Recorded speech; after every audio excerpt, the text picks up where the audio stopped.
Hello everybody, welcome to Montezuma. I'm hoping that you can see and hear. It is a beautiful day, a little bit breezy, 79 degrees according to my thermometer. At the moment it might be a little cooler, it might be a little warmer. We'll see once we get going. So far a relatively peaceful day. I have seen a few species of birds. Verify that we have sound. Can. 79 degrees. Yep, we do. Quiet Ferris.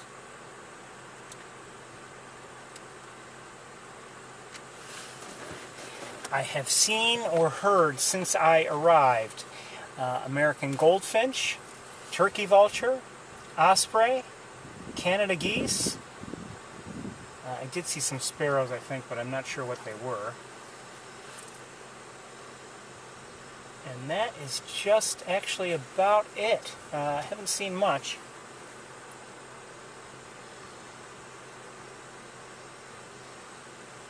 Like I said, relatively quiet, but you know that for this time of year, no surprise. It's August, and you know, many birds are just working on getting themselves fed. They're not doing a lot of singing, a lot of calling. Some are still singing, of course, but they have different priorities this time of year.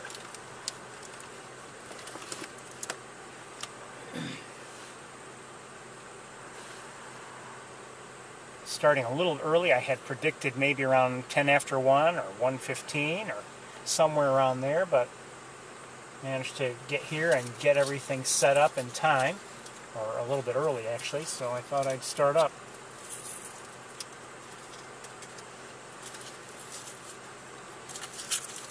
And we'll get underway right away. Let's go. Again, welcome to Montezuma. We'll just make sure things are clear. The visitor center is open today.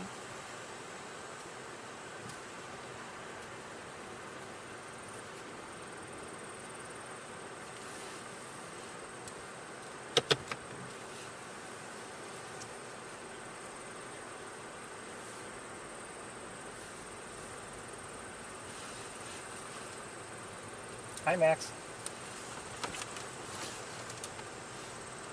So it's sunny, a little bit breezy, 79 degrees, at least that's what my thermometer says, but you know, sometimes the temperature changes if my car's been sitting for a while after driving, so it might be a little cooler than that, I'm not sure.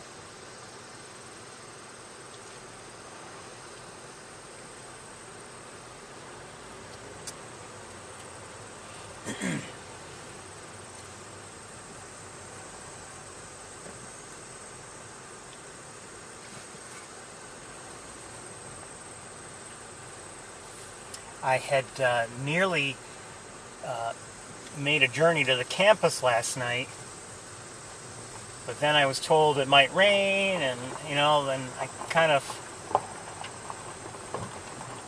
regretted it, but I chose not to go to the campus, and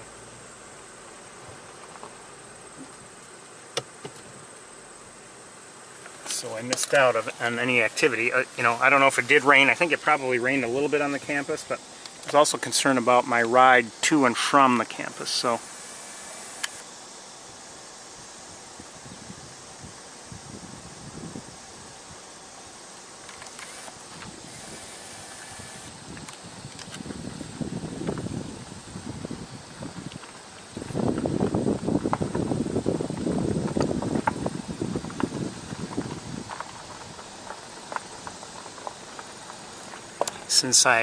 Since we last spoke, I've had really nothing remarkable in terms of bird watching, in terms of what I've seen. Nothing, I shouldn't say remarkable, nothing extraordinary.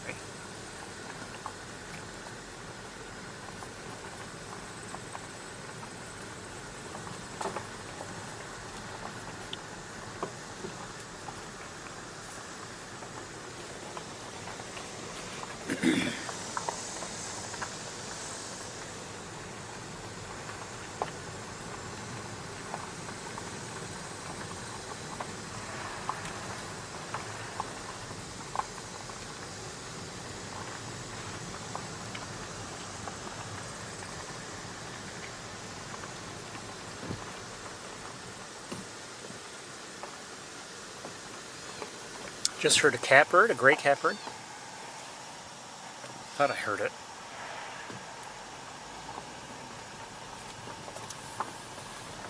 At first I thought I had heard it, and then, you know, I started to hear it clearly.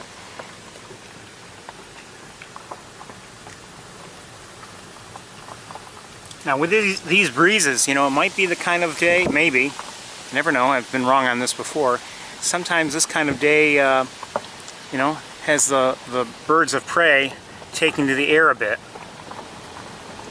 Now unfortunately, you know, if you've been with this over the course of the summer, you know that they've drained the main pool here, so, you know, maybe we won't be seeing large birds of prey no matter what, because they won't be, you know, around here. If you missed it, you know, last week we had a pretty decent look at the wood stork that was at Knox-Marcellus, and it was probably my you know, best look to date. And I don't know if we're going to get any better, quite honestly, unless it goes to a different location or something. But anyway, I did put together a video of that, and I even tweaked some of the images, or, well, the whole thing, really, to improve clarity. So,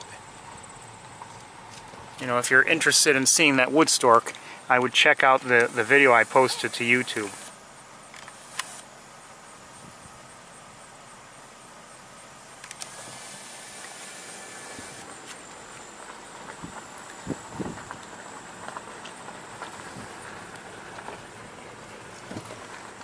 Someone just flew in there.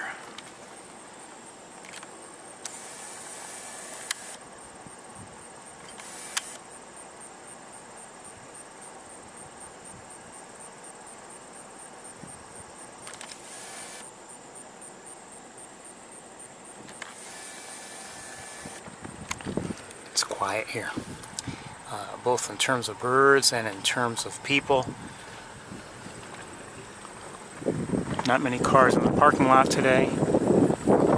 If I have to, I'll close one or the other windows just to cut down on the wind that's going through the car. It'll be quieter that way for you. Right now, though, it's that breeze is welcome because it's warm here in the car.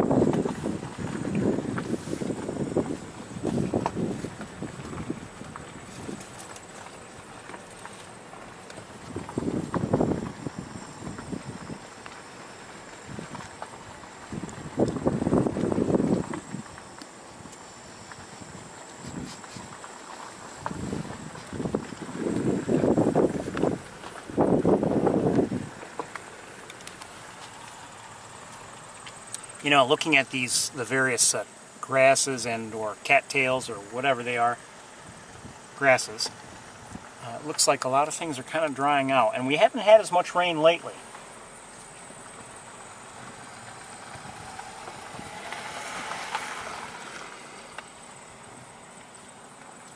Whereas, you know, you'd say we had a reasonably wet spring and a reasonably wet, you know, I'd say reasonably wet July.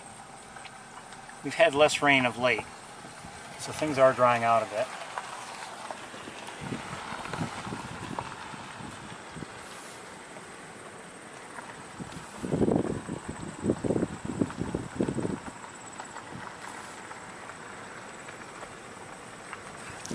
You may recall I expressed my concern, I believe last week while we were at Knox-Marcellus, you know, thinking, I hope things don't dry out too much. I don't want to get to September with no water down there in the marsh and have it, you know, be dry and unappealing to the birds.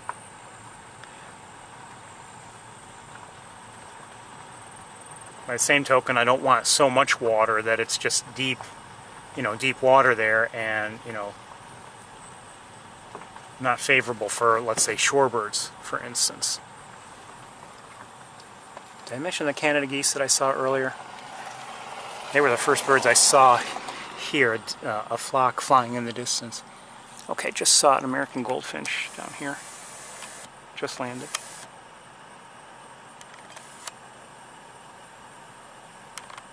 Oh, a couple of them.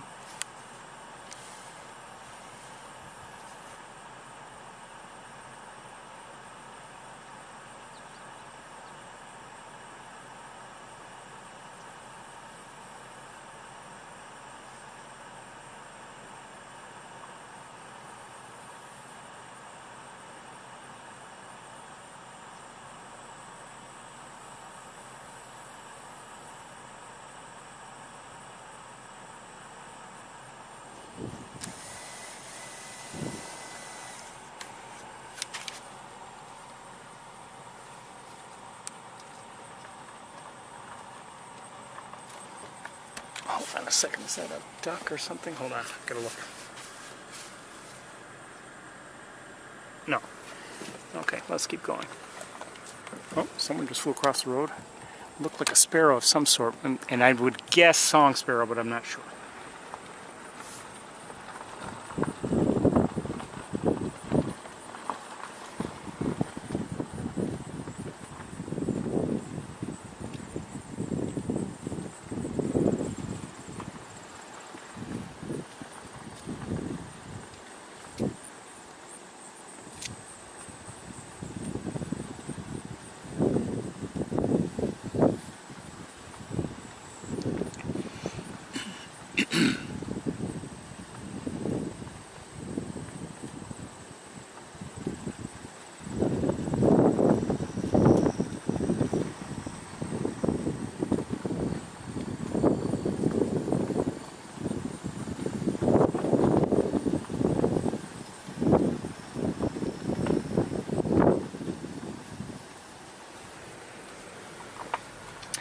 Oh, I see an eagle, I think. That's an eagle, bald eagle. Just so you know, or just a reminder, looks, no tour next week.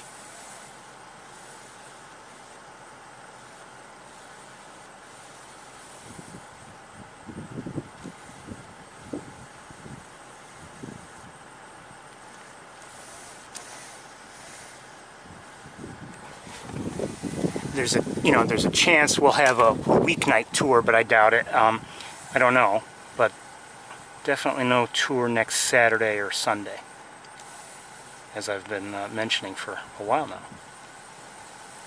So this is a young bald eagle.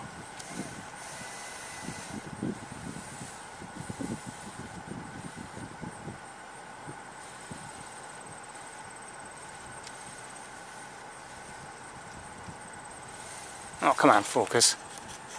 Hold on.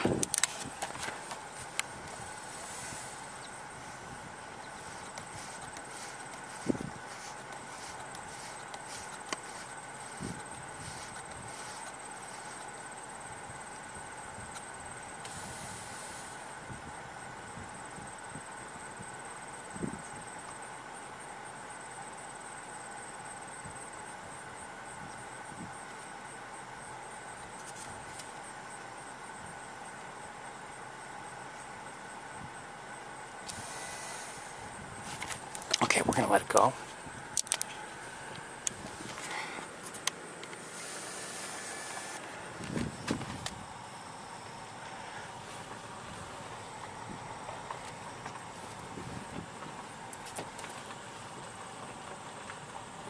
I see some Canada geese, and not sure what else.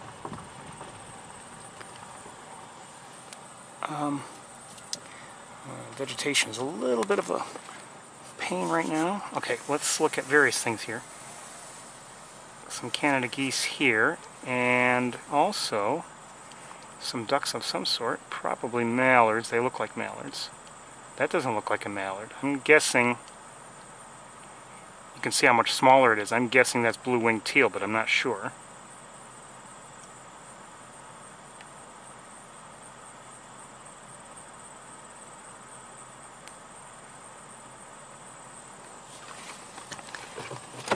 Gull, I think, of some sort. Hold on.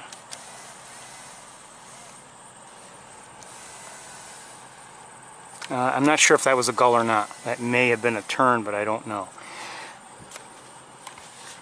Let's move forward and see if we can get a little bit a little bit of this vegetation out of our view. Hold on, let me... That was a Caspian tern. Well, there was a second bird that was a Caspian tern, and maybe a third, but so at least one Caspian tern. I think I just saw a second one. So,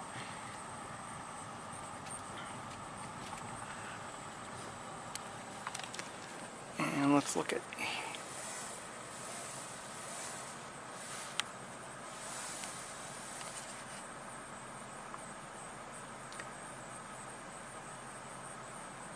So mallard and I think more teals, but I'm not sure if they're blue-winged. More Canada geese.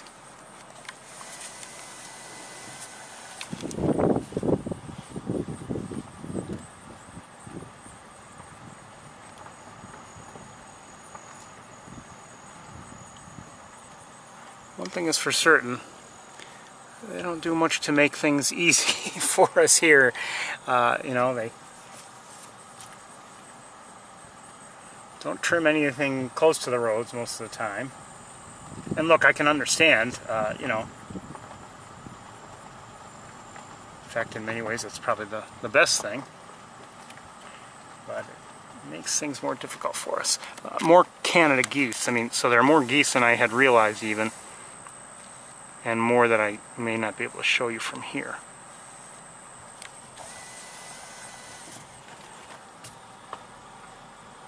Just because of the vegetation blocking our view.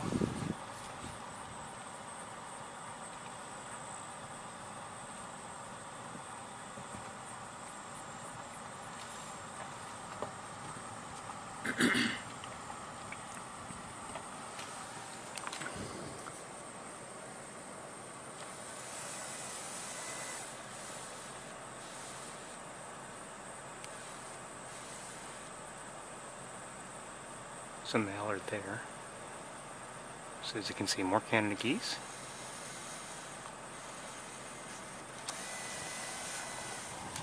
And that's just about it I'm seeing in that pool. And just as a reminder, grass, grass, and more grass over here.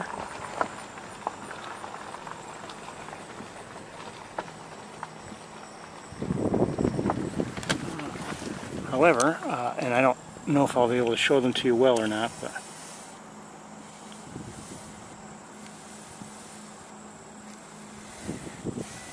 I'm going to set you down for just a moment and see if I can identify some of the swallows that are in the air.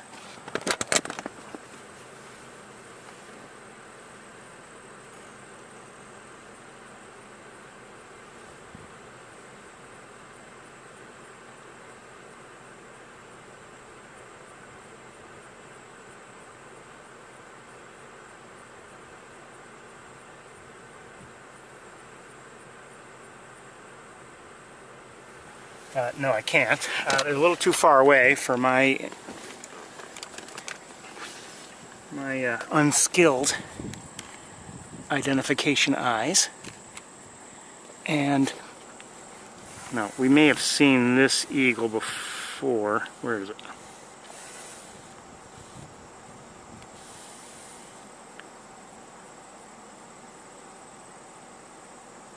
But I thought I saw, well, I know I saw another one, but it's maybe out of our view now.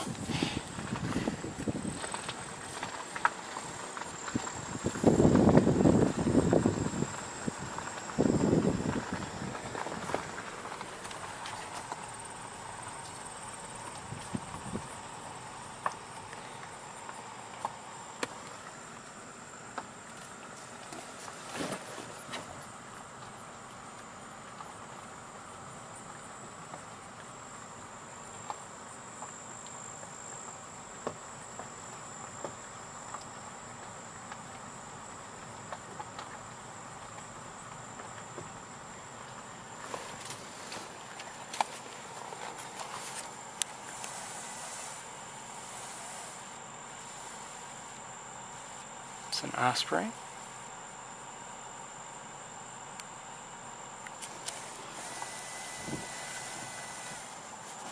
Looked like I had a fish, from what I could tell.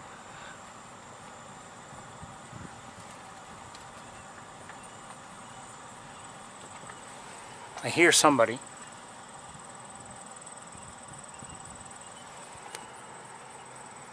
Not sure what, but I heard somebody. Still hear it.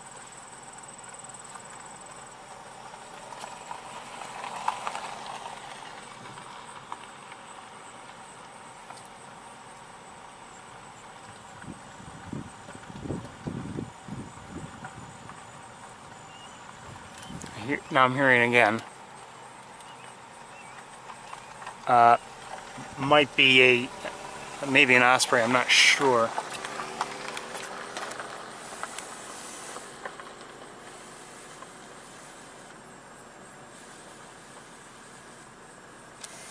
I don't know what that was that we just saw. You may have seen it better than I did.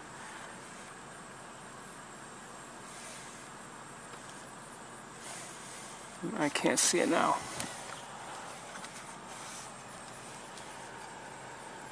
It could have been an osprey, but it may have been an eagle. I'm not sure. Like I said, I didn't see it well. Oh, wait, did I see it again? Oh, I do see it again. Hold on. Whoops. It is an eagle.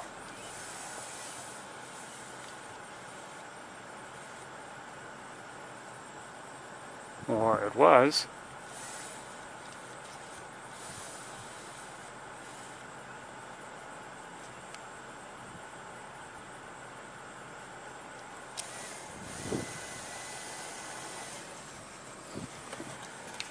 Or at least it looked like one to me. That tail was distinct and white, as far as I could tell.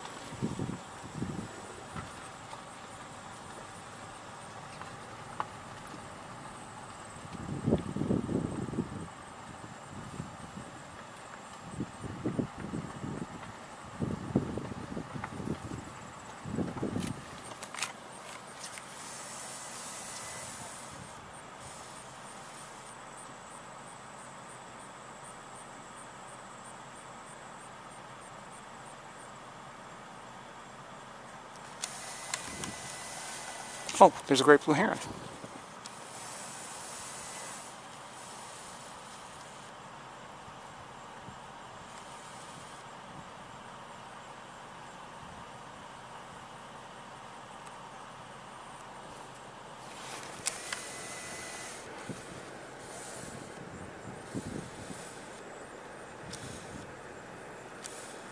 Oh, and another bird I forgot to mention, I'm hearing them now, I believe cedar waxwings.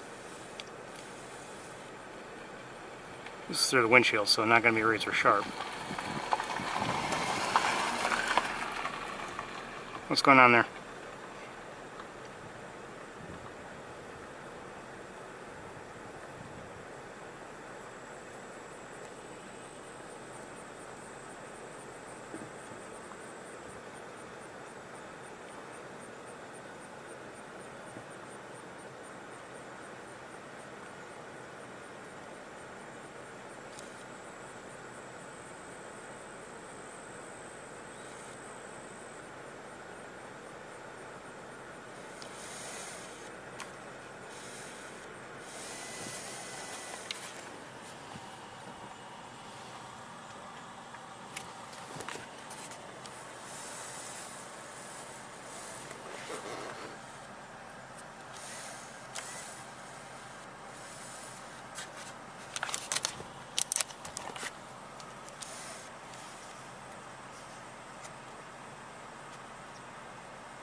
Okay.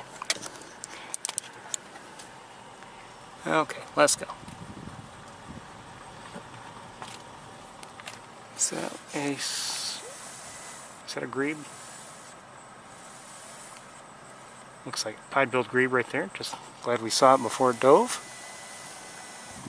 Although I'm sure it'll be back up in a moment. And some other birds there I just saw.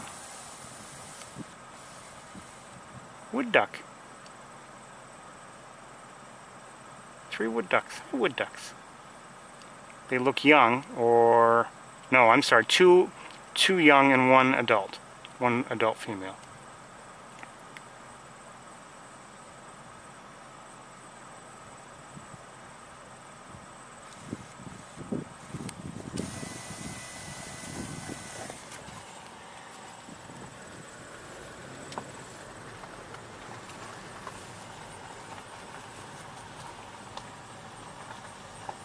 there have been, you know, some scattered postings in terms of time of the wood stork and the roseate spoonbill of late, last couple days, but earlier in the week certainly there were many postings. I had even posted, you know, our sighting on Saturday. It was a few days by the time I posted it. I wanted to do it when I had the video ready, only because, you know, I thought we had a decent look, and, you know, maybe better than many people have had, so I thought it might be nice to make sure that posting was visible to anyone who might be interested. But since then, anyway, the latter half of the week, there have been some postings, but fewer, and I can't speak to, you know, the last few hours. I don't know. Oh, somebody's there. Hold on. Is that a crow? Looks like a crow. Wait a minute. Is that a crow? Yes. Looks like an American crow to me. Could be a fish crow for all I know.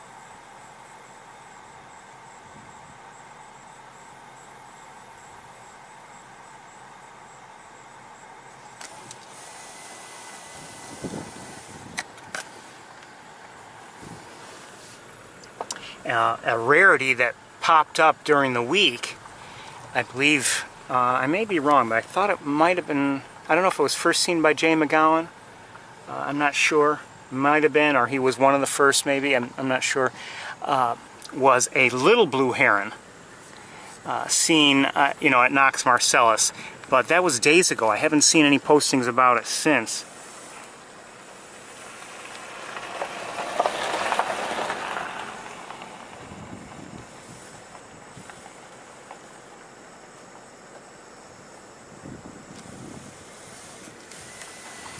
And it was an immature individual, so it was essentially like looking a lot like a miniature great egret. It was all white, and I really would have liked to have seen it. When I first saw it, I was like, oh, it's tempting, but, you know, I couldn't really make the journey. I didn't have the time to do it really, and but again, it's been days since anyone has posted a sighting of it.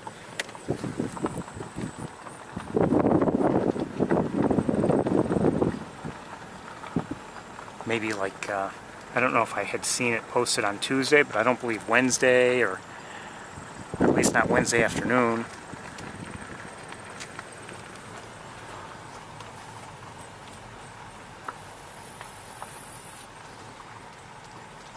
Maybe it's just as well, because those extra trips to Knox-Marcellus during the week, they can they take their toll.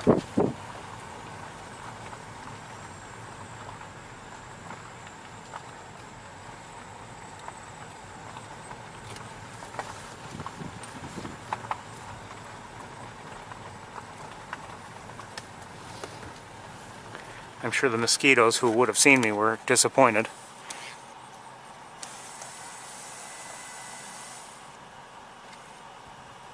Another Caspian tern, we heard it too, or at least I did.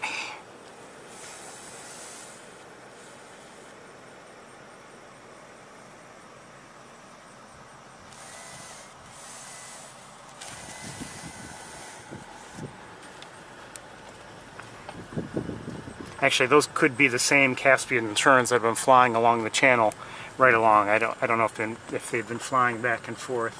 In fact, I'd say it's likely. So I believe there have been at least 3, but it could be more.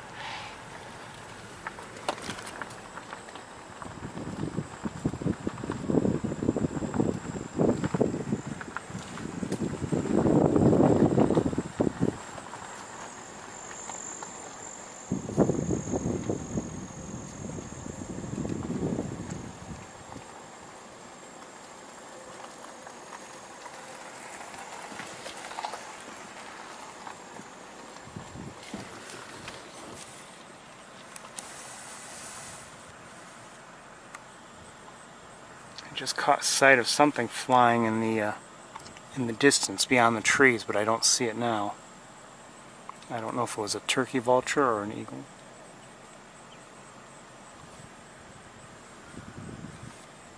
Might have been an osprey. I don't know. Don't see it now.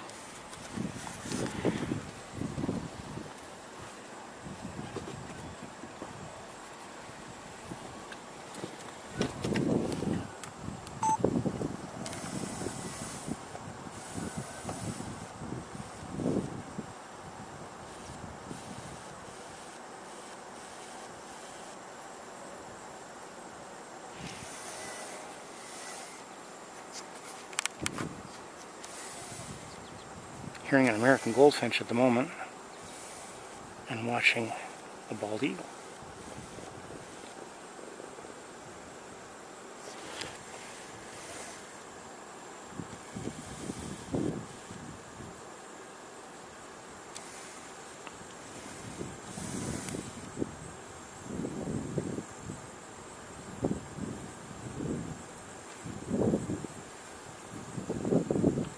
Can't stay with it very much longer because of where it is. Okay.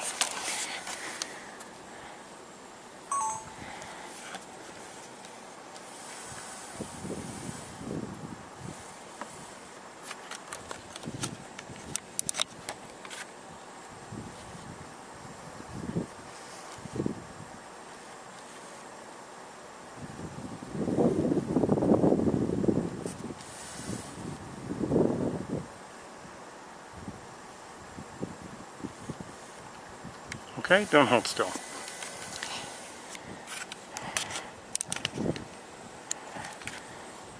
Maybe there aren't a lot of varieties. Maybe there are, maybe there aren't, but certainly quite a few wildflowers around here. And I see somebody up here, don't know who it might be. Looks like an osprey from here. It's through the windshield, so maybe we'll get another look in a moment or two.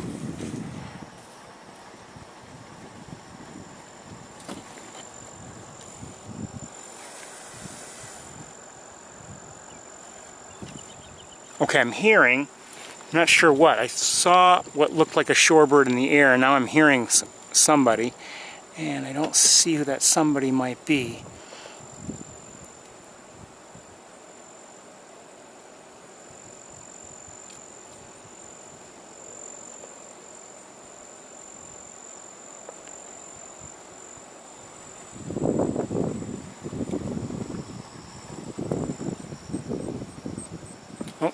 Do I see somebody? Hold on.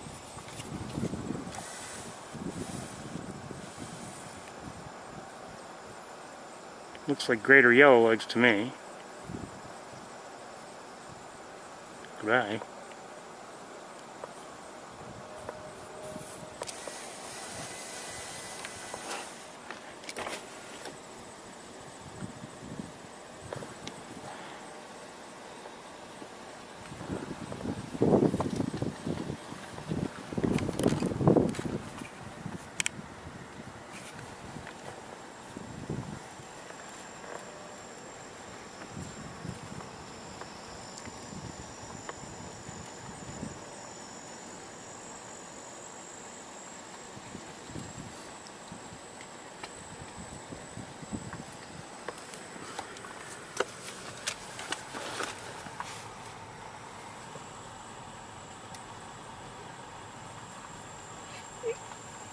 Notice some of the species I haven't mentioned that, you know, I would mention so often before.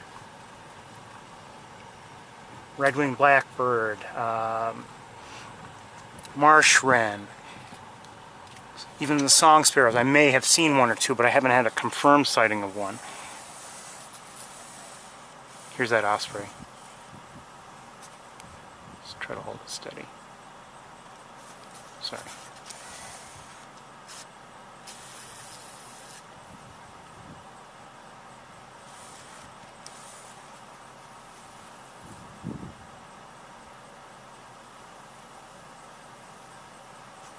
I could shut off the engine and give us a slightly less shaky view, but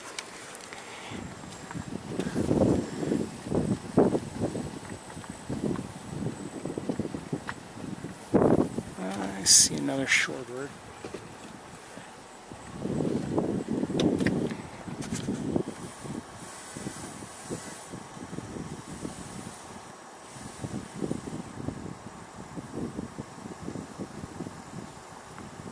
Another yellow legs. Is it greater or lesser? That I'm not sure. I'm thinking, well, I'm knowing I don't know for certain, but I'm thinking greater. But I may be wrong. It kind of looks a little more trim than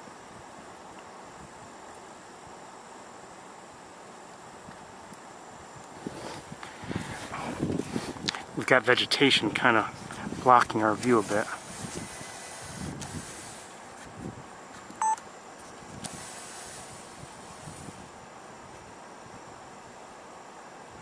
Just interesting to see it do that.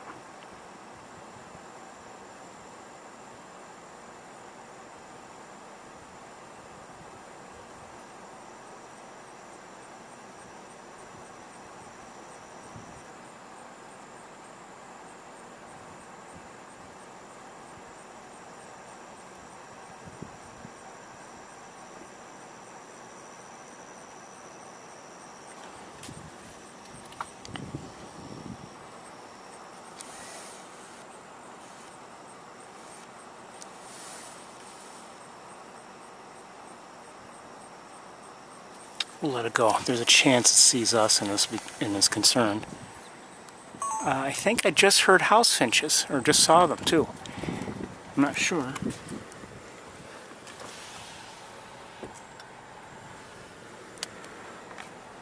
Oh, and you know what? I take it back. I don't know. They may have been goldfinches. I'm not sure. So, never mind.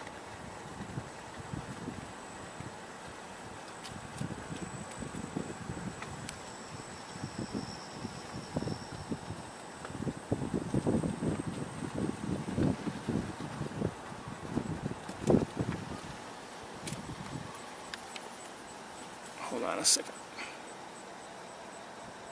Okay, that's nothing. Never mind. And up ahead, do I see? No.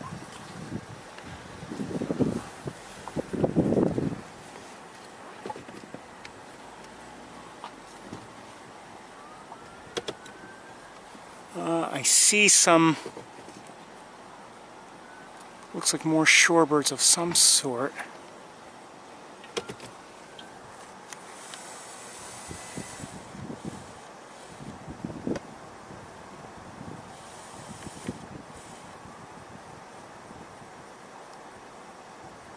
Oh, I'm not sure what that is. It's not a yellow legs.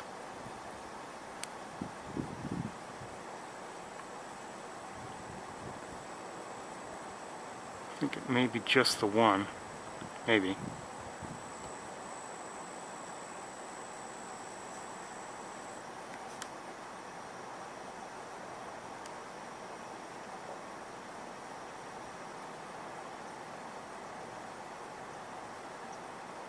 Okay, we're going to try to get a look. I'm not sure if I can give you one or not, because of the vegetation and the way. Hold on, do I see something else? I do. Are these least sandpipers by any chance? I don't know if it's small enough. Might be. Let's back up and look at this closer one first if I can. I'm going to have a hard time because of this vegetation in the way, so we'll do our best. Come on, wire. Jeez. Get caught on everything. Caught. Hold on. It's very frustrating. Alright.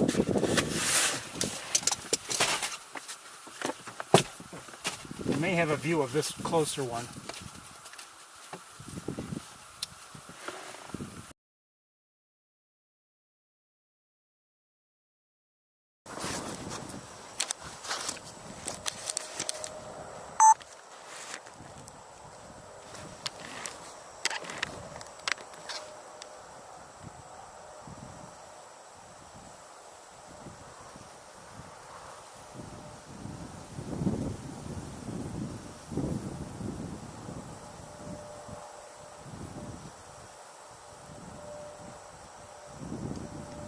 So again, this is a small bird, and I'm not certain, but it may be a least sandpiper, but I'm not sure.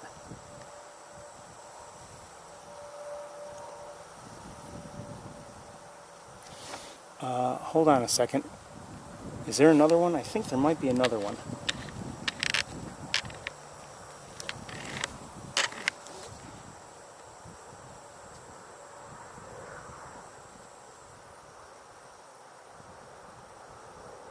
And we do have some vegetation blocking our view a bit here.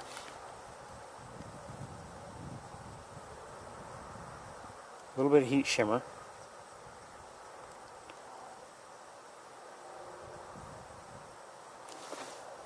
Okay, well, it's gradually moving, so I'm not going to move the car just yet. Maybe it'll get to a clearer line of sight for us momentarily. Well, maybe not.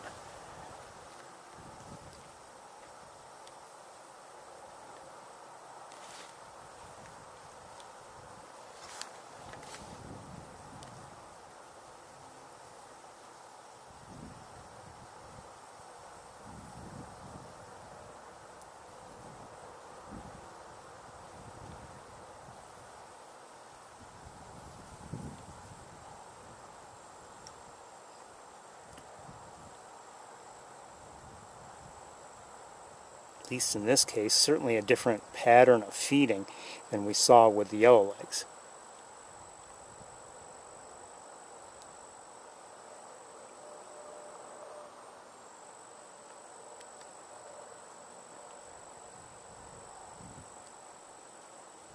How'd that happen? When did that happen? Are there more than I realized? There may be. Hold on a second. I'm gonna look with binoculars. Yes, there are one. Oh, wait a second here. Wait a second here. So we're looking at this one, or there are a few birds here, and there may be one of a different species. I'm not sure. Where'd it go? See, they're all small, and we have vegetation blocking our view of nearly all of them. Hold on one second here. Let's see what we can do.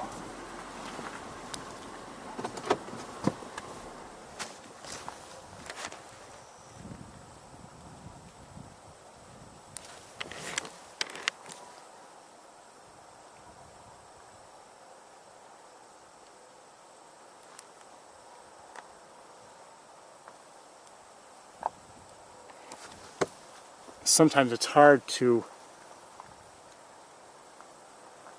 figure out what you're looking at, you know, what you have on screen. And I'm just looking around with binoculars at the moment.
just kind of leave things here for a moment and look with binoculars because everything is relatively small here.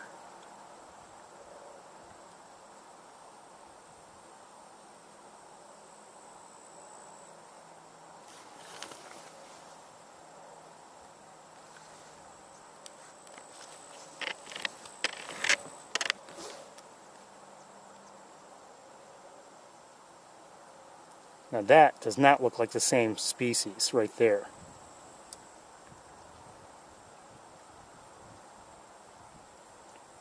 Is it a solitary by any chance?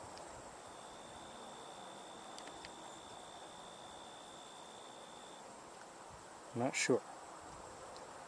But it does appear to be different. Is it the same species? I don't know. Definitely looks different. Hold on one moment. Least sandpiper juveniles. Okay, thank you. Oops.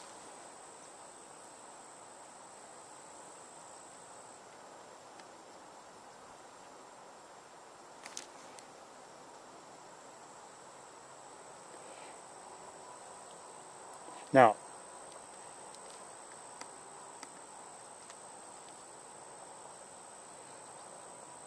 if you don't know a species of bird, you can always go with cutie birdie.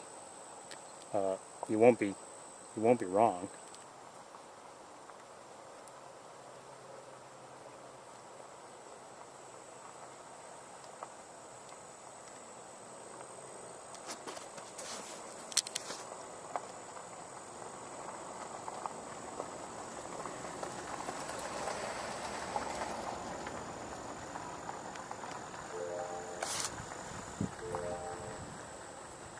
Other one is a non-breeding adult at least. Okay, thank you. Thank you very much. I'm going to leave it right there. I'm looking around with binoculars now.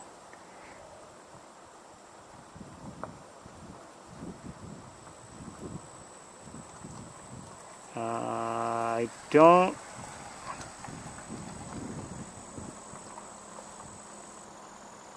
We're going to move on, but I don't believe I'm seeing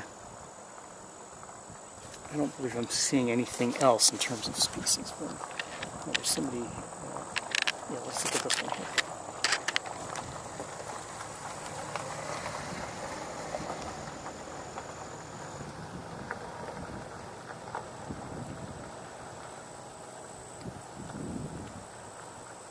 I wish like a robin were to come along or something just to show you, you know, to give you a sense of scale. These are small birds.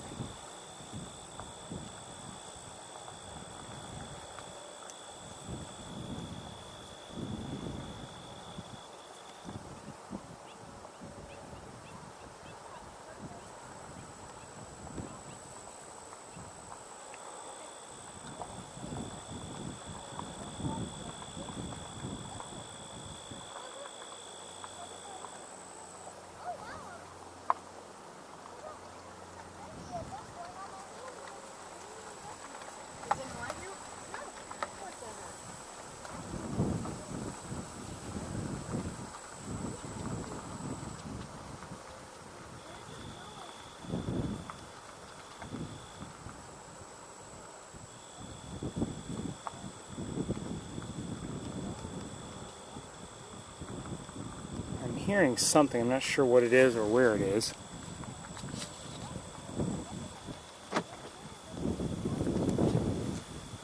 Just a few more looks and then we'll move on.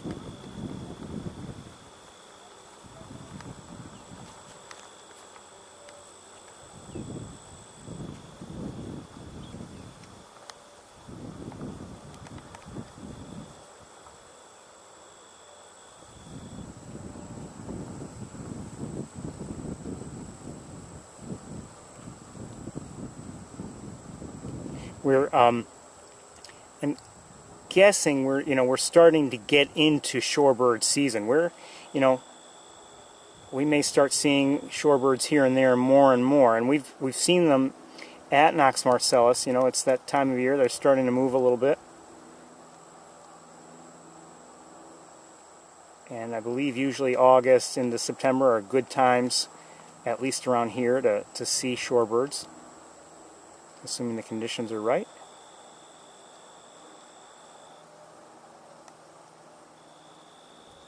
So these have been good to see. Okay, let's move on. One more look with binoculars, one moment.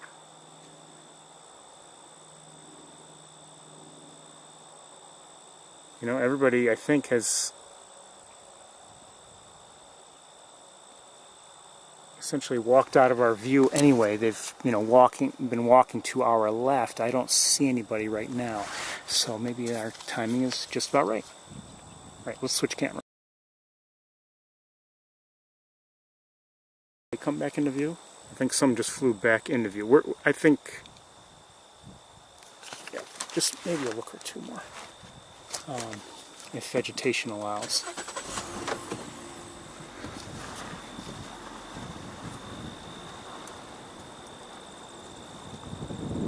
I don't know.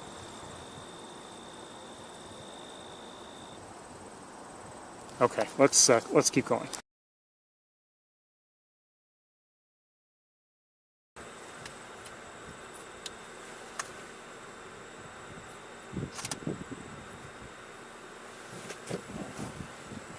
Turn the car around and look at something.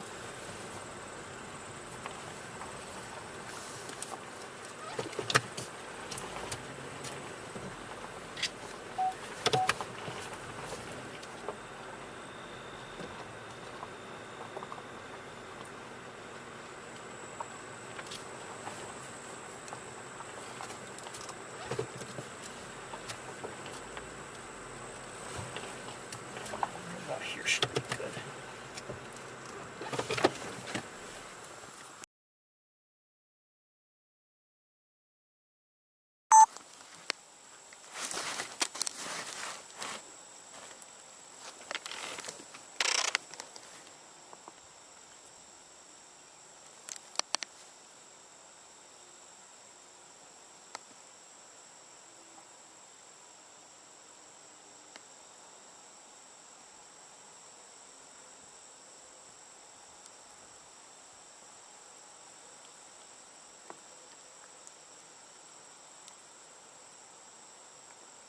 These are turkey vultures, I believe.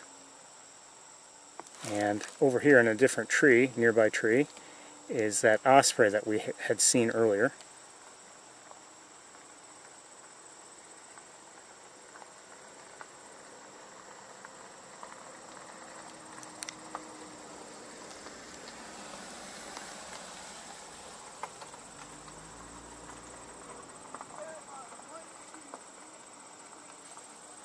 And there's a third turkey vulture in the air. I don't think it, I mean, it doesn't look like it's about to land or anything.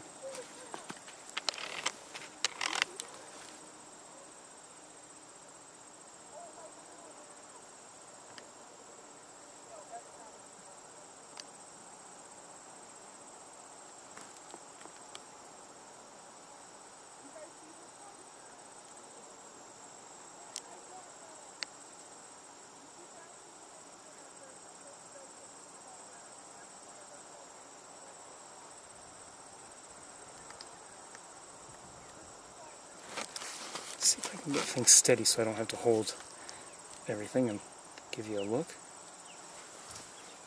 The osprey took off, just so as you know.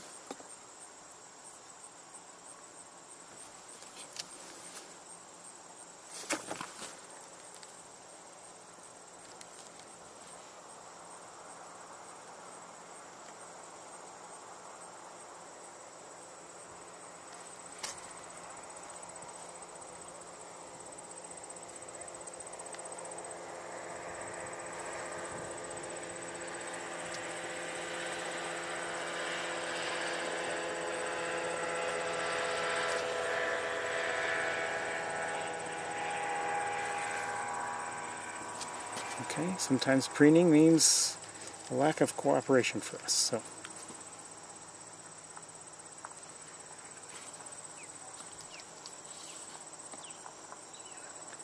That sweet, yep, that's actually an osprey.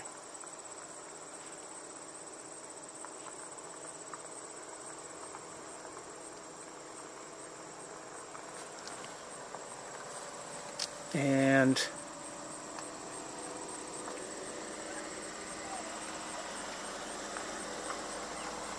I don't know if it was the same osprey, but it looks like it's flying now. I don't know where it's flying.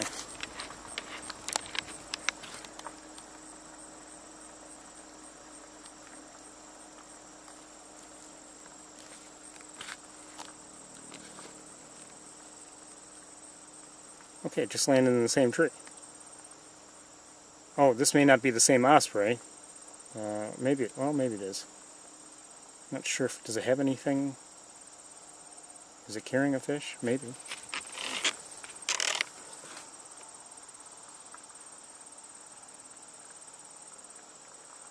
I don't believe so.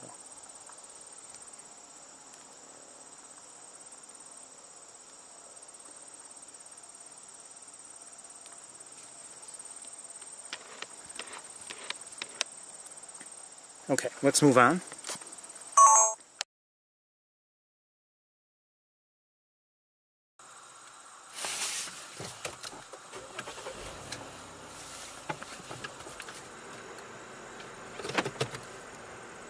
Do I wait for this Subaru or...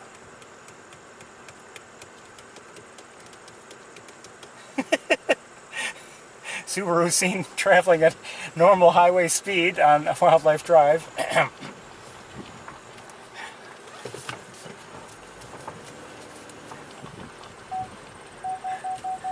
Sorry, couldn't resist.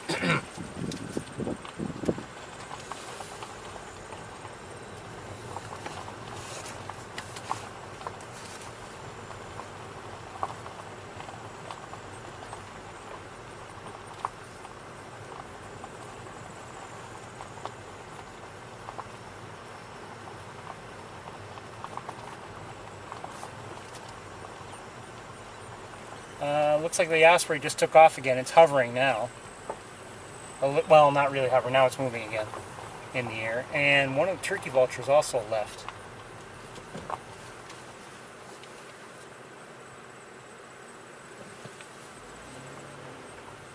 And this person in the car ahead of us is photographing something. I can't see what because of the vegetation.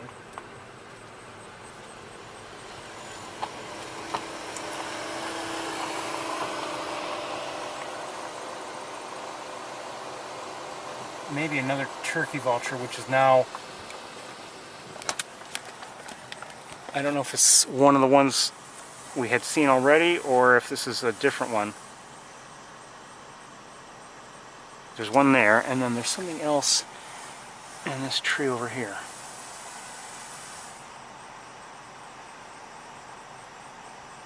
An osprey.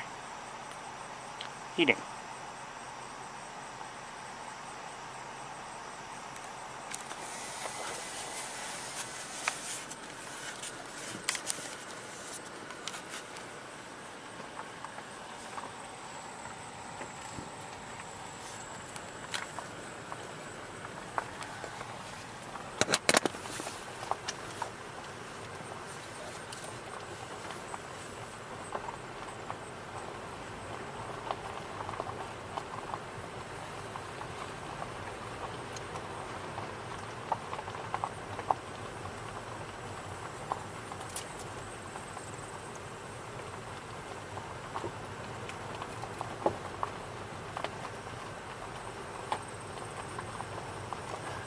Considering the time of year and everything, I mean, I think we're actually seeing, you know, maybe not many birds, but we're seeing birds that are, you know, in view and worth looking at often enough so far.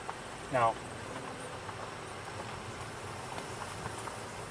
will that continue? Should I have said anything? No, I probably shouldn't have, but not sure whom I'm hearing now.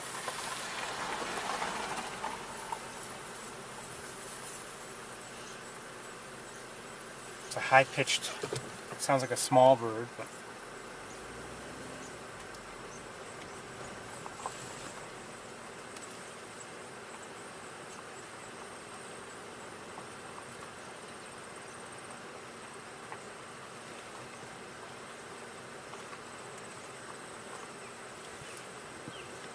Also hearing an osprey, but I was hearing something else that sounded like it was smaller and closer here, but I'm not seeing it.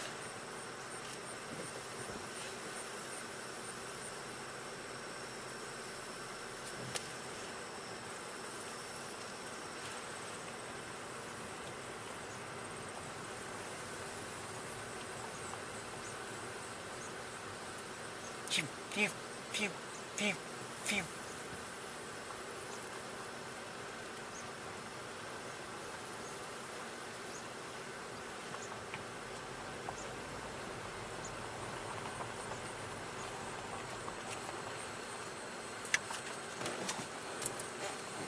Whatever it is, I can't see it. Can't locate it anyway.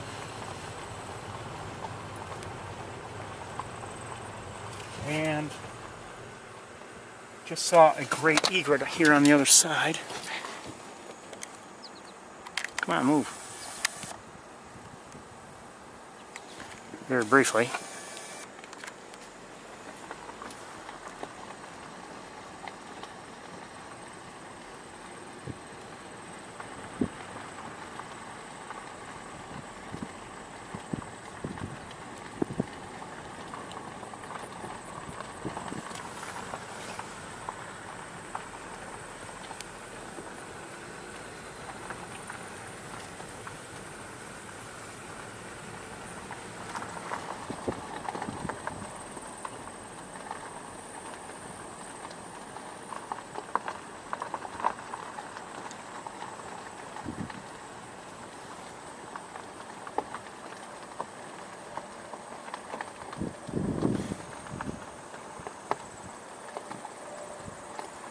Lots of grass here in view, but there's still some water here, I believe, here and there, and you never know.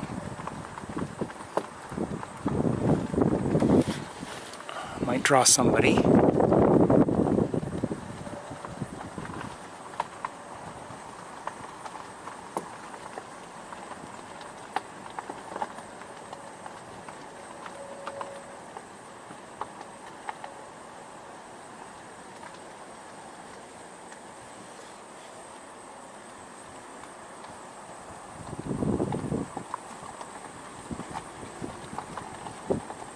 Again, just a reminder, no tour next weekend. I don't know about you, I miss it already.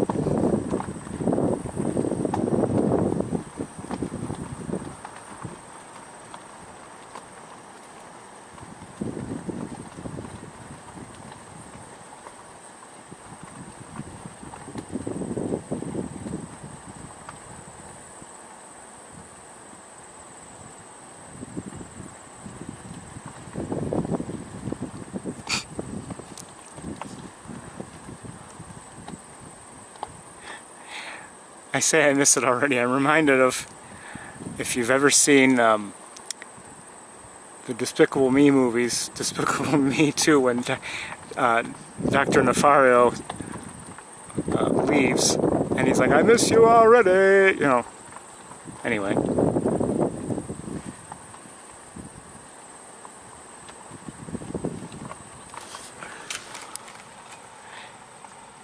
They're funny movies, if, by the way, if you ever want to watch something.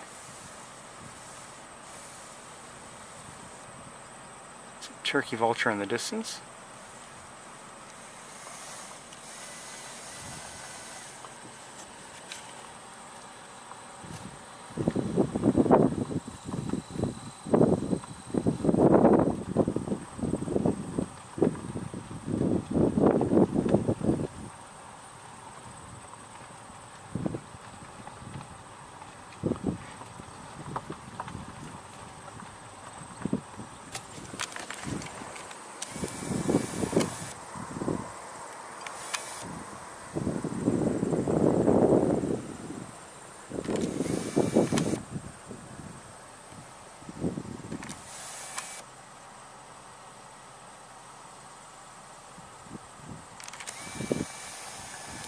A Caspian tern.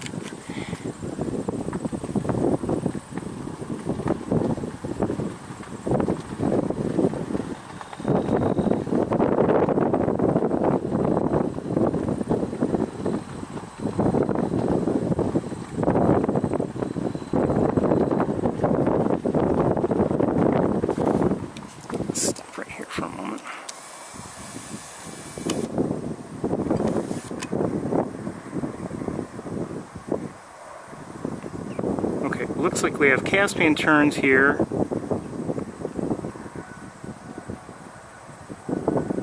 Looks like some mallards, maybe a greater yellow legs. I believe there may be some other ducks there, other than mallards. Clearly they're smaller than the mallards.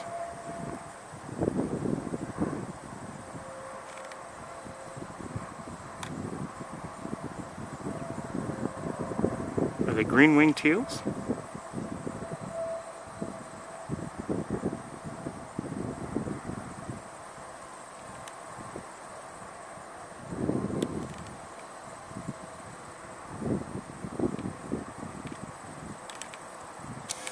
Are they worth a look? Yes, they are. So let's see what we can do. We'll start from here, only because I'm concerned about, you know, having vegetation block our view. So we'll try from here, and we'll move along as necessary. You know, even my own car mirror is kind of in the way, but we'll see what we can do here.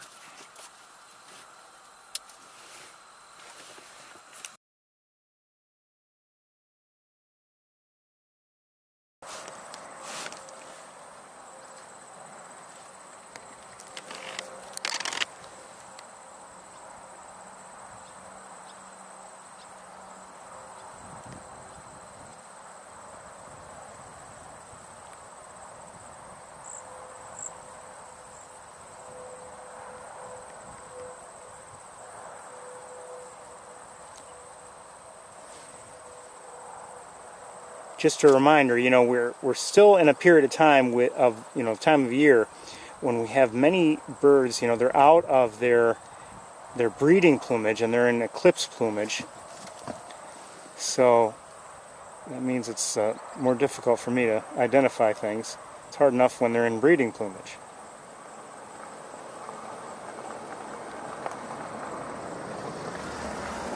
Clearly there are size differences here, though, at work.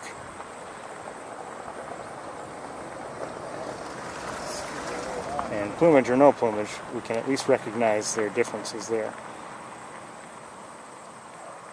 I'm guessing green-winged teals, but I'm not sure.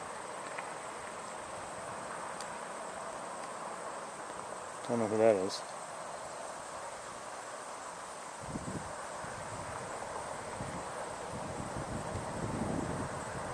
Oh, that might be a blue-winged teal. I'm not sure.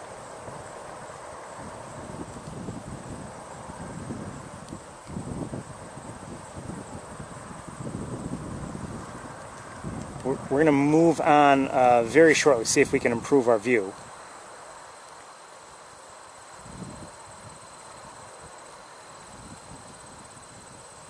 And we might bring other birds into view that are completely out of our view at the moment.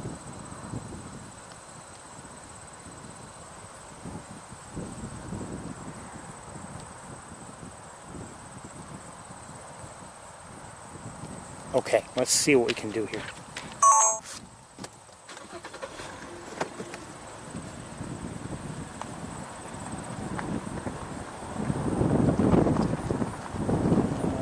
Let's stop right here, should be good.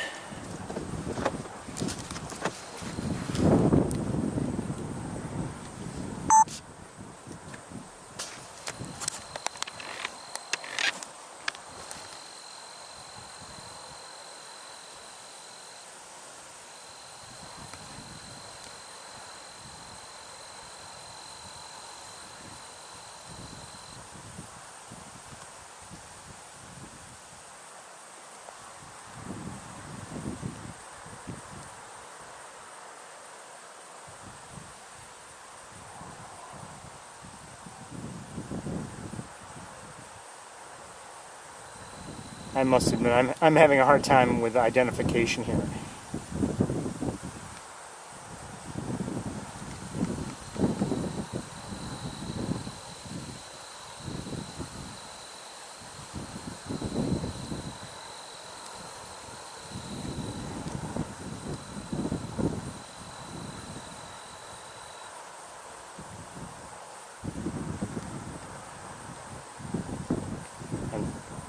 guess I'll just concentrate on trying to give you the best possible view I can. You can maybe determine things on your own. This is, I'm guessing, blue-winged teal here.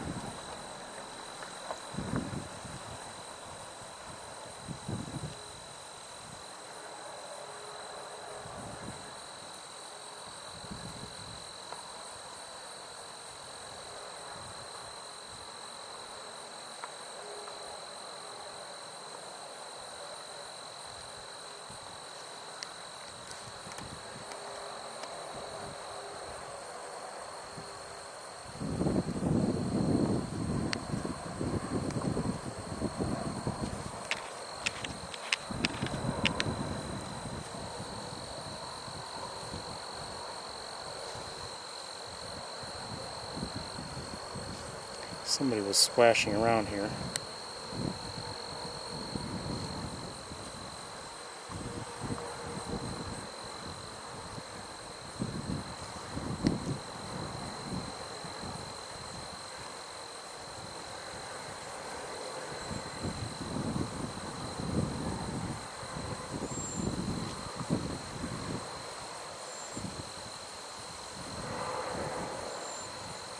We're going to move on very shortly. I think we've seen most, if not all, of the birds here. Let's keep moving, just in case. We'll change our angle and see if any others are brought into view. Looks like some Canada geese are here as well. And I'm going to adjust things. Just a quick look at them.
Okay. All right, let's move on.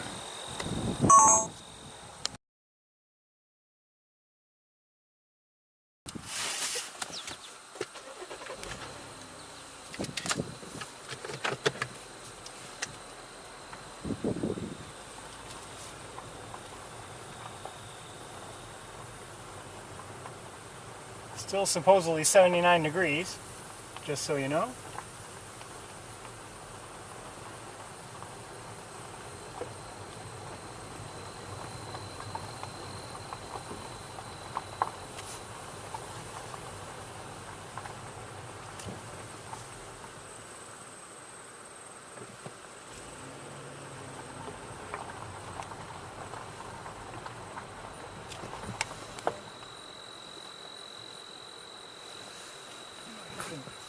The swallows, the ones I have seen, just don't want to stay to give me the kind of view I need to identify them.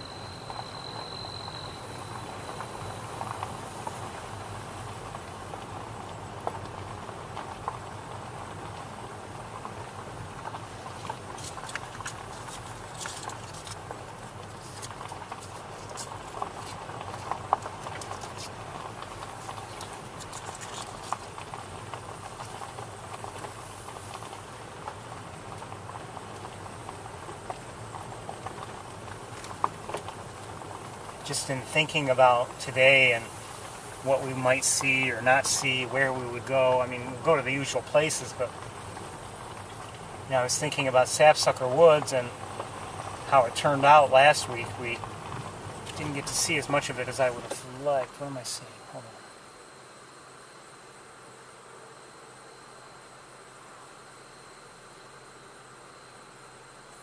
Just saw a swallow. I think it was a tree swallow, but I'm not positive.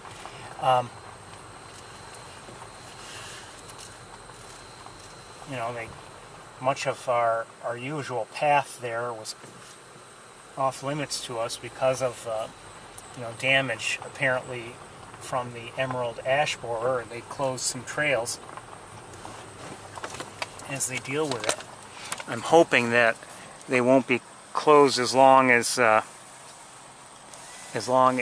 know, that one trail or that one portion of trail has been off limits. I mean, it's been months for that one, and you know, the Wilson Trail is you know, a more traveled trail there, and I'm hoping that, you know, they'll take that into account and do whatever they have to more quickly, if, you know, if possible.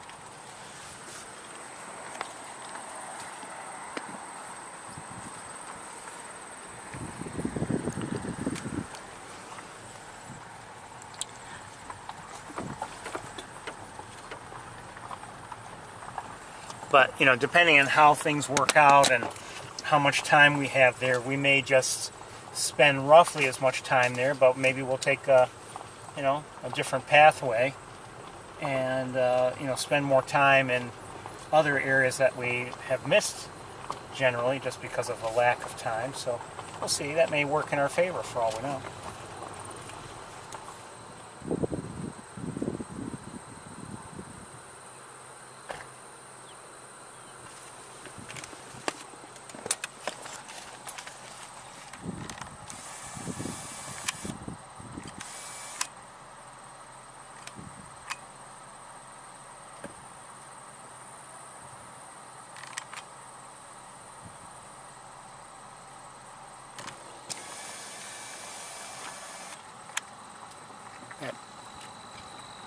Is that a tree trunk? I mean, it looks so white, it almost looks like an egret there.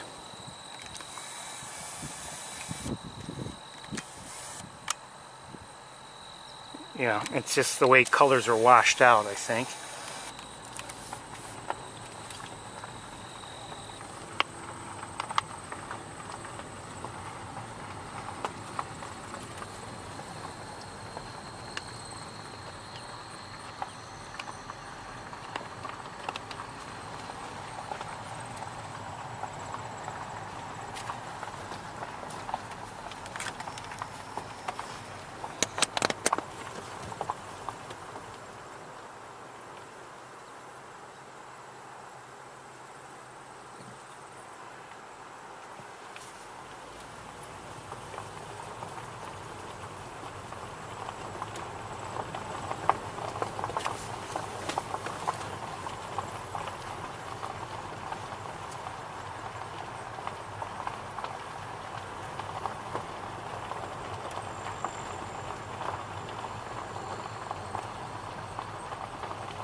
Just checking my email now just to see, you know, about any notifications, and they are people are reporting the spoonbill and the stork.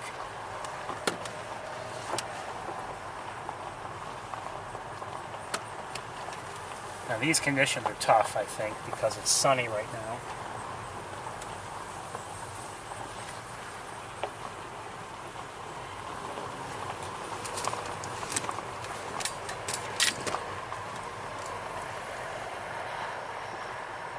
So, you know, I don't know if we'll really have an emphasis on those birds today.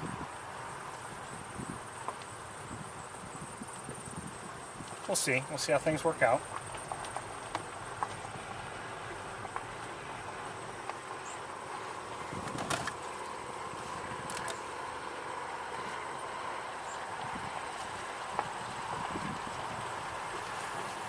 Looks like there's a turtle on the road up ahead.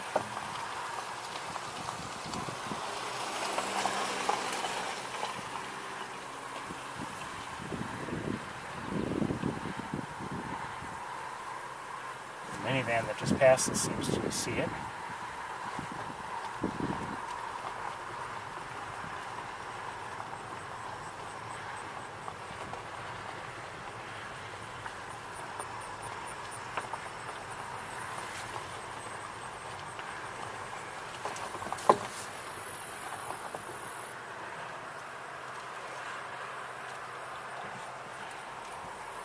And the minivan on the road, I wonder if they're going to move it. Well, they're taking photos of it at least.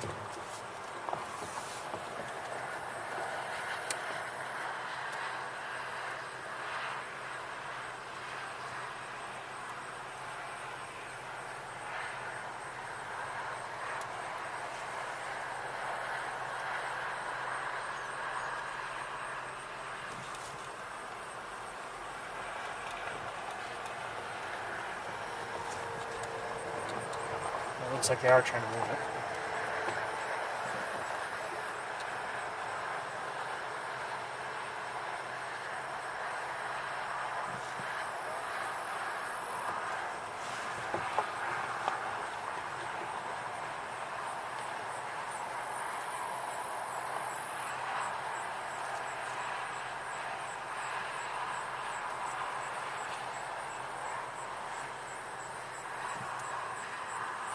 There are swallows flying around here and there. They just move too quickly for me to really identify them. And my ID skills when it comes to swallows are not that great anyway. Of course, that can be said with most families of birds.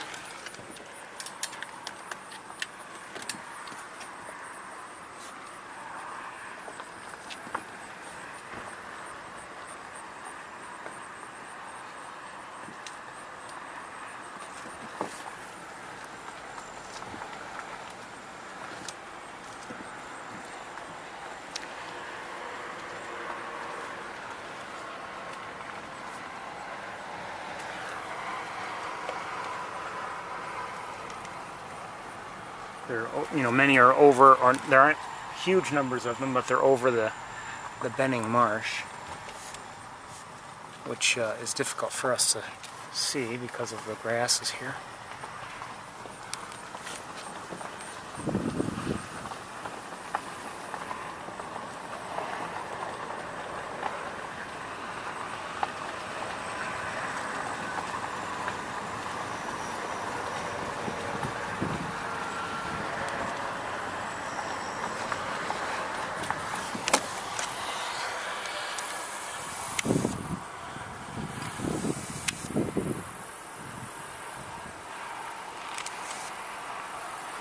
Guessing that's an osprey. And just saw red-winged blackbird. And who's this? Hold on. Maybe a young starling? I'm not sure.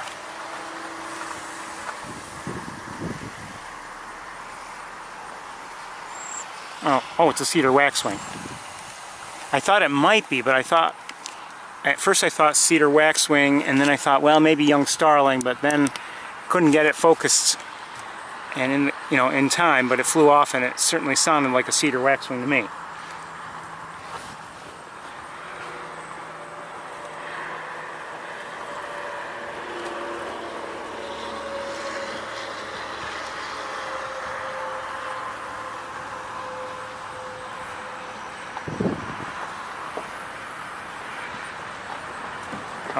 Is that another one? Yes. Shoot, and another one.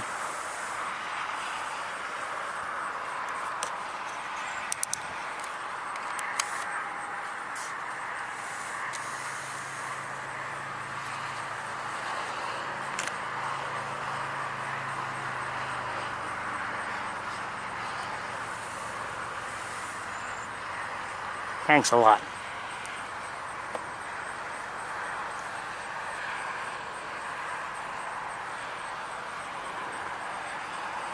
There are at least 2 of them here, and they're not necessarily being cooperative. Oops.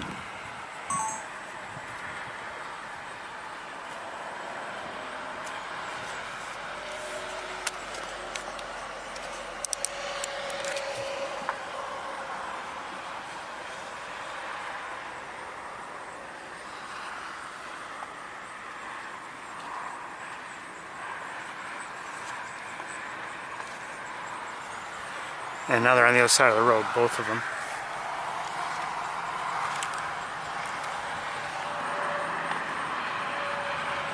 I hope I didn't scare them.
You know, we've seen overall some, you know, a reasonable amount of raptor activity here. When you consider the fact that, you know, there's very little open water to draw the types of birds we normally see. I'd say we've seen, you know, we've had some decent sightings. Seen, you know, some osprey activity. An eagle or 2. Certainly could be more, but again, because of the conditions and the way they've drained the pool,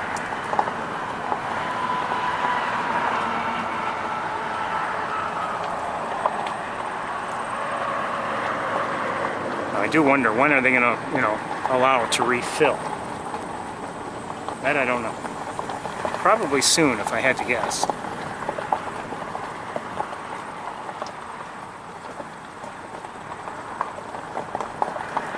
I don't know if they're going to mow things down. I kind of hope they do, just because, you know, I'm hoping that we have areas of open water that don't have, you know, aren't choked with vegetation, that will allow us to see the ducks that would be expected.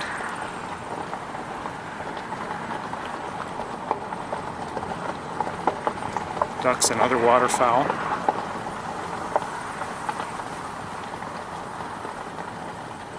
Somebody was just in the air and dropped down. I believe it was a red-winged blackbird, but I'm not positive.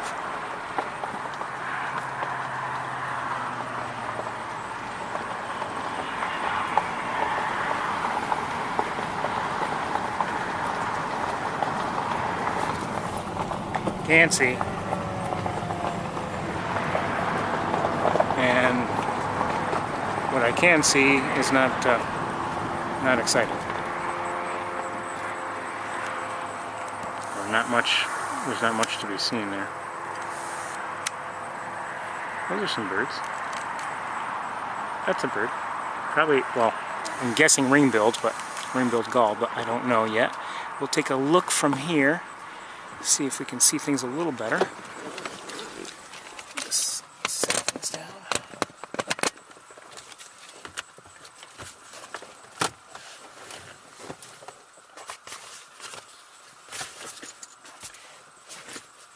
Okay.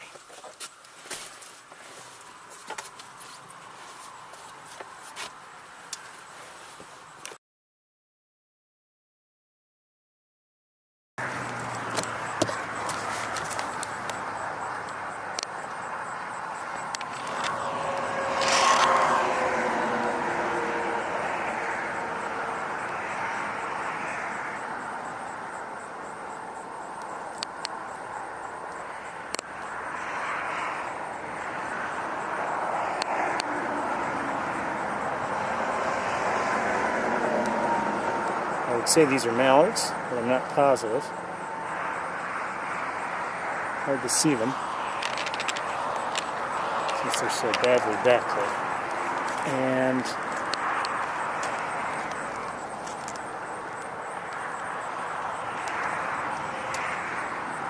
this does look like a ring-billed gull.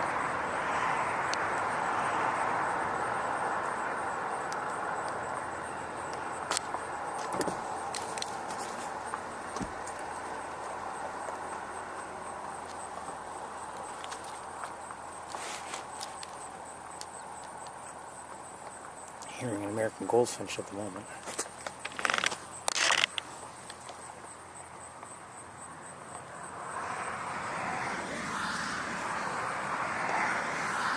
Okay.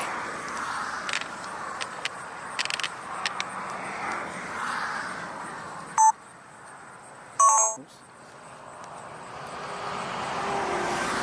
Alright, let me just take a quick look around, see if there's anything else we want to see before we move.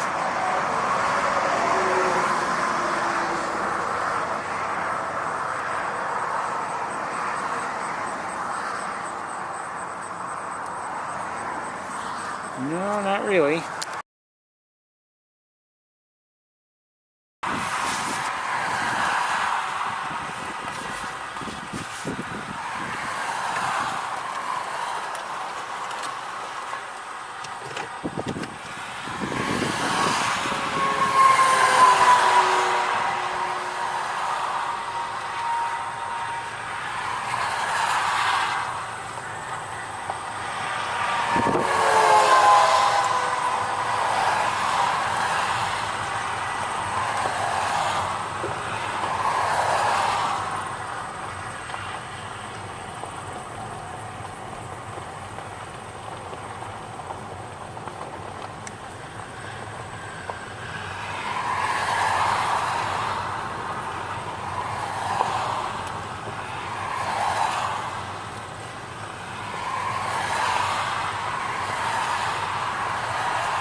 Looks like some gulls,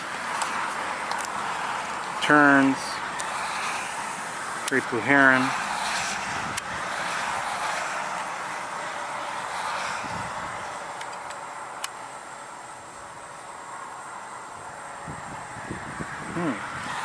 Looks like a couple different species of duck there.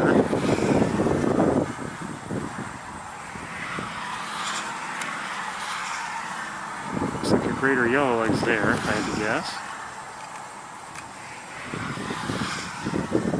Okay, let's, I don't dare go too much farther forward for fear of vegetation being in our way. So let's try to look at things from here. Change the angle of the car, that might help me a little bit.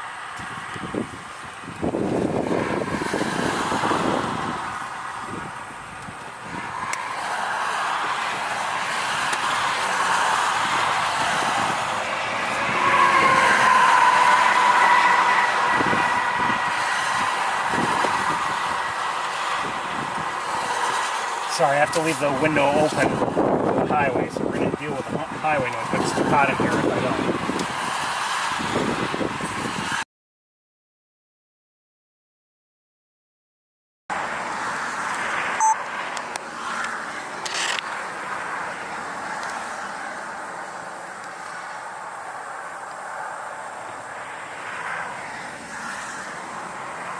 Caspian terns by the looks of them.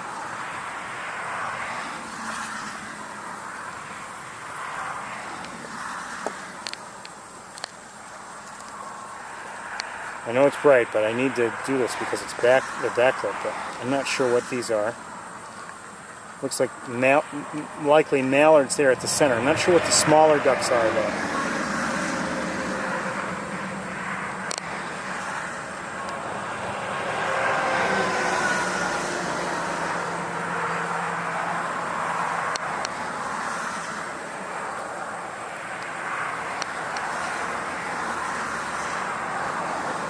And now we're getting a lot of heat shimmer.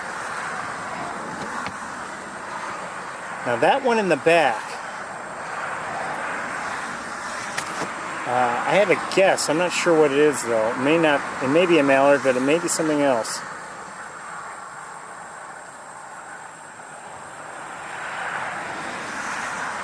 I don't know. I don't want to say.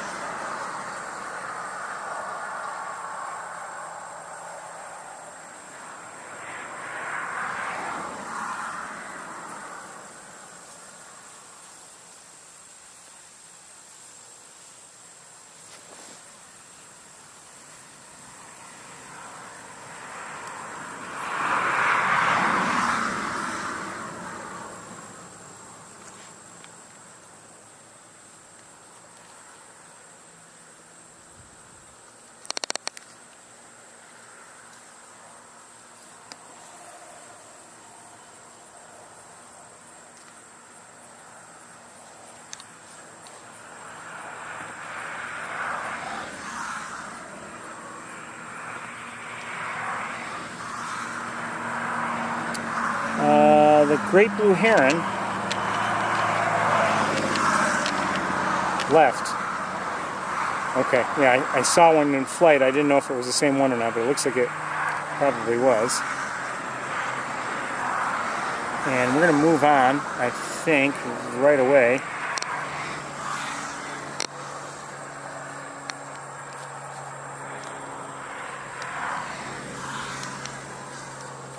Let me just look with binoculars.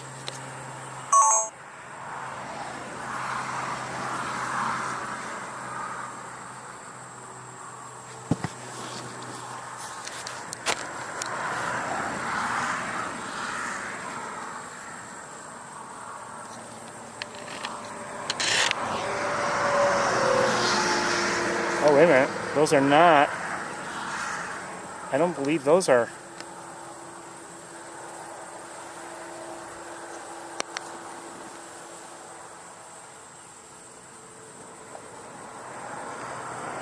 Shoot, there's just too much...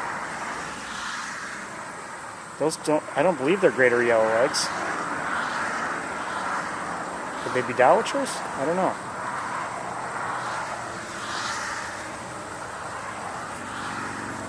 Unless I'm just misinterpreting something. Boy, that's noisy.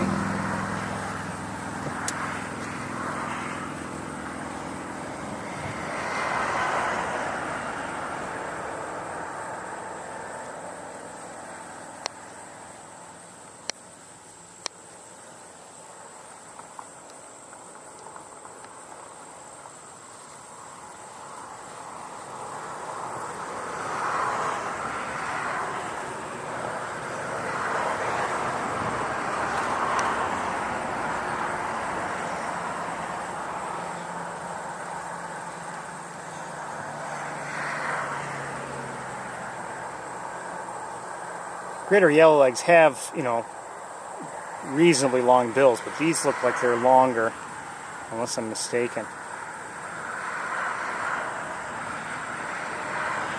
Are they short-billed dowitchers? I'm not sure.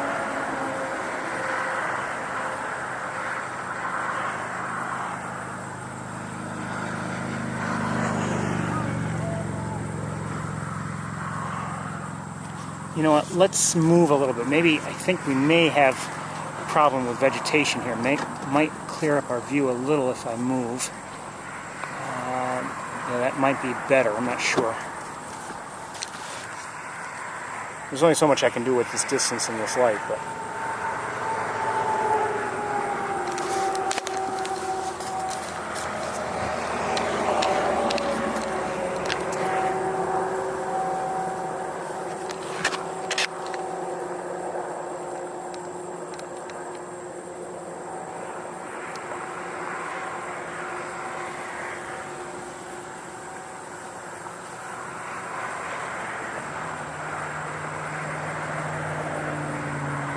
Notice how they're drilling like, you know, like oil rigs.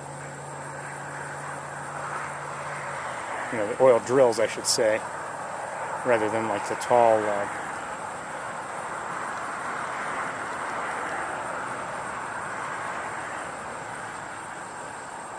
tall, I don't know, A-framed things you might be thinking of.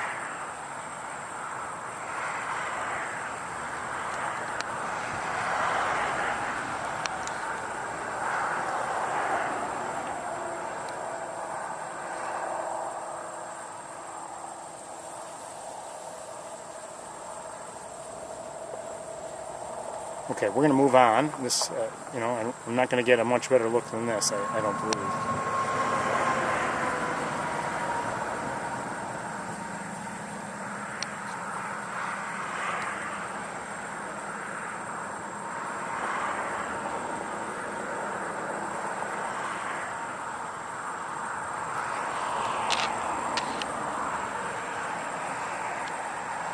Could switch to the other scope. I think this is fine.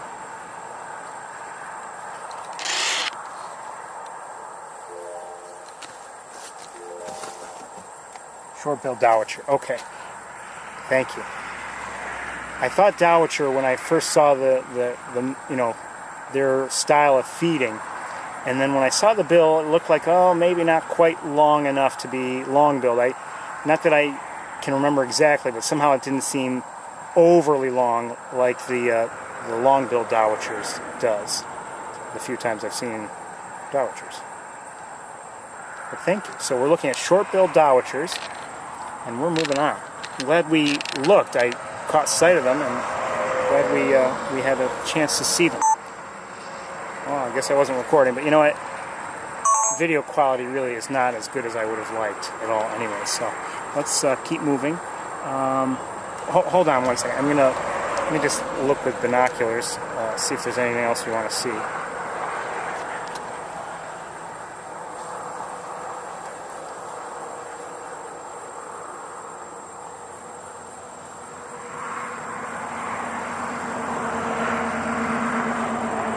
Well, let me just show you something. Coming into view is, that looks like a greater yellow eggs, I believe. So you can see a different style. Yeah, sure, it goes, you know,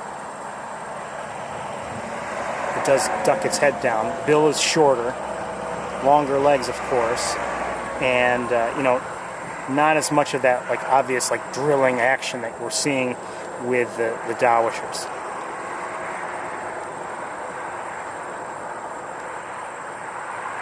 I mean, this looks like their primary method of feeding. Okay, let's move on.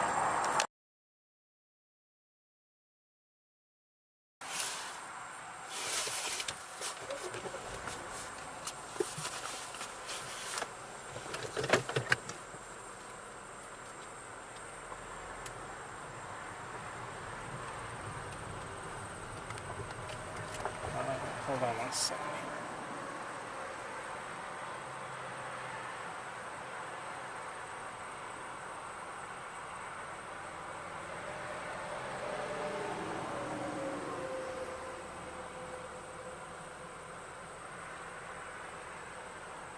Some other shorebirds just came into view. They're distant. Let's take a look at them as best we can.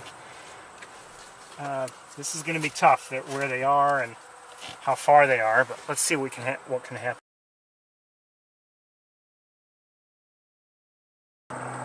They just landed around here somewhere, I believe.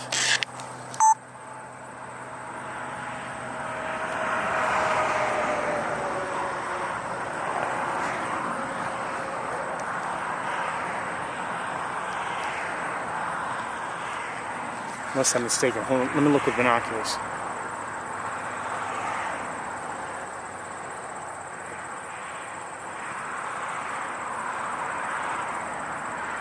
I'm not sure I see any of them. They seem to be on the smaller side. And, you know, this is getting difficult in terms of conditions. They're distant, and I can't see. Ah, there we go.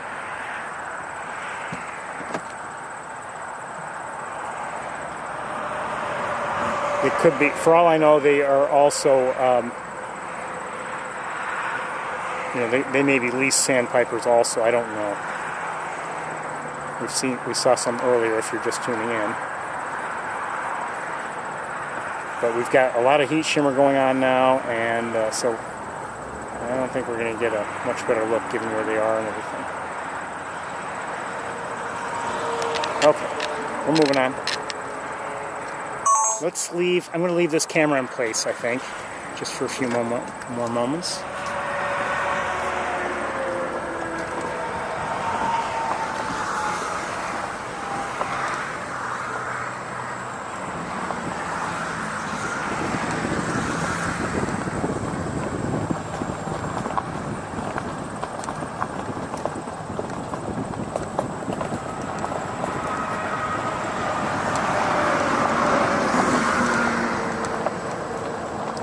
Sorry again about the noise. I just need to have that other window open to get some breeze in here.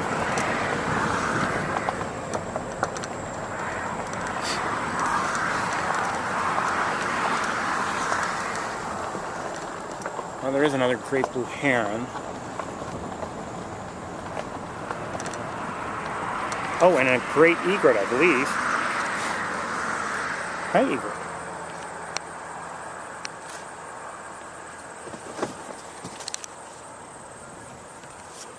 Let's stop the car here for a moment.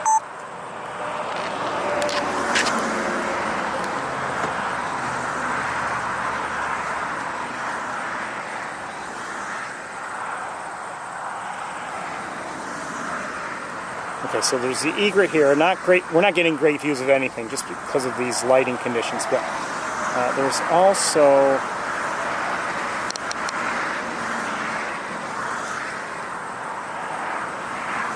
these are wood ducks. These two are. They're wood ducks. I'm not sure who this is. Is that a wood duck also?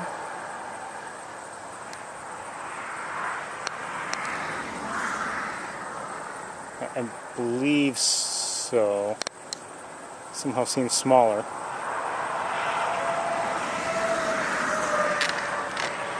And then, not sure who this is over here.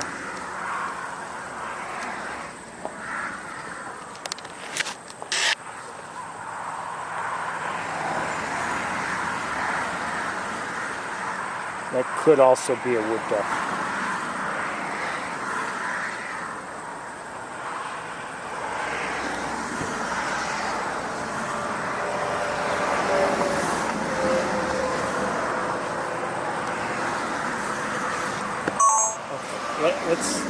I'm going to send you back to the great egret, if I can, and I'm going to look around with binoculars.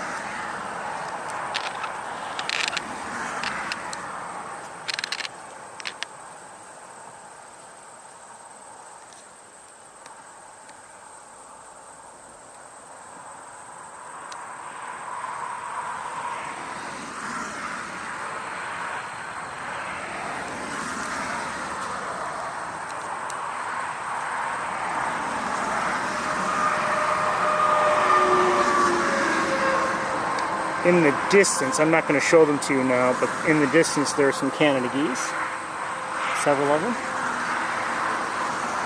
and I think we're going to move on.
feeling that's going to just about do it for Wildlife Drive.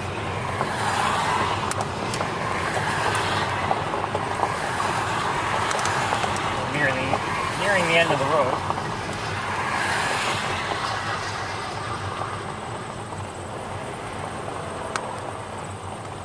You know, overall, considering the time of year and everything, and you know, I enjoyed it. I mean, we didn't see huge numbers of birds, or even a huge number of species, but we saw a nice variety.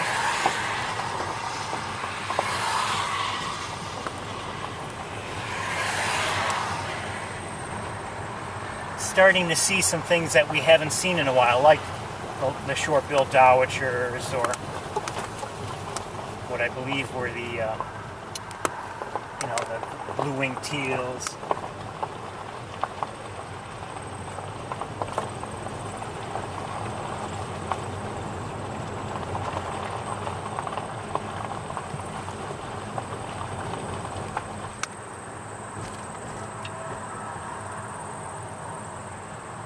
Okay, that is it for Wildlife Drive. Let's continue on.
We're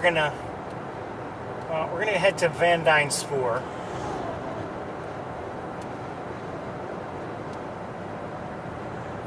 Flying over Mays Point, I just saw something. Let's see.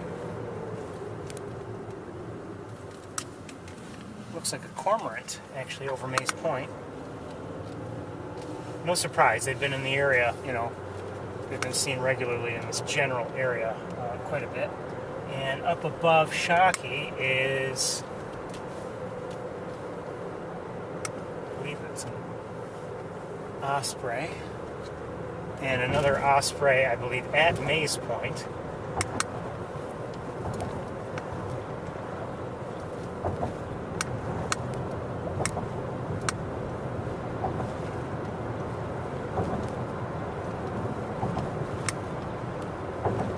So we're gonna, I think, go to Van Dyne Spoor.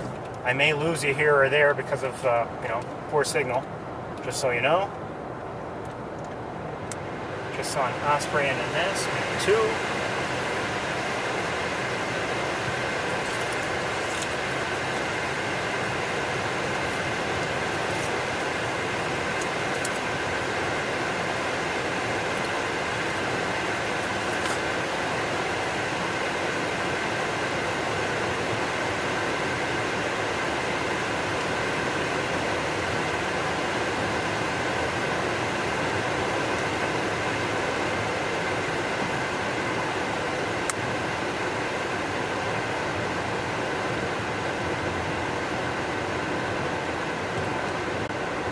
My thinking at this point, in terms of where to go, is we might as well get to, if we're going to go to Knox-Marcellus, the later the better.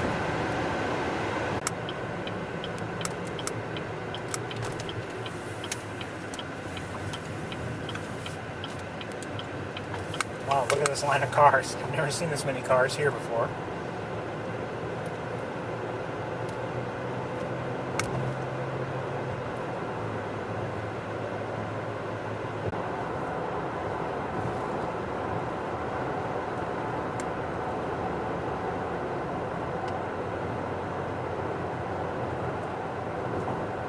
Sorry, we had lost connection, then it looked like it regained the connection on its own, then we lost connection again, and I had happened to notice and restarted. Anyway, I've never seen so many. You missed it. There was a whole line of cars. I've never seen so many cars on, so condensed on 89. And I wonder, and this was back at the intersection. I wonder if there was some sort of a funeral procession. But now I'm seeing still a lot of cars. So I don't know what's going on.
For me,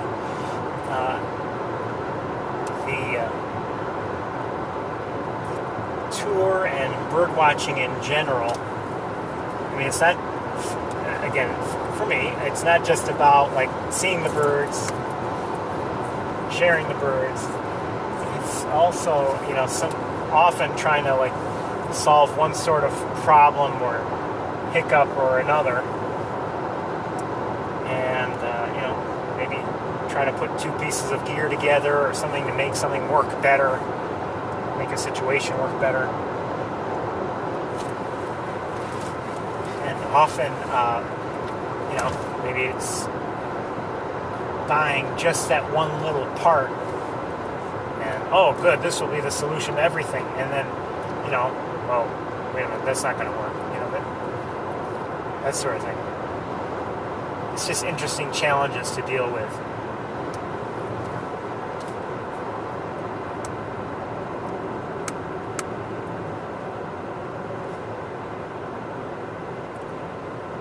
Sometimes they're major, sometimes they're minor. Or maybe not even important at all. But, one thing I'm trying to work lately is just, it's just basically a tripod sort of thing. I'm trying to get two pieces to work together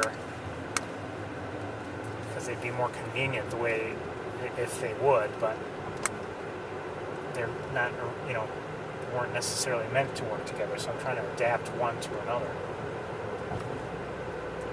And I bought a very inexpensive handmade part.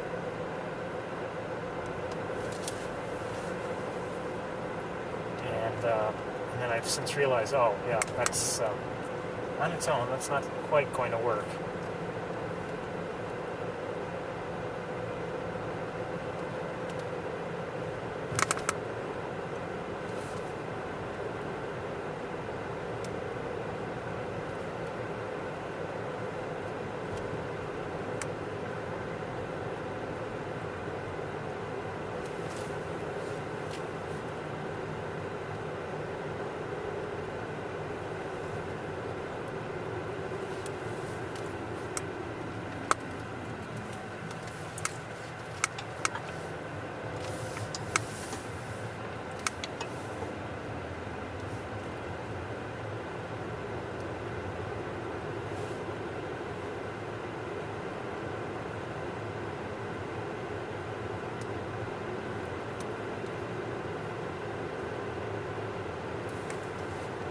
It is always good though, like if you're trying to solve some little problem or something and you finally do and it really works well for you,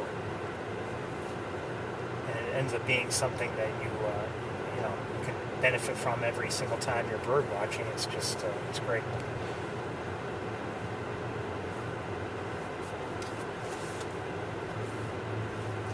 Okay, railroad tracks, lift your feet.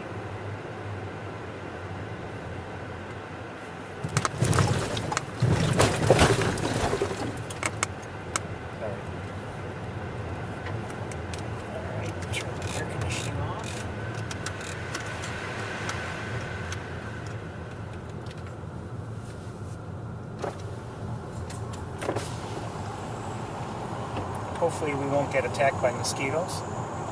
I see a number of crows to our right, just like last week when we were leaving. Oh, I don't want to scare them. Oh, I am scaring them. Or at least I spooked them a little bit. Anyway, there were a number of crows there.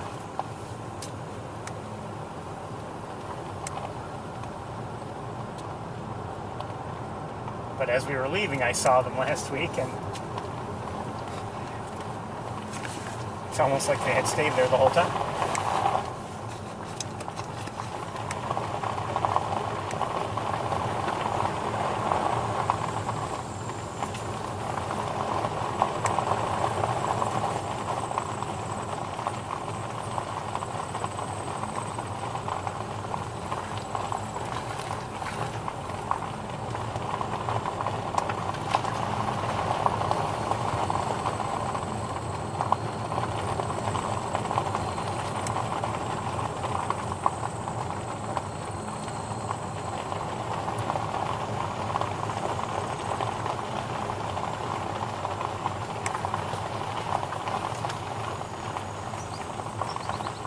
American goldfinch we're hearing.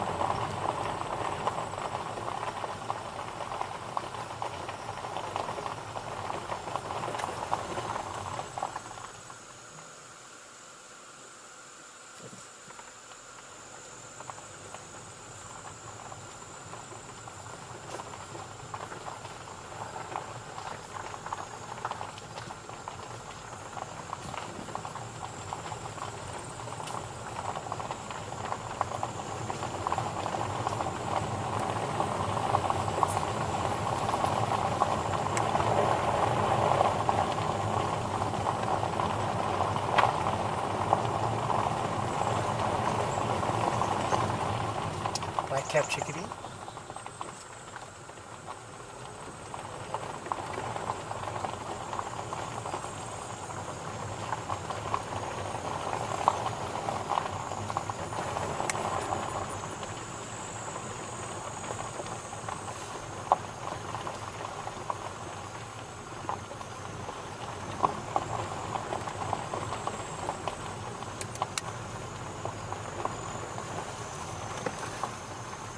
Quiet so far.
Hearing anything, essentially.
there's a vehicle behind us. We'll let it pass.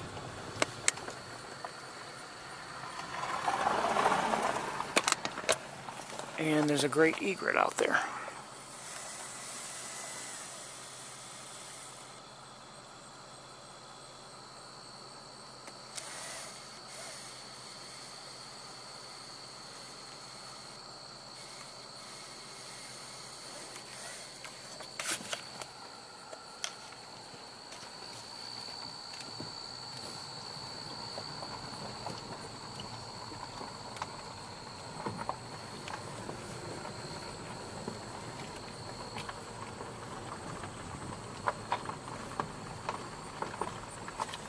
Up on one of the utility poles, there's something, I'm not sure what it is. Is it a Kestrel? Maybe. What we'll do, you know, it might be frightened off by the vehicle ahead of us as it makes its way, but we'll wait and see. If it does, if we do get a, yep, it took off, as suspected. I'm guessing it was a Kestrel, it might have been a Merlin, but now last week we saw a few Kestrels, 3, and what I believe was a Merlin, and there may be some doubt about that, but as I kept looking at it and its face, I'm fairly well convinced it was in fact a Merlin. RC Netherlands was wondering maybe if it had been a peregrine falcon, a juvenile. I still am leaning towards Merlin myself. Now, in that same tree where we saw all that activity last week, I currently see a couple of crows. Let's give you a quick look at them. One there, one there, and I don't see anybody else. Hold on one second.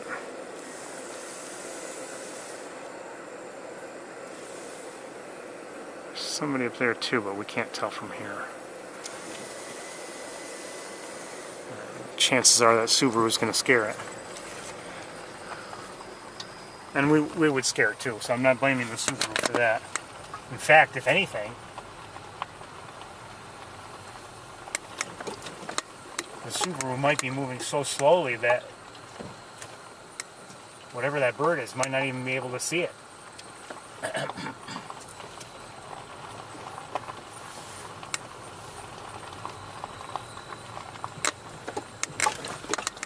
Sorry, I couldn't resist.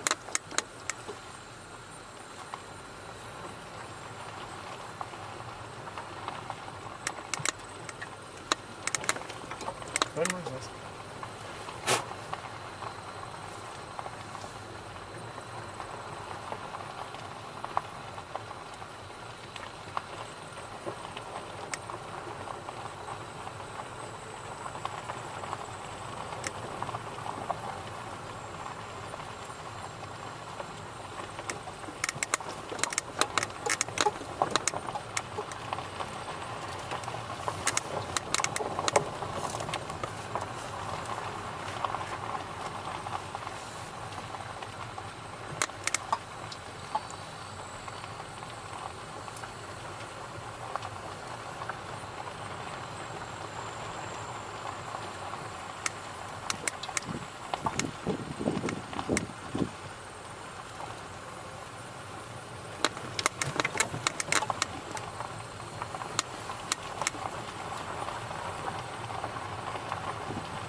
Seems very quiet here so far. I haven't shown you what's to our right because it's just been all grasses.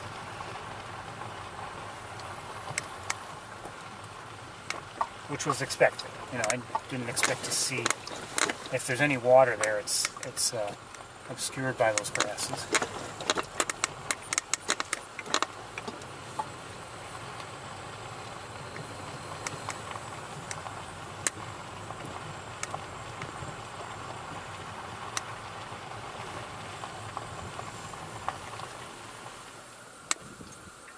Just saw, I believe, American goldfinches in the air.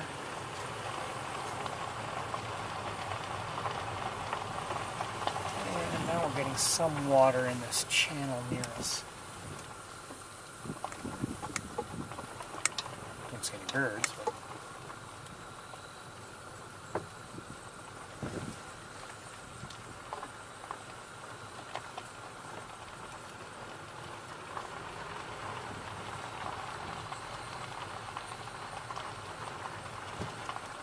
Take that back. I do see some birds. Some ducks. Probably mallards, if I had to guess.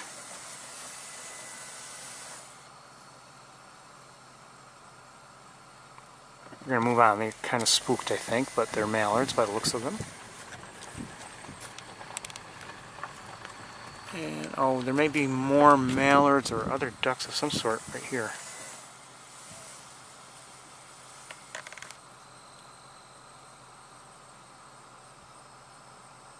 I'm thinking mallards. Let's keep moving. I don't want to bother them. Hard to see, but I happen to notice their heads.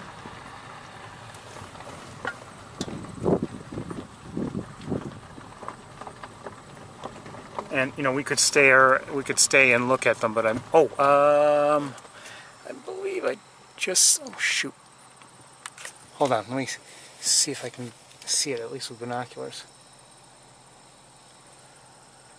May have seen a grebe, but I'm not positive. Now I don't see it. Pied-billed grebe, that is. We'll see. Maybe on the way back I'll see it. I don't want to, you know, again, I don't want to spook anybody. Great blue heron.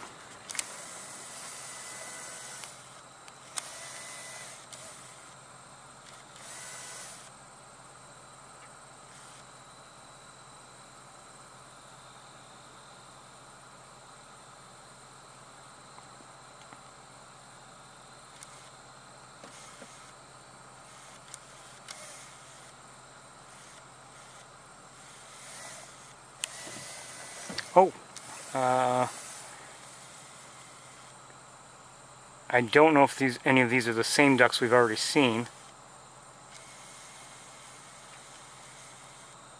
I kind of doubt it, but they might be.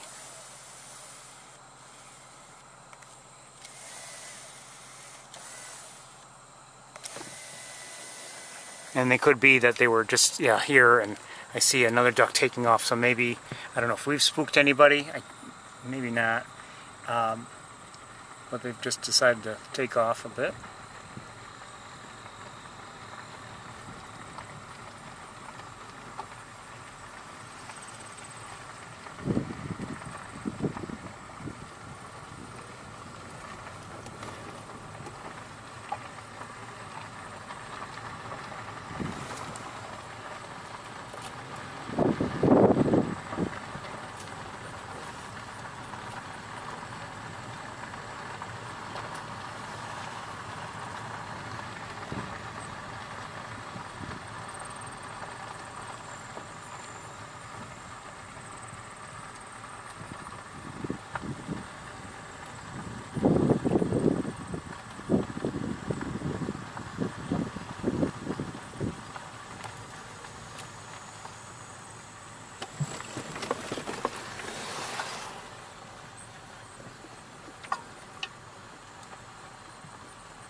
I believe I hear a cedar waxwing.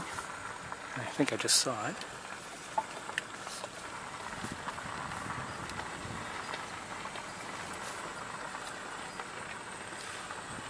And another one.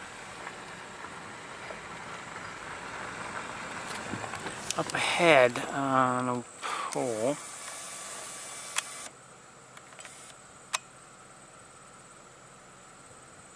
That looks like a starling there. I'm not sure what that is there. It looks like a gull, but I'm not sure what kind. And we'll try to take a look. There's something else there as well. I'm not sure what it is. And hold on, what do I see over there?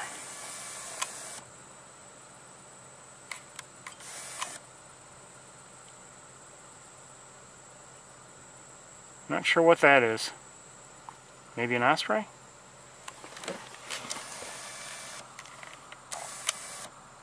I can't see it.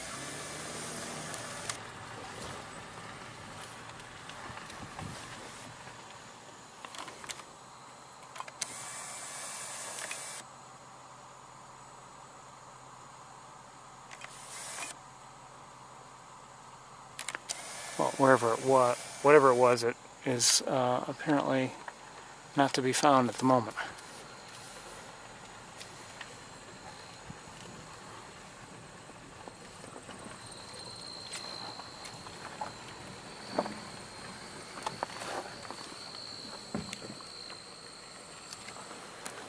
Okay, let's see if we can get a look at whatever this other bird is here. I believe I thought it was one bird, but I believe there were two starlings. And as for the, oh shoot, hold on.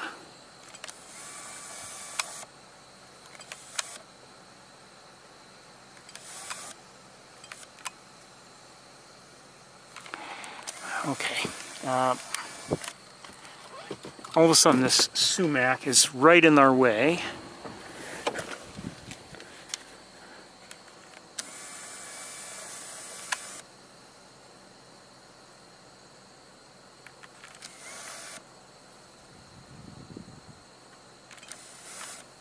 Okay, I can't get it. Let me look with binoculars first. Maybe that's good enough and I can tell you what it is.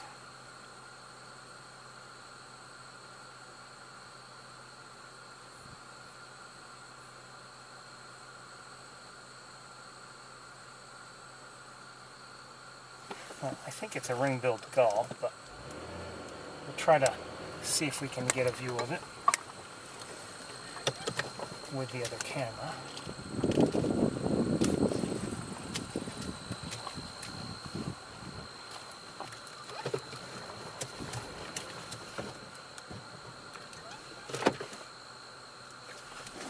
Okay, this might not be too bad. It's hot here in the car. Oh, hold on, what do I see out there on the water? Another great blue heron.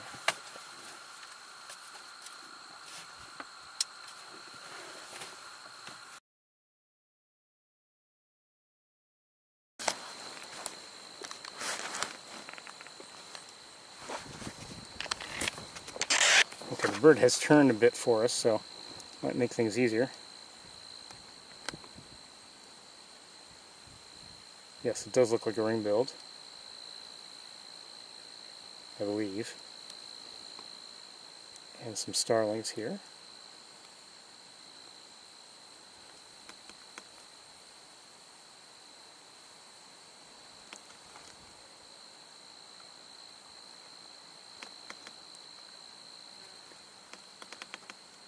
Okay, and let's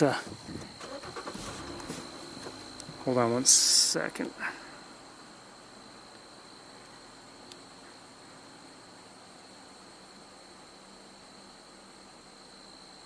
It's pretty quiet here though overall. Not much activity,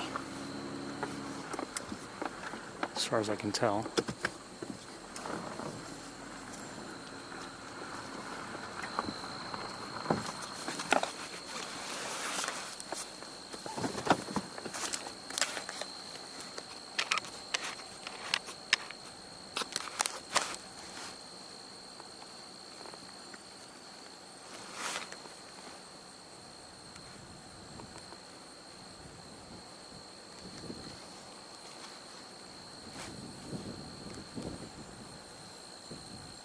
There's that other great blue heron there.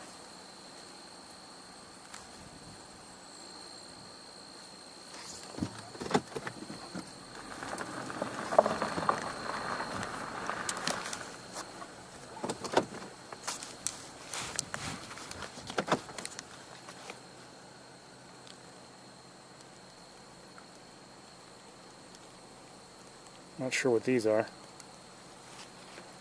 And in the air near us, another gull.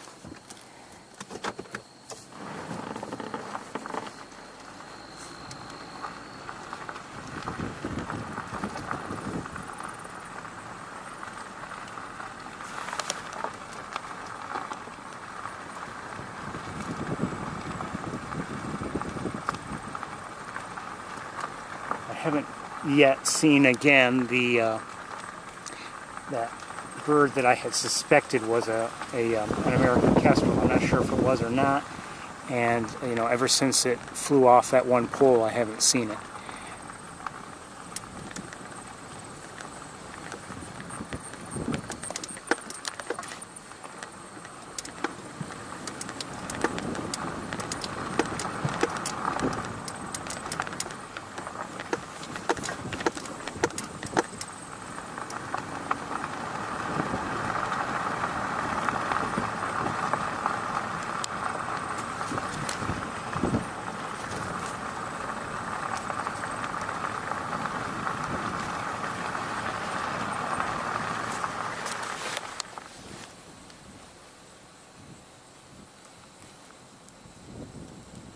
Not sure what those are. They look like, well, they are ducks by the looks of things, and they look like mallards. As far as I could tell. And I see a great egret in flight low. It looks like it's about to land. Could be that same egret we saw earlier, or who knows. There it is.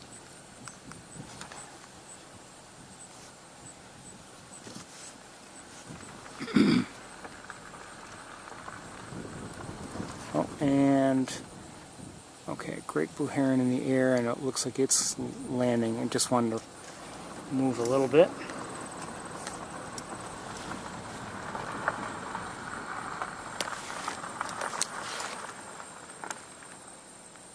Oh, look who's there. That looks like a grebe, piebald grebe.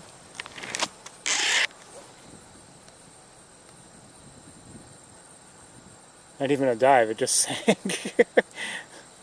Don't look at me.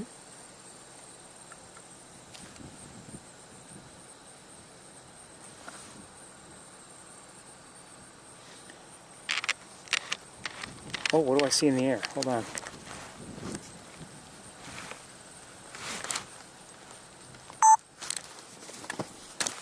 Is that, hold on, is that a harrier? It is. Northern harrier in the air. First one we've seen in a bit. If I can get it. Where is it? There you are.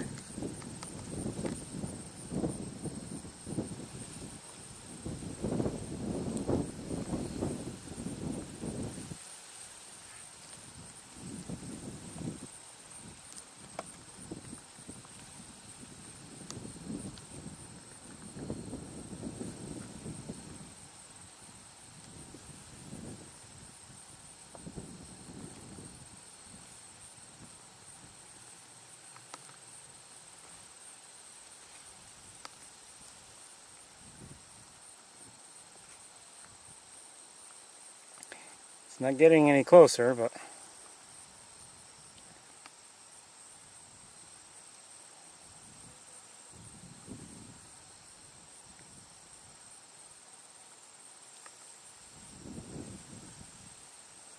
just getting farther and farther away now.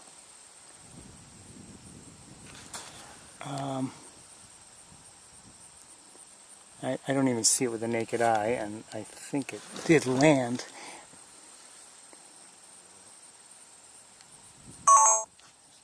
Let me look with binoculars out there. Oh, I see it again in the air.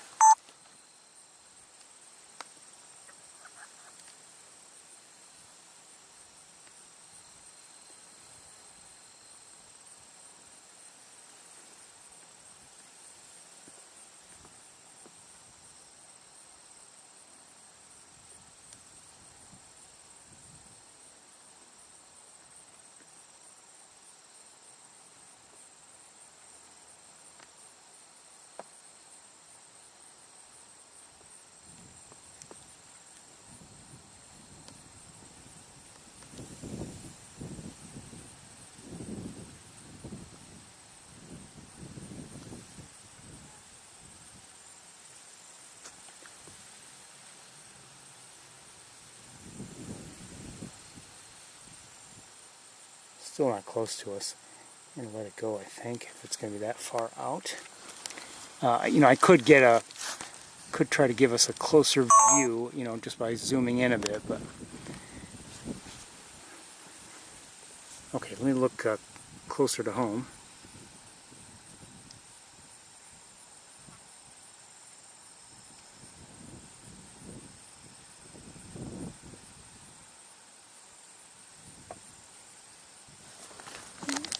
Farther from home, I believe I see a turkey vulture in the air. Hold on one second.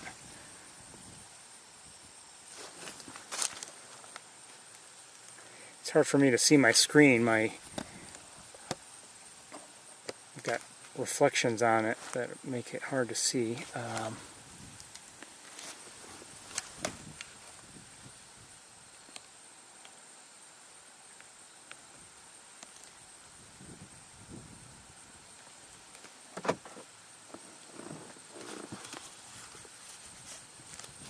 Oh, hold on.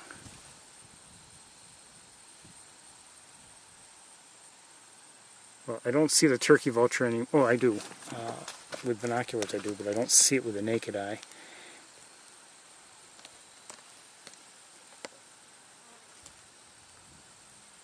Let me just verify that it is in fact a turkey vulture.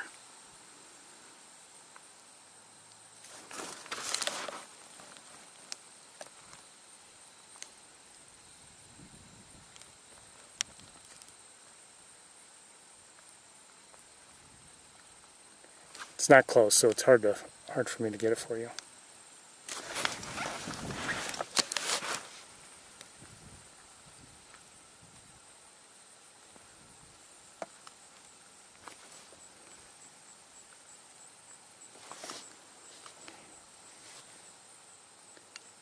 There it is.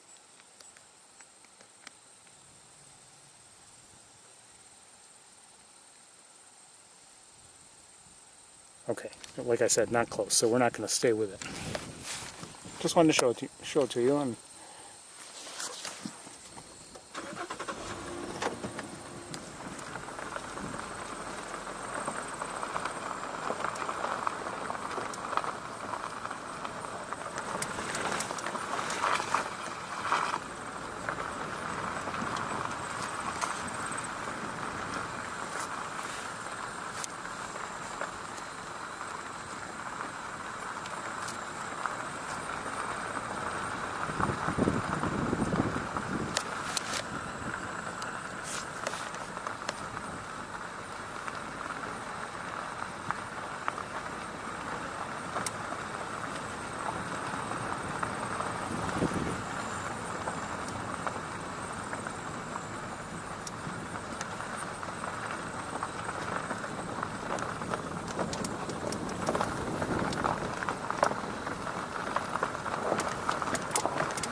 okay, hold on. I think I see kestrels now. Oh, come on, autofocus. Come on. Don't be such a dog.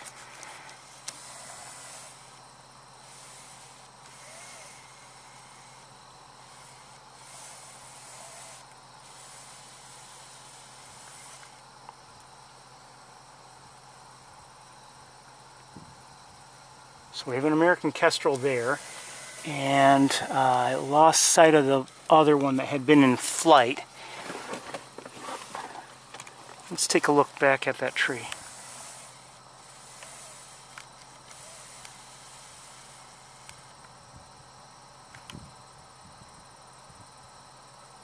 So we still have a crow here.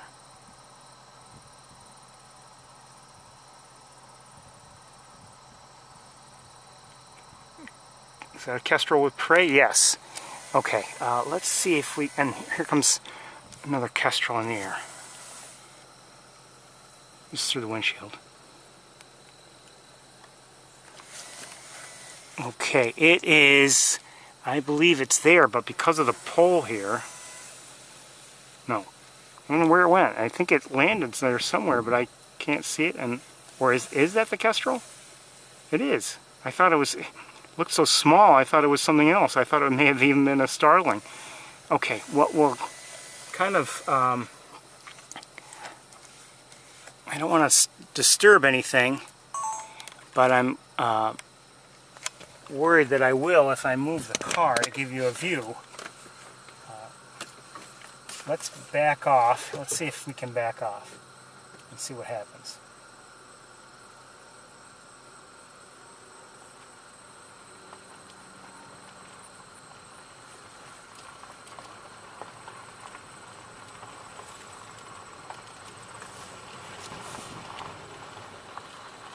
Okay, it just dove.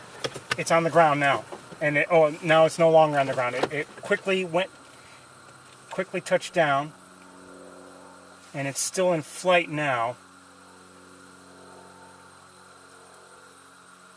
Okay. Well, we'll try to look at it. It went to the next pole, which is that much farther away. But let's see if we can get a look at it, and then. Well, you know what? Hold on. We're going to look at the other one first, the one that has the prey.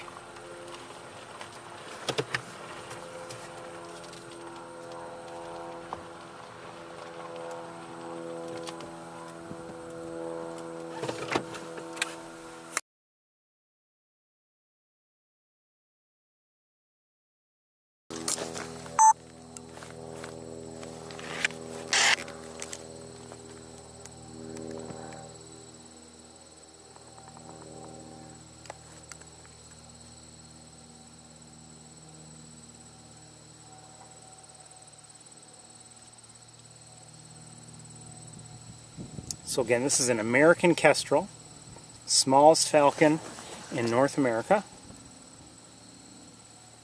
Looks like it may have finished, or just about finished, whatever it had.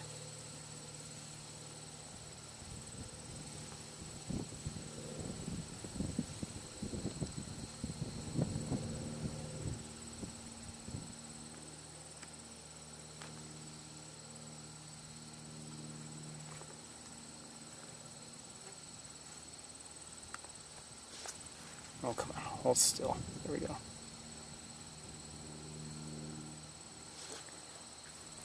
And the other one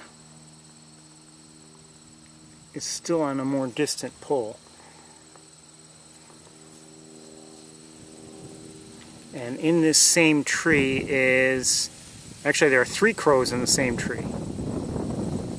Oh, wait a minute, and there's somebody else in this tree. Hold on. There's somebody else in this tree. Down here. Where are you? There you are. Is that another Kestrel? Looks like it.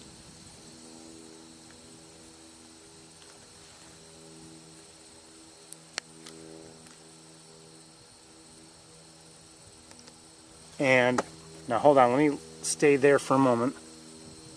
And yes, so we've seen 3 Kestrels so far, because there's one here, there's one up above that was just eating,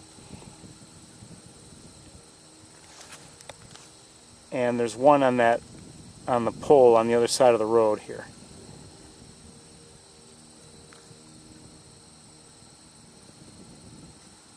Okay, it's where the cloud has. And here are the crows, by the way. There's okay, maybe just one. There had been two more. There's one. Let's go back up to that kestrel up top.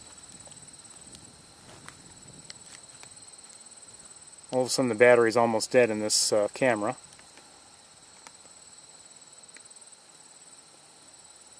So I'll have to change it soon.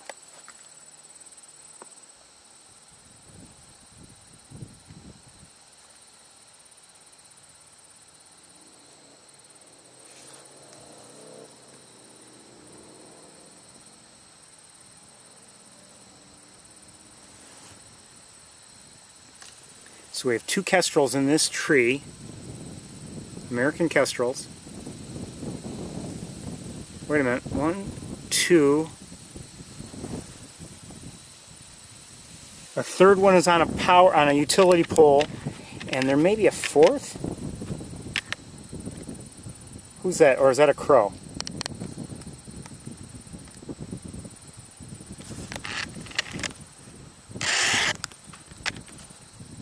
That is an American kestrel. So we have four. We've seen 4 American kestrels. Come on, hold still.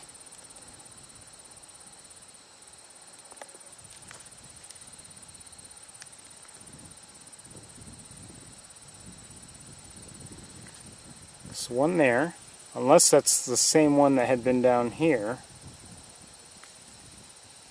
No, there it is.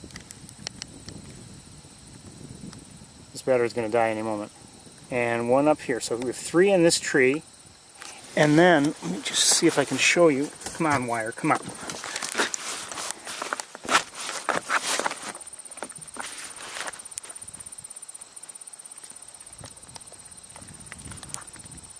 On pole. Oh, did it just take off? Oh no, there's one flying around right now. Hold on. And it's up here. Well, now I can't find the pole. There it is. Up here. And I want to verify with binoculars in a moment. Let me see, because I wonder if this is 1, 2. Oh, this could be one of the ones that were in the multi kestrel tree, because I only see 2 there now. And then, so on this pole we have one.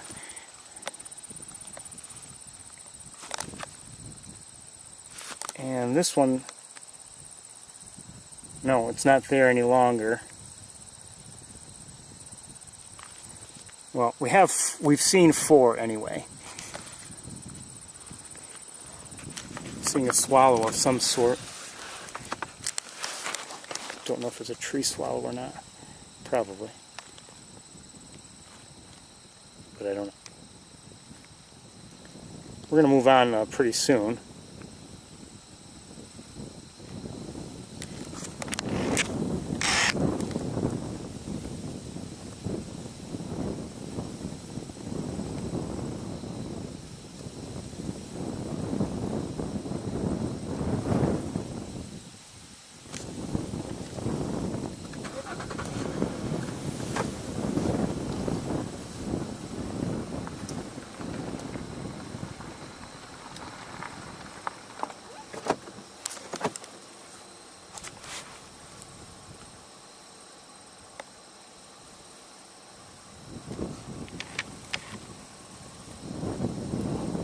I was hoping I could get some of those twigs out of the way, but I haven't yet.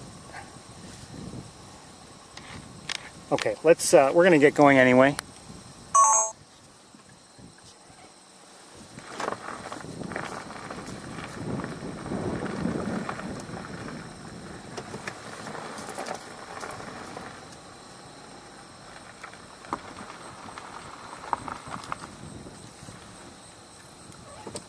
Hold on 1 second.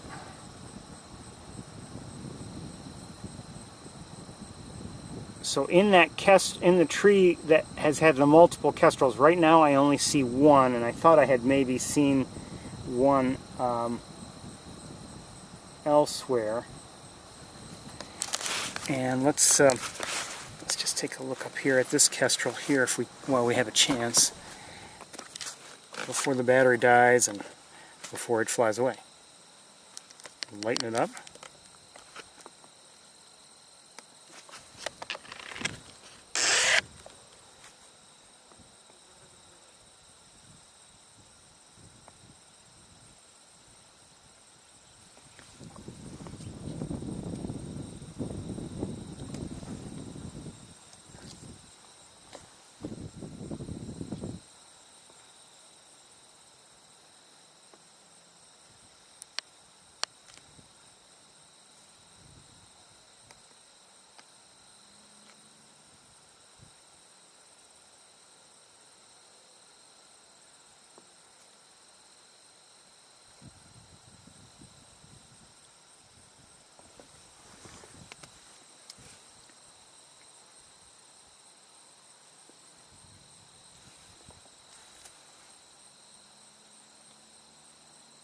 And now in that tree that had the kestrels, I see no kestrels. I just see, oh no, one just flew back there, and another just flew in there. So there are two in that tree plus 3 crows. But this view I think is better. We'll stick with it.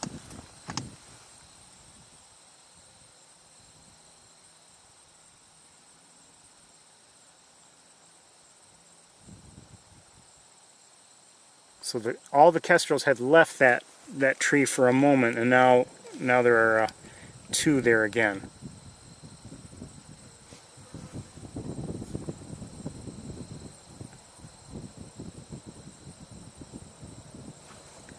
This kestrel looks like it's kind of sort of actively hunting, maybe looking down at the ground for bugs or something. They will take those.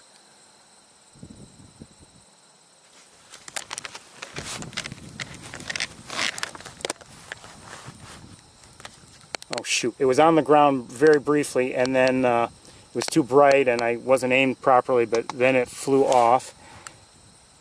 And now it's still in the air, and it has landed on this more distant pole. Oh, and here comes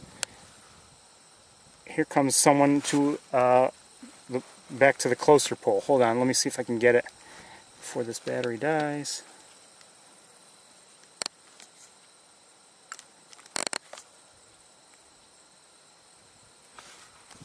And in the kestrel tree, there are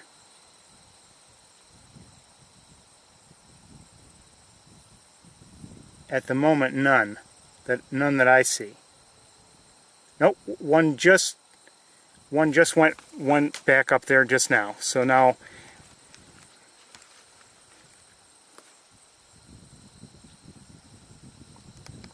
this could be boring you, I don't know. I have to change this battery very, very shortly.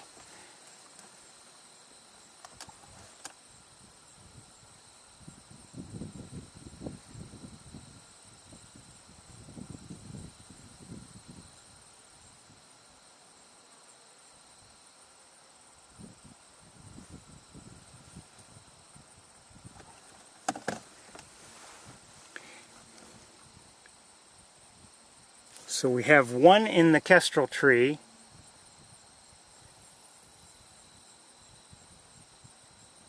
along with 3 crows at least. This kestrel here,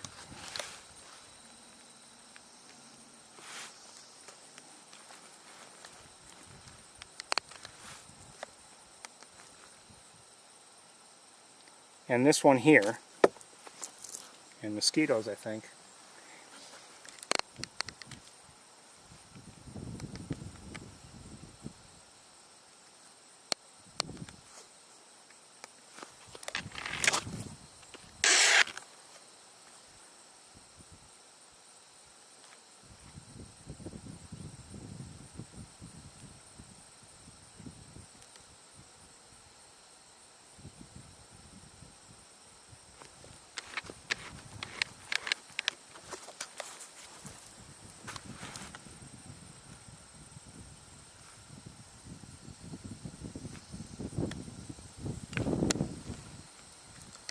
few more looks and then we're going to get going.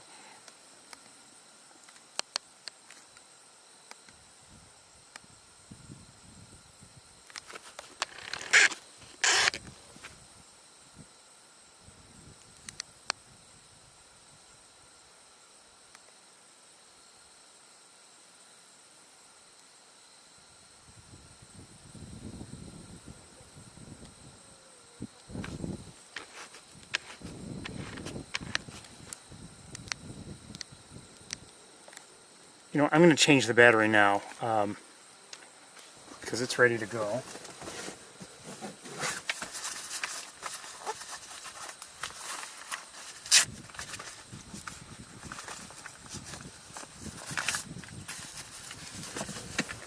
Okay, I need a moment. Oh, I wasn't recording.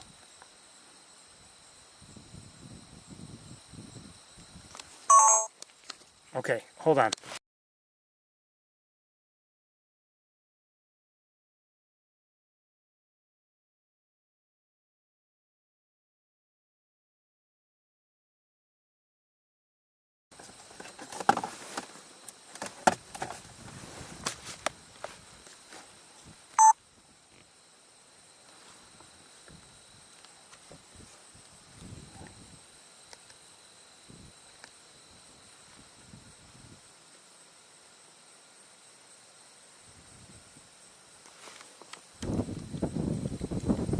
I know it's dark, but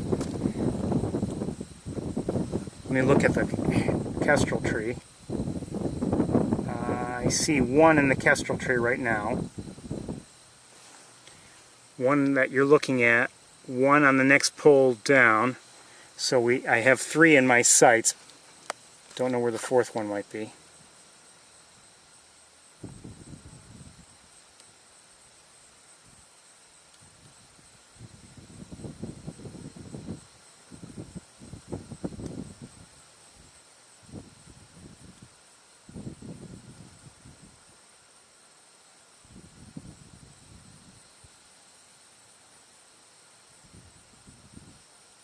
Hold on.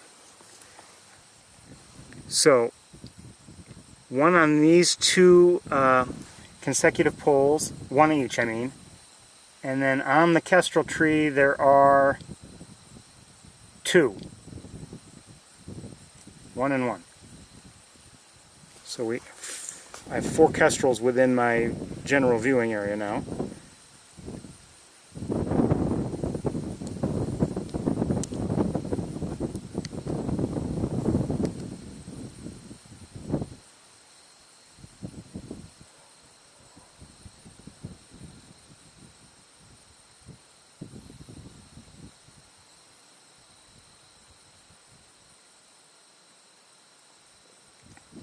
See if this one takes off or it doesn't. I don't know.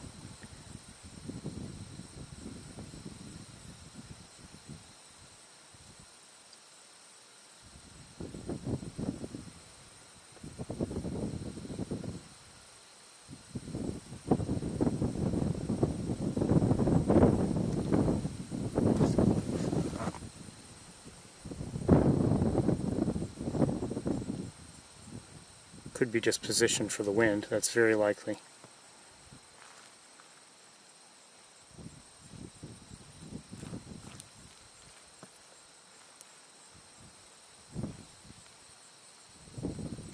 See the one there.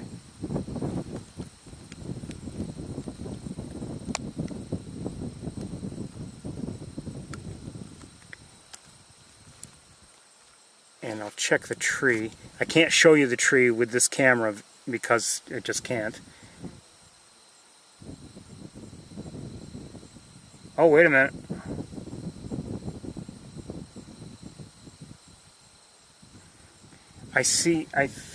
I'm pretty sure I saw somebody else in the air. Oh, wait. I see another Kestrel in the air. 1, 2, 3. So I have 1 in the air hovering.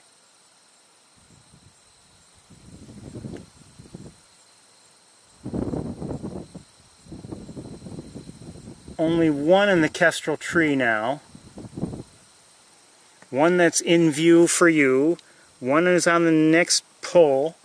I'm not sure if we have 4 or 5, is what I'm saying.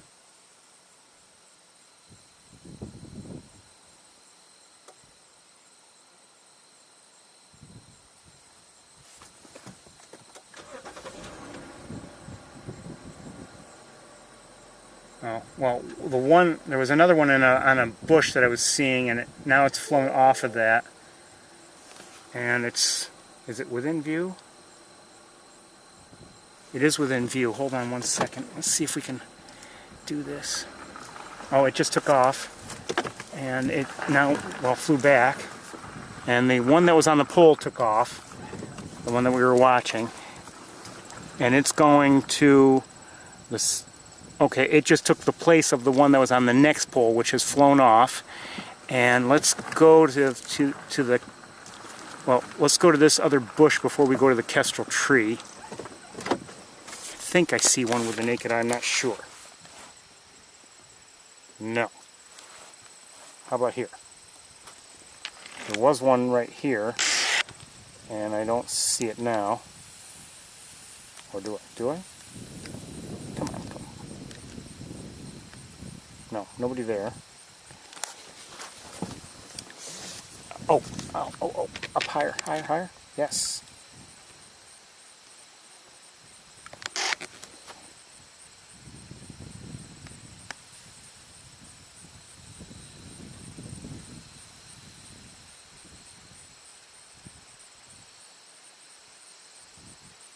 Meanwhile, in the Kestrel tree, let's see what we have there.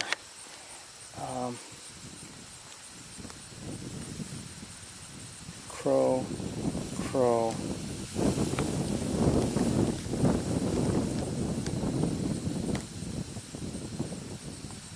We'll move on soon enough. We've got other places. Oh, Kestrel moved. Where is it?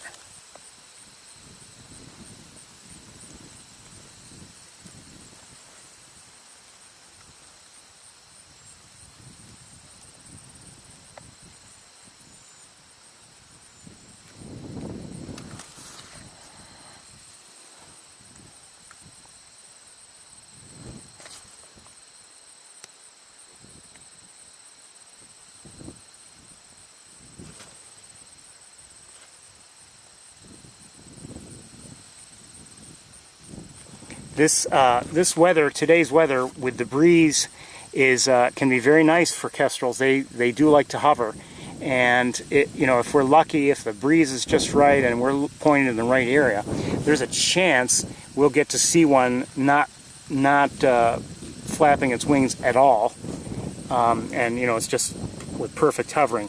That's a lot of things have to be just right for that to happen, but it can happen. I saw movement there in the Kestrel tree. Now that looked like one of the crows taking off. Right. Let me look with binoculars. I can't tell if anyone's in the Kestrel tree or not. At the moment, Kestrel-wise, no. It's just 3 crows there, and the 2 kestrels were flying off. Hold on. They were flying one after another. And they're behind there somewhere.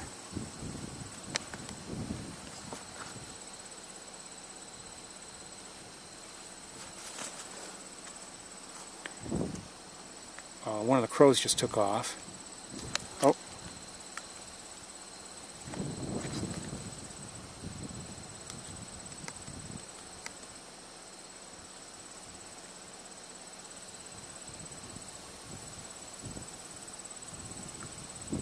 Okay, we're gonna slowly make our way out and leave. I think we're gonna look maybe one more time at one of the kestrels on a pole, the more distant pole. Just very quick. Oh, there it is. Okay, we're gonna move on. Pretty interesting to see, I would say. And it makes you, if you wonder, oh, is it worth coming up here to Van Dyne Spoor? Well, I think so. there is another car coming. To our right, I think I might see one of the Kestrels in the air. And we're unfortunately going to disturb this one that's on the pole. And I no longer see the one that's in the air anyway. Oh, yep, and already that Kestrel took off.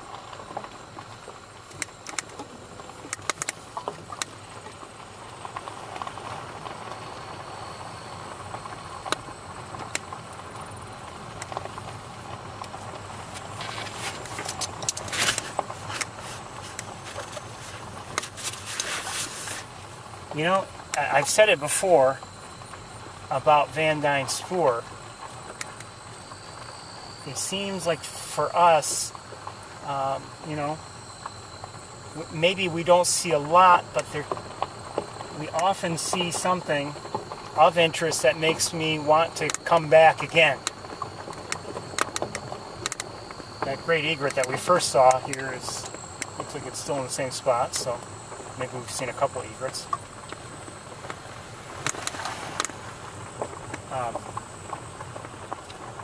But like I said, I mean, it seems like, oh, you know, you come up, maybe there's not much, but there's just that one special sighting, something of interest, whatever, and it just makes you want to, well, you know, the following week, yeah, well, we might see something, and we do. Usually there's something here that I find of interest. There have been times we come here and it's like, okay, that was essentially a waste of time. Didn't see anything. Didn't hear anything. Well, it's after 4 o'clock. I hadn't realized it was that late. Well, you people wanted to stop and watch the Kestrels. I'm blaming you.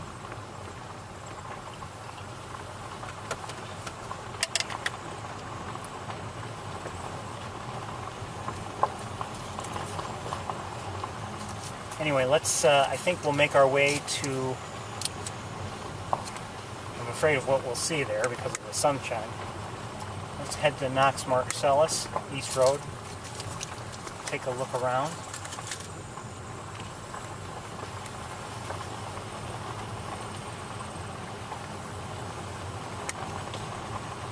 And maybe just a quick stop because it's getting late.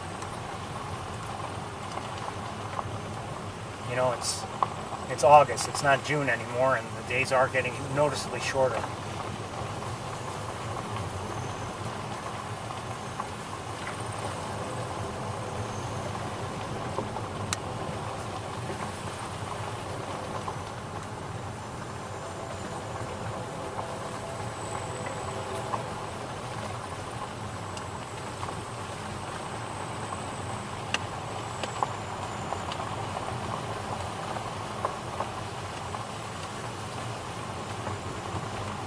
So what did we see back there? I'm guessing we've been seeing last week and this week probably,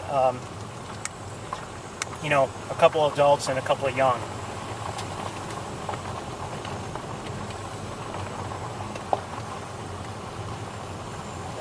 That's my general thinking on that.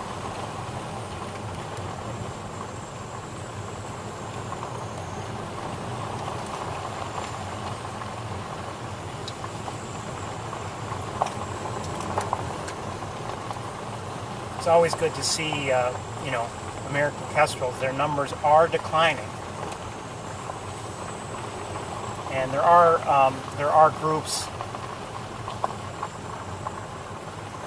you know, working to try to help them, or at least to help, or to at least understand what may be causing their numbers to dwindle.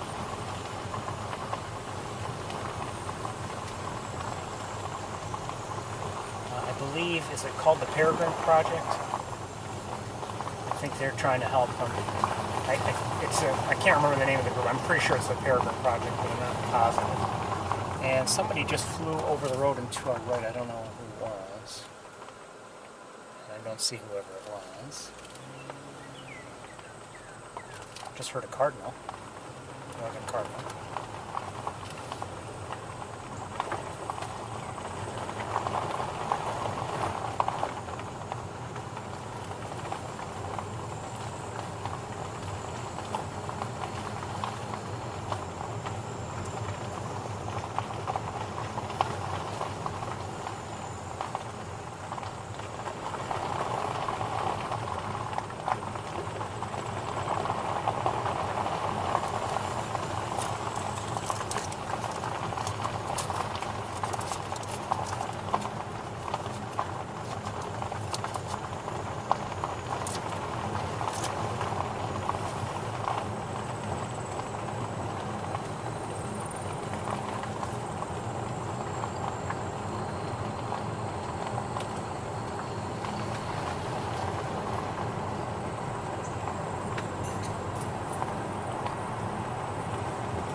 You know, I'll say about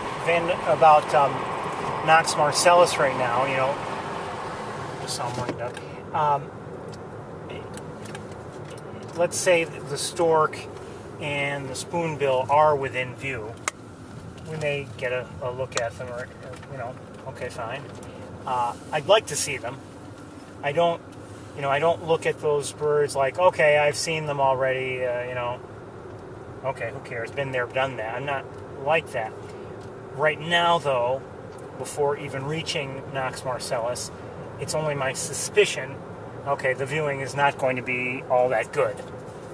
Just because of, you know, the sunshine and everything. That is a concern I have right now.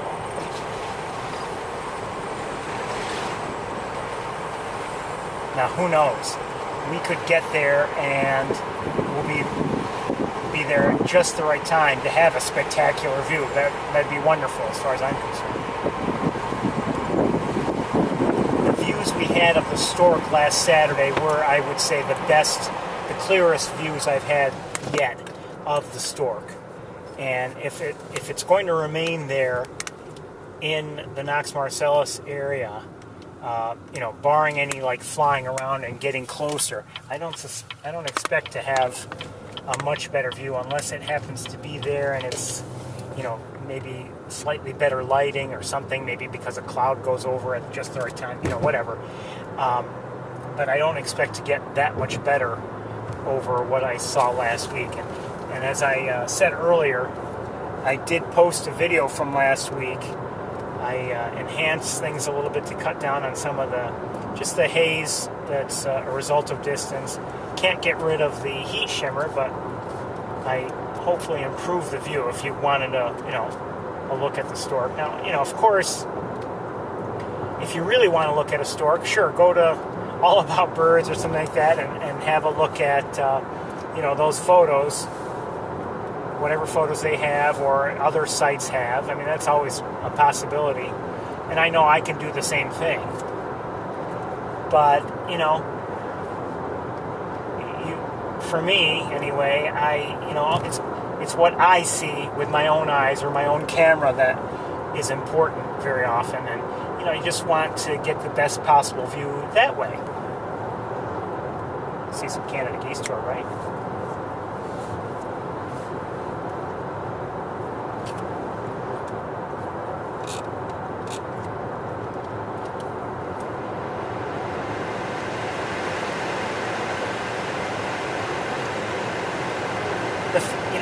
The fact is,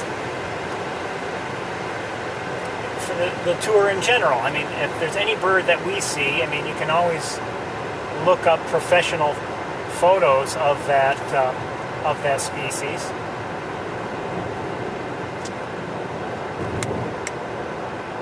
And you know, look at that. But somehow, you know, for me, it's different to see it with my own eyes.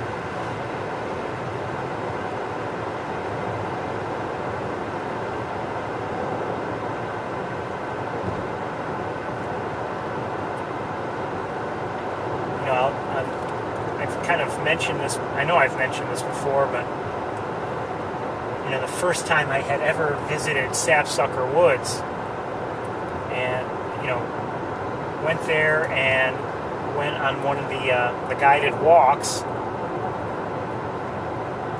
I knew even less about birds than I know now, and you know, walking around and we saw various things, including a Baltimore Oriole and an American redstart, who was really, I mean, the person guiding the walk was surprised that this one stayed within view as much as it did. So, you know, seeing things like that, you know, I don't know, I hadn't realized, oh my goodness, I didn't realize that here in, you know, in upstate New York, I could see such birds. To that point, I don't believe I had ever even heard of an American redstart, and I had heard of Baltimore Orioles, but somehow I just assumed there wouldn't be any around here, maybe because it's called a Baltimore Oriole. I didn't think that meant they were strictly in Baltimore, but I felt that they were, you know, south of New York, and not up here.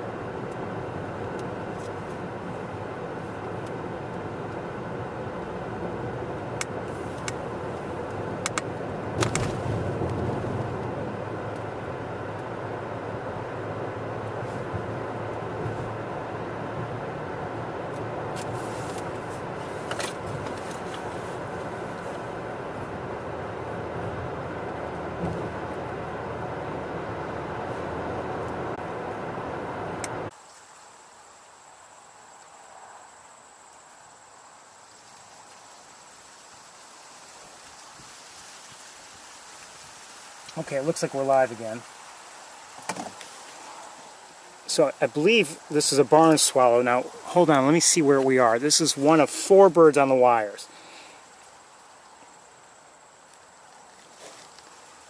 We've already looked at one you may have missed. That's there. And there are 2 more a little farther down.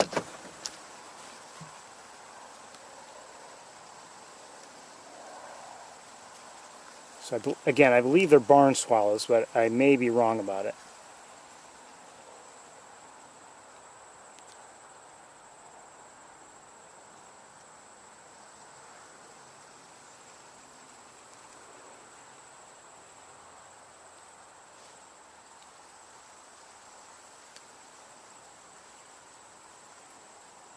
Now, I don't know if you missed it or not, but I was going to look at them, and then another vehicle came along and disturbed them, and they all flew away, but then they flew back. And I suspect when we do the same, you know, we drive, well, one just took off. When we drive through, they'll take off also. Oh, and I see a red-tailed hawk. Hold on.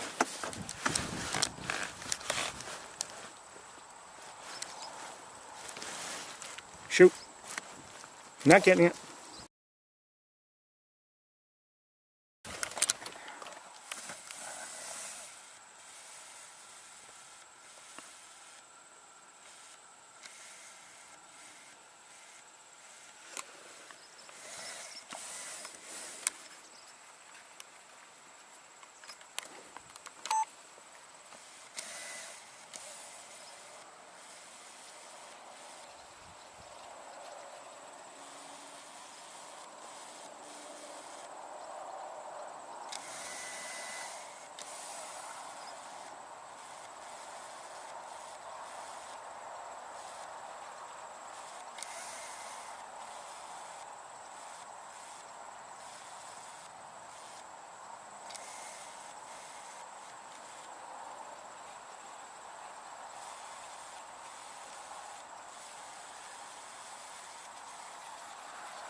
Come on, autofocus.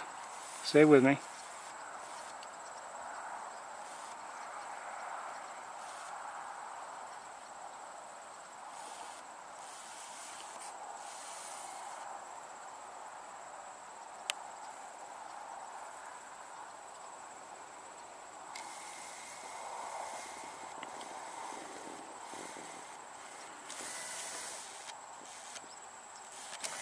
It's getting too hard for me to stay with it. It's up too high.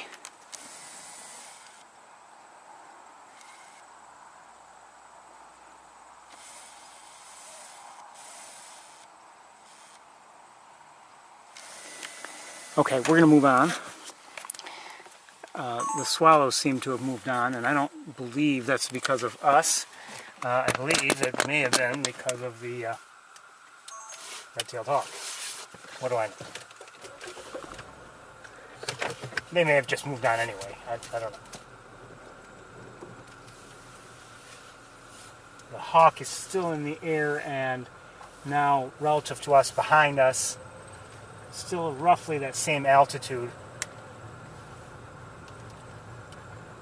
Nice lighting for it.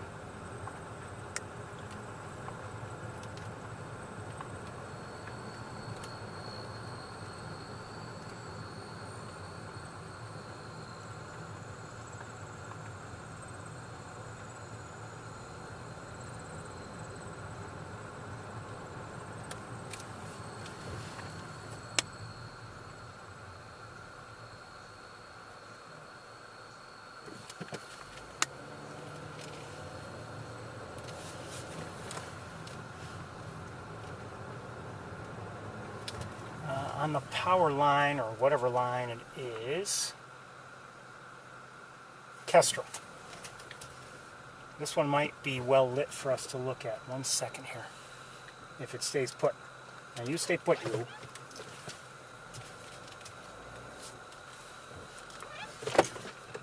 I know, we just saw some kestrels, but why not see this one too?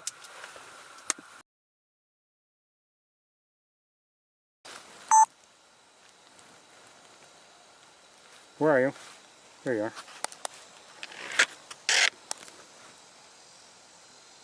Wait, is that that's not a kestrel. That is an eastern bluebird. So closer look. I saw the coloring and I thought, okay, maybe that's, you know, some of the rufous coloring or rusty coloring you see on an American kestrel. Oh, hey, mosquito, I'm busy. But this is an eastern bluebird. Not a surprise to see here either.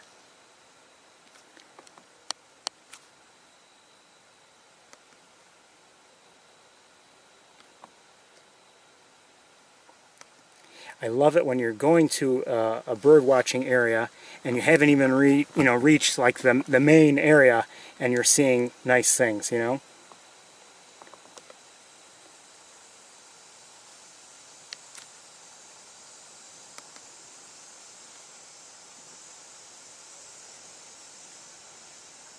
We'll move on very shortly. So this is again an eastern bluebird.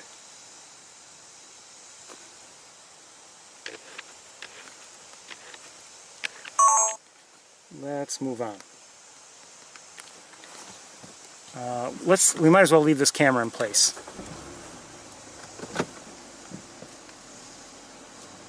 Okay. Hope we don't disturb the bluebird.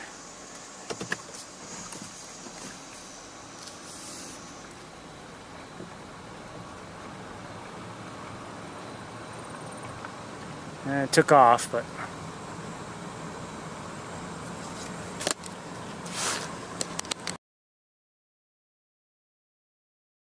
sorry about that, hadn't meant to do that.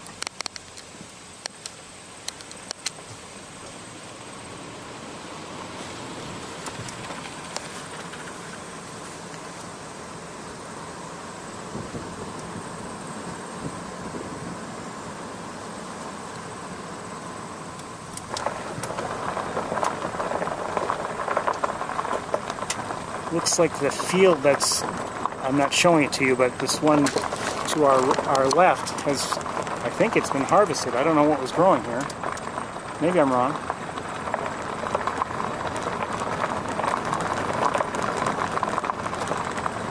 Hold on one second. Let's see something.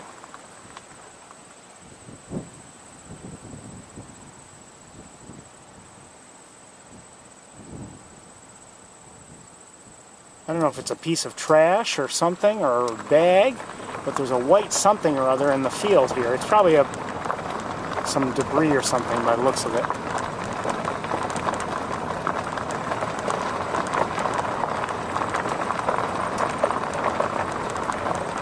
Yeah, that's what I'm thinking it is.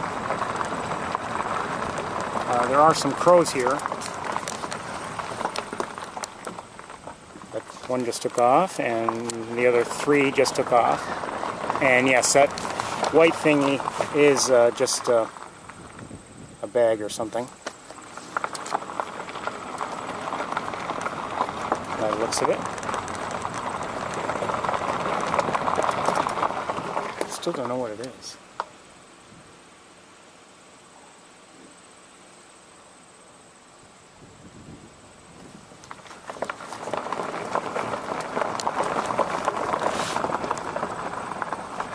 Hold on, I want another look at it.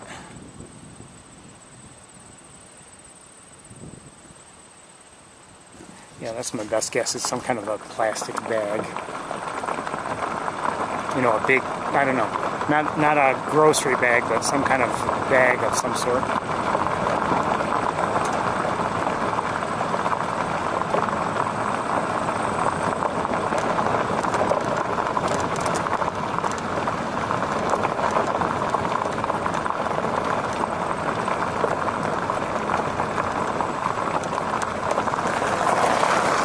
Now, up ahead on the road, you can't see, but there's somebody.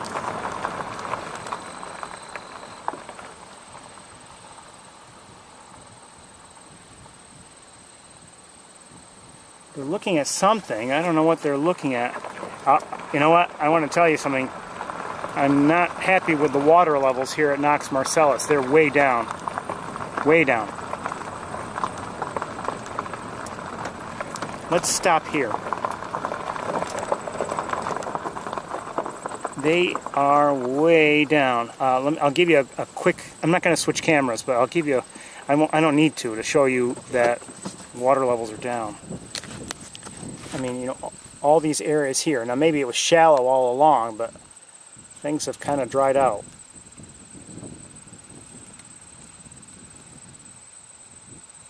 Now, it's late, you know, it's getting to be late summer, so that's understandable, but, you know, in terms of drawing birds, it's kind of a concern for us, for our purposes. I mean, even this, you can see that it's not much there. Okay, let's see if we can take a look at things. That's a great egret, obviously. Oh, and great bars or anything.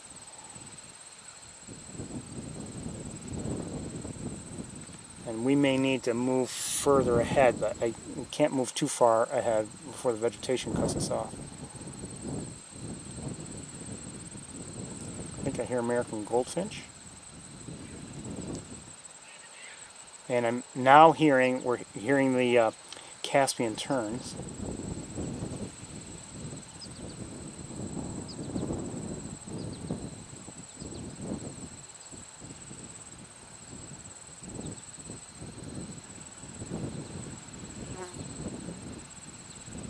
So there's a great egret back there. Is that a crow near it? And then maybe also greater yellowlegs, if I had to guess.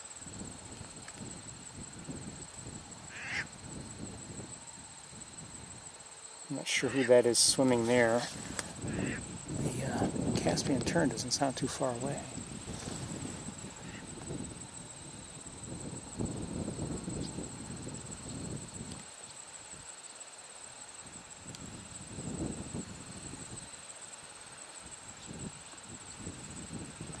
Now it remains to be seen. Is the spoonbill still here? Is the stork still here? I don't know.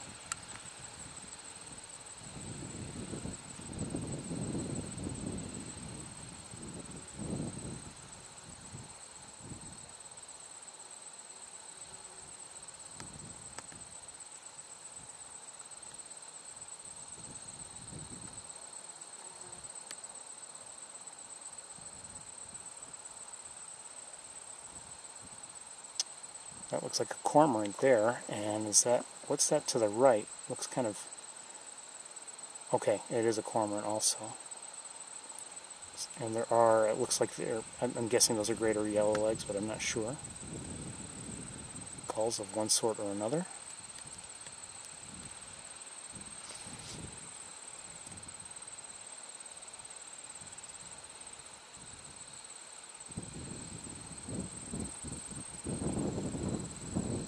That?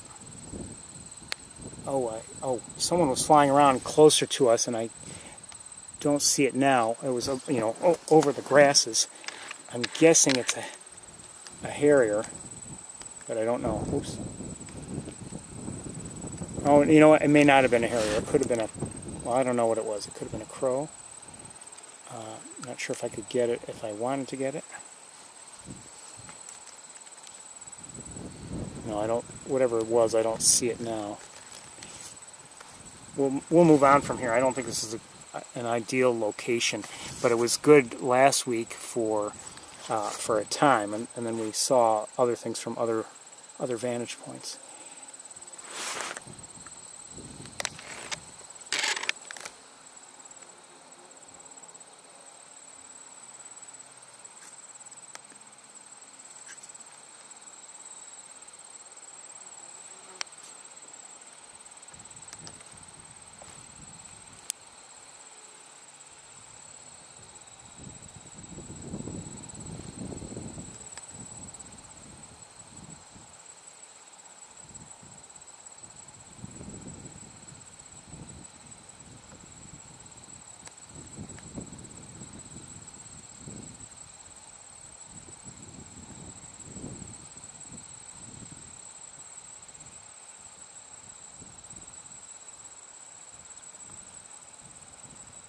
I am pretty sure I'm hearing American goldfinches.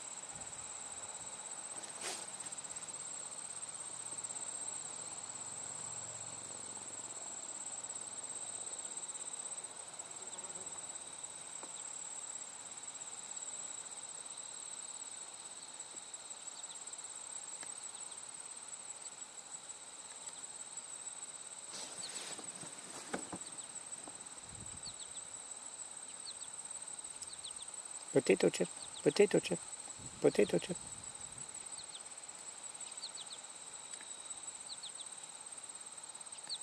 Is that a grebe by any chance? That might be. Pied-billed grebe. Center screen.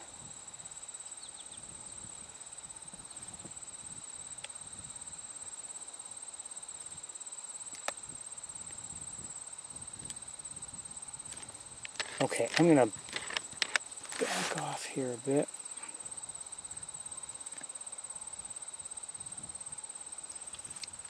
Let me just leave it here. I want to look around with binoculars a bit, just from here.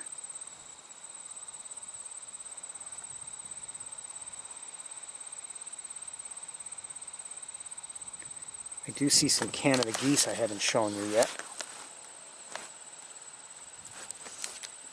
Leave it here for a moment, and that looked like a crow there in the background, walking, a couple of them, 2 or 3.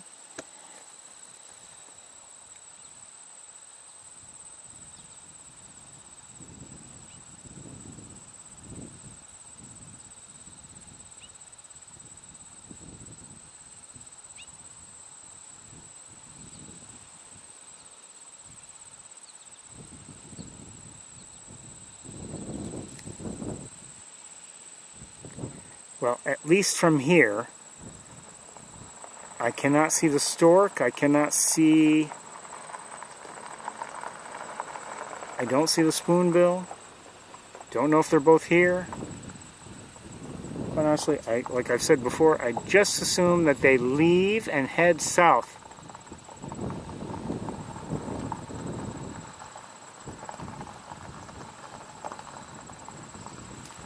Okay, we're gonna continue.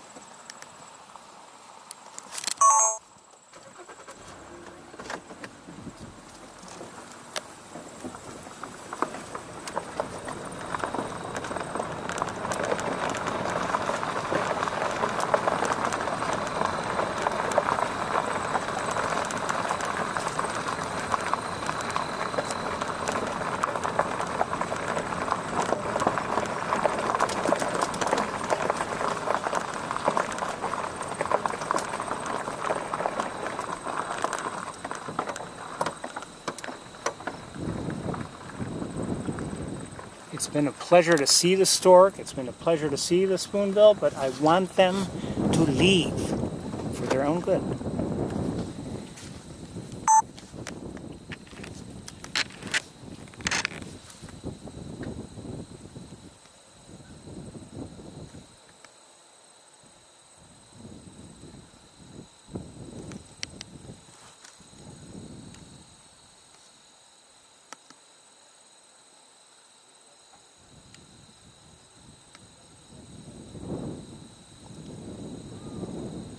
Guessing the majority of these are mallards.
it might be. I'm not sure. You might be able to tell better than I can looking at my little screen.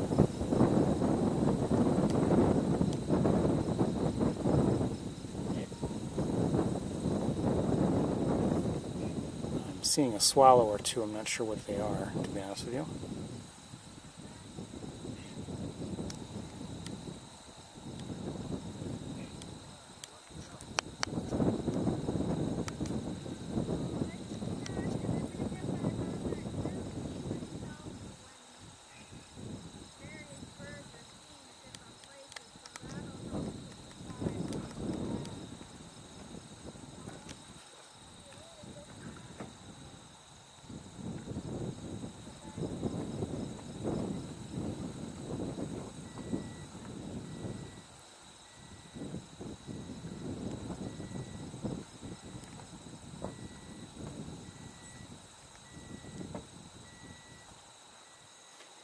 Haven't seen the stork.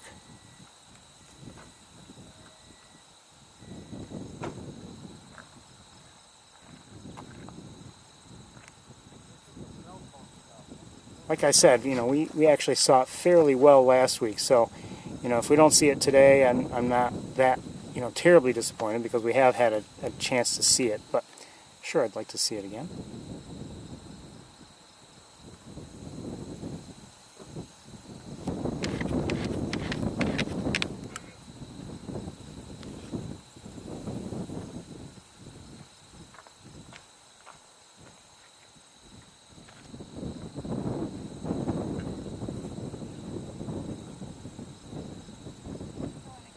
No, don't worry about it. Seriously. Not in your way? No, not at all. See the spoonbill out there? No, did you?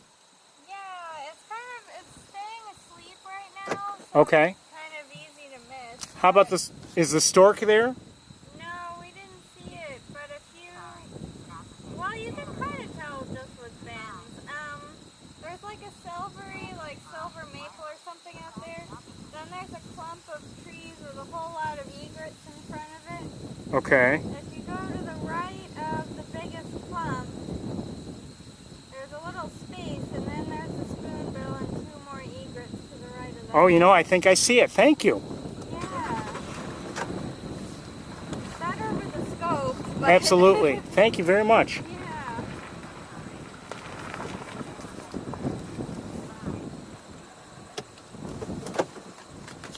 An error has occurred. It doesn't work, Don?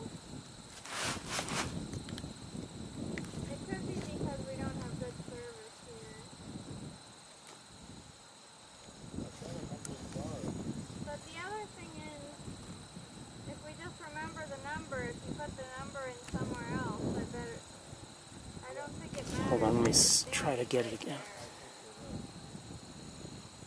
There's a great little heron that's got like its legs completely in the water. It must really deep there. Oh, you know what? I don't think I can see it. Hold on one second.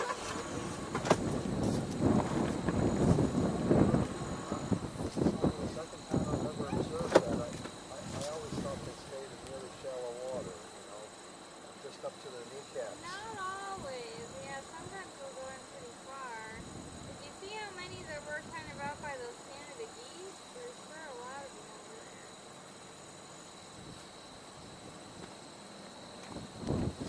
there. I saw it a second ago.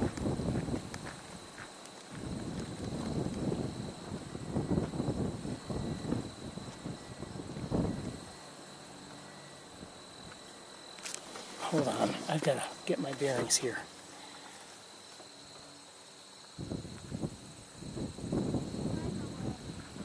Okay, I think I see it.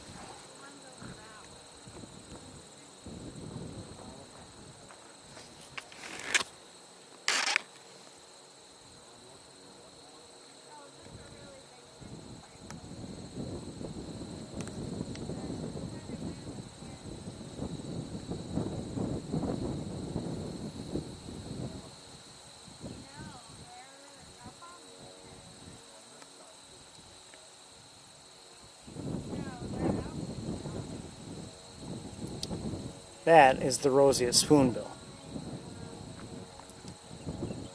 easy to miss, considering like from a distance you can see it's, you know, it's first of all it's a juvenile, so it's not quite as pink as an adult, and also you know, with this distance, with this lighting, that pink gets washed out quite a bit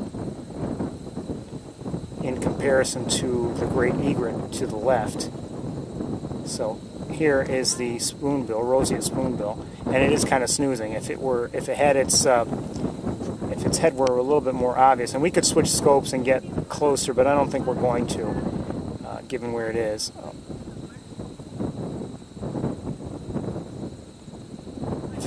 There we go. You can see that long bill on this beautiful bird. Thank you for stretching your wings.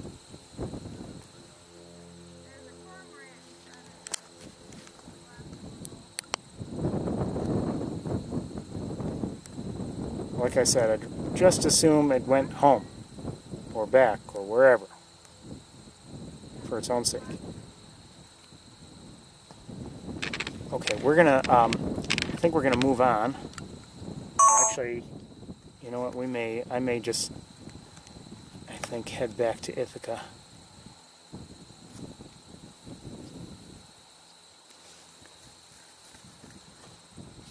I've got to check something, hold on.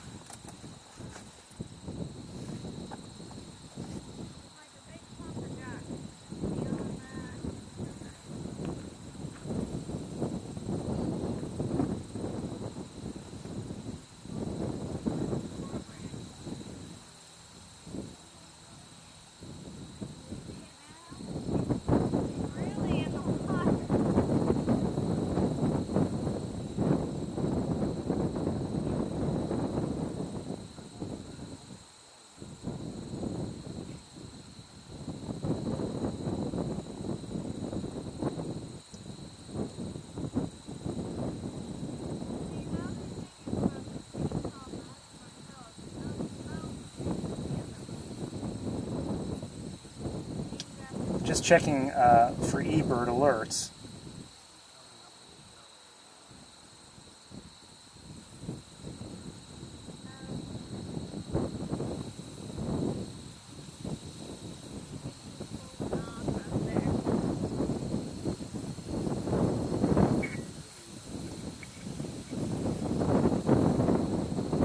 Doesn't mean it hasn't been seen, but I don't believe anyone has reported it this afternoon. In the morning, yes, but not this afternoon, from what I've seen. Let's make our way towards Mays Point, and then I think that'll be our last stop. I don't know if we'll even make it there, depending on what we see or if we see anything.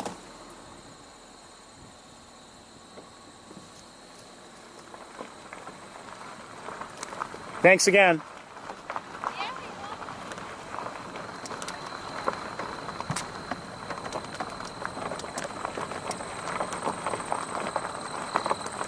I just want one more look with binoculars at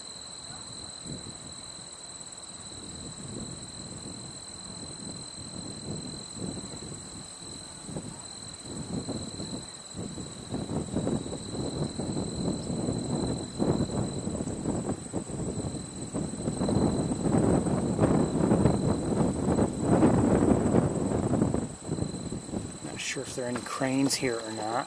I haven't seen one yet.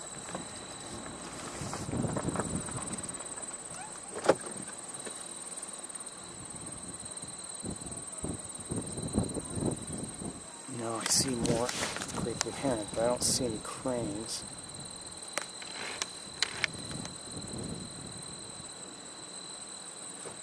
Not yet, anyway.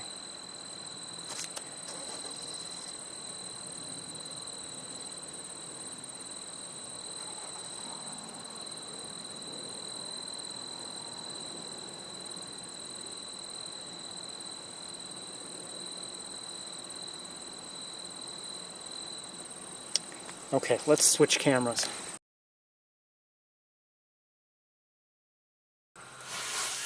I'll say this, you know, I'd be concerned in terms of water levels. And granted, it's late summer, so I mean, often it is dry like this by now, but I was hoping that the water would hold out a little bit longer. But, you know, I don't know, you know, when we were here, not last Wednesday, but the Wednesday before, you know, there was all kinds of activity and everything. I don't know if we're going to see that again, you know, this season.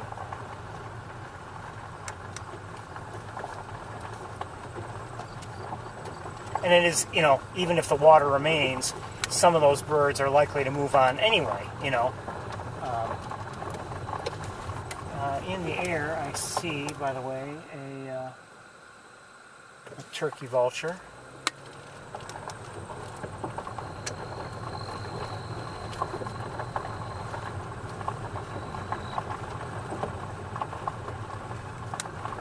A lot of this, I haven't been showing you, a lot of this grass has been cut down. I don't know if they simply cut it and leave it, or if it's used for anything. I have no idea. To the right, the corn fields have not been harvested, nor should they be. Not yet.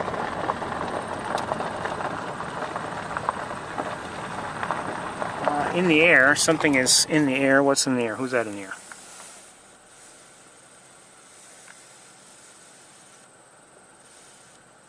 Looks like another turkey vulture.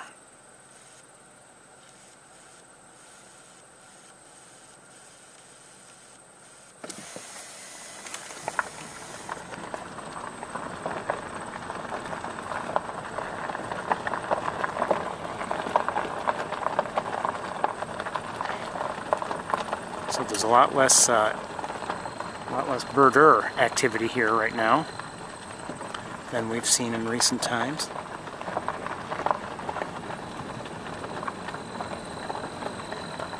There's no doubt the spoonbill and the stork and the black-bellied whistling ducks and the cattle egret and the Baird sandpiper and the little blue heron, they've all, stirred up a lot of excitement on the part of birders.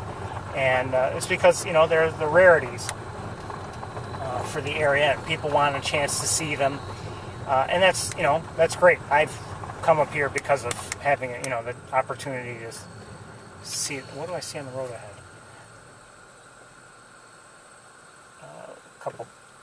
Three crows on the road ahead. Looks like they're drinking at a puddle, I think. They just took off. And that's fine. I've come up to see them too, but like when we were here the Wednesday before last, it wasn't just the stork. I just saw tree swallow. It wasn't just the the spoonbill, the chance to see. We just passed under a few tree swallows, and there is a crow on this utility pole, plus the 2 or 3 that just flew off elsewhere. Oh, there it goes. But it's been like that activity that we saw, and it was a nice evening. Lots of variety, lots of good numbers of birds. That was in many ways just as enjoyable as hey, groundhog just ran across the road, as seeing the rarities, as far as I'm concerned. Love that kind of activity.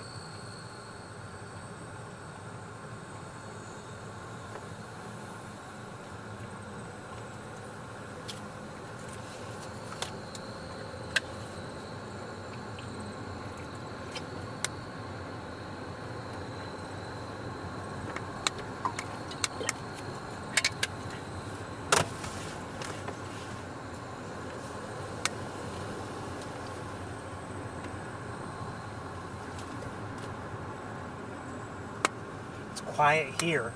In prior weeks we'd be hearing various birds. How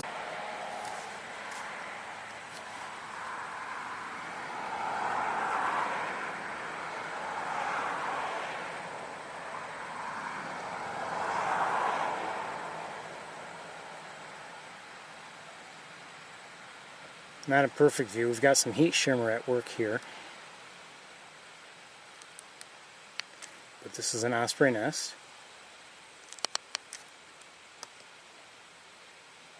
And that looks like a young osprey.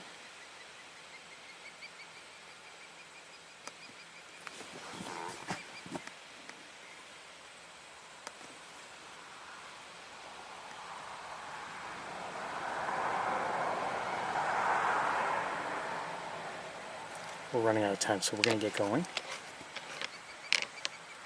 Good to see. Good to see you, osprey.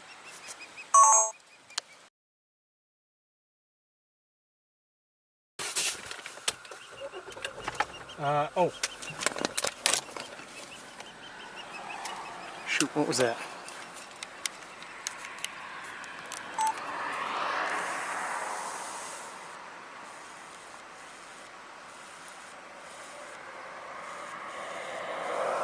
It's one of two turkey vultures in the air.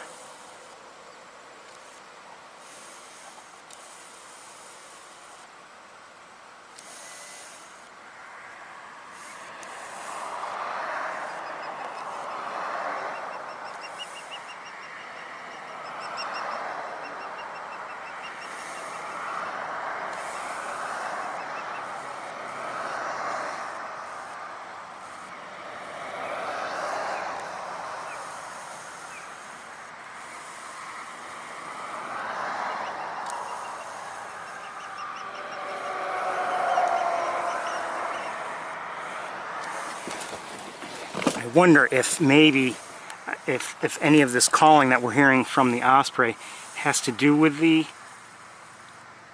potentially has to do with the turkey vultures. I don't know.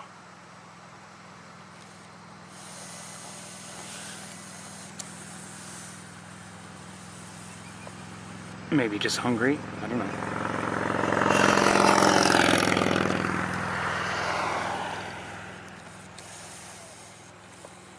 Okay, we're going to let that one go, and I don't see the other one. We're going to get going.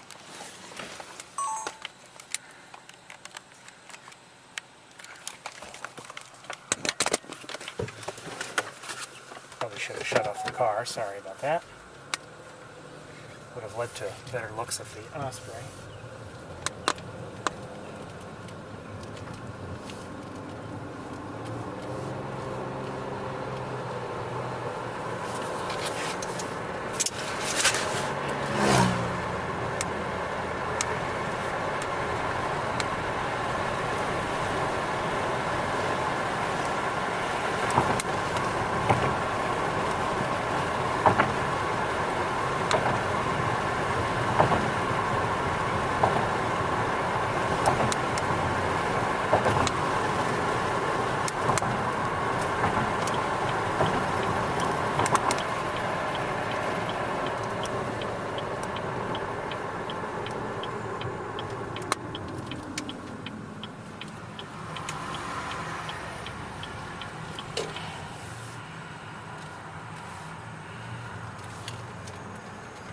Okay, we're just going to do what we do here. We're going to drive through and see if there's anything that really pops up, but then I'll probably park, quickly run out to the observation deck and see if there's anything that we really should be looking at. It's just after 5 o'clock now, so it's late. It's very late. Just heard an American crow.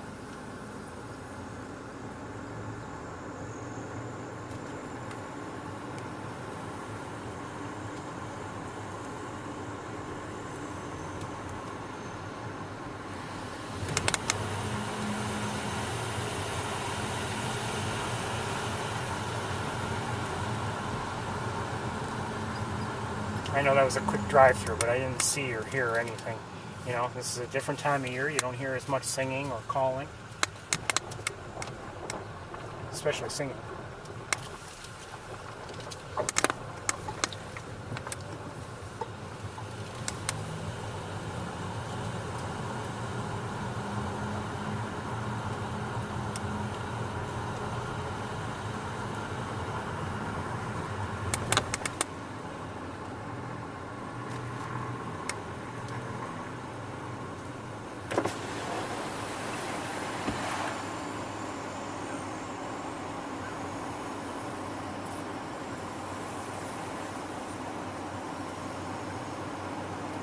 Okay, like I said, I'm going to park. I just want to head out to the observation area, the deck, and see if there's anything of interest there. There may not be. In fact, if I had to bet, there isn't. But you never know. Could be that there is. If the water levels are low elsewhere, maybe everybody comes here. But in the meantime, let me just... and this could be, and likely is, our last stop here. I don't know if I'll be getting everything out of the car or not. We'll find out in a moment.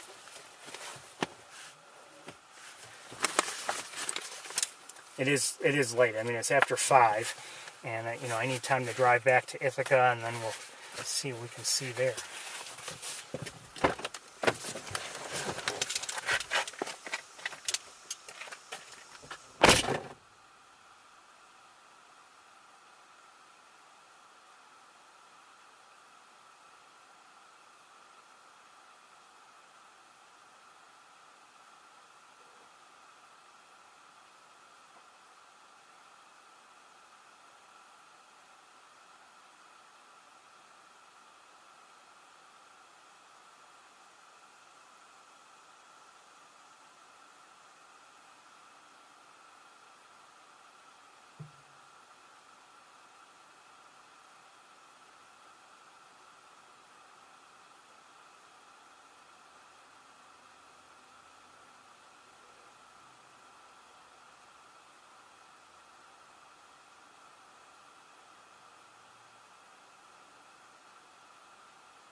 Okay, we are not staying. It is, I think we're going to restart in Ithaca around 6:40, somewhere around there.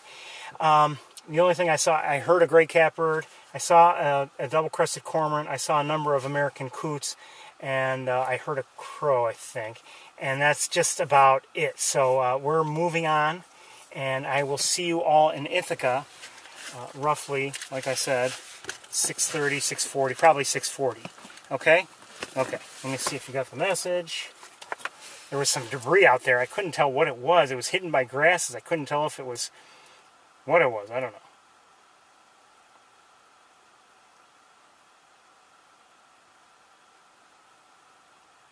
Okay, so you've gotten the message, and I will see you all in a little while.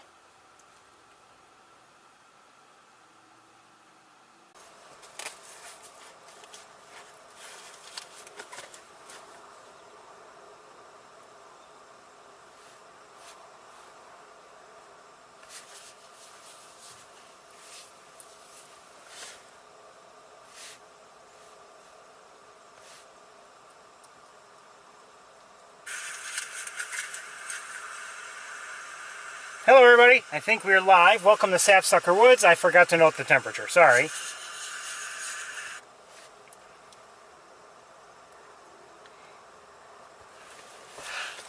It is sunny here. It is a little bit breezy.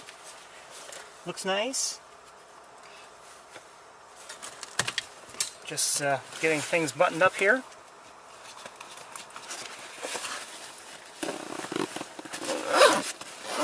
It's a fairly nice drive here.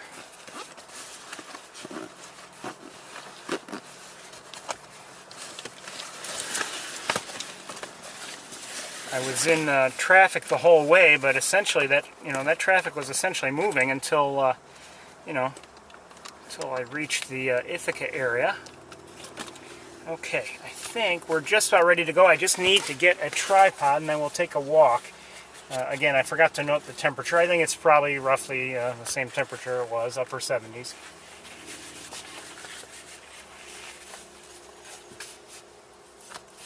Okay, I should be right with you.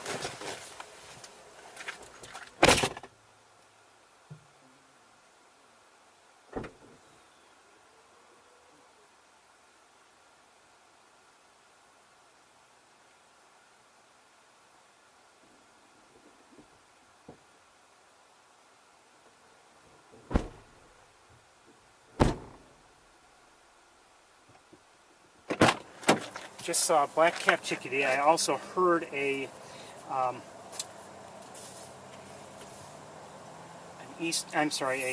catbird, and I just saw a blue jay, and there was something else I saw or heard on the way in. I can't remember what it was.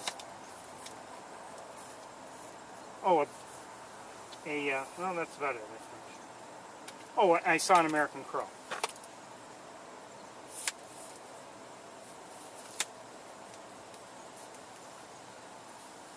And an American goldfinch. I heard an American goldfinch.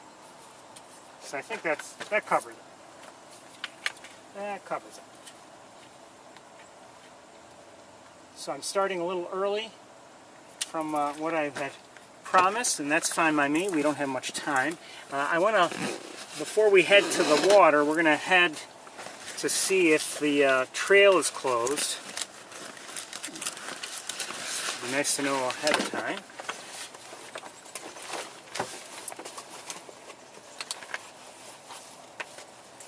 Just about ready here. It's beautiful, but it's it's sunny, which could be, as you know, a challenge.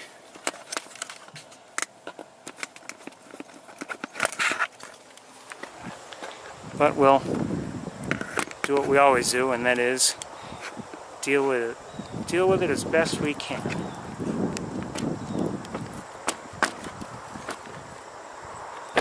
Okay, let's go see if the trail is closed. I'd like to know.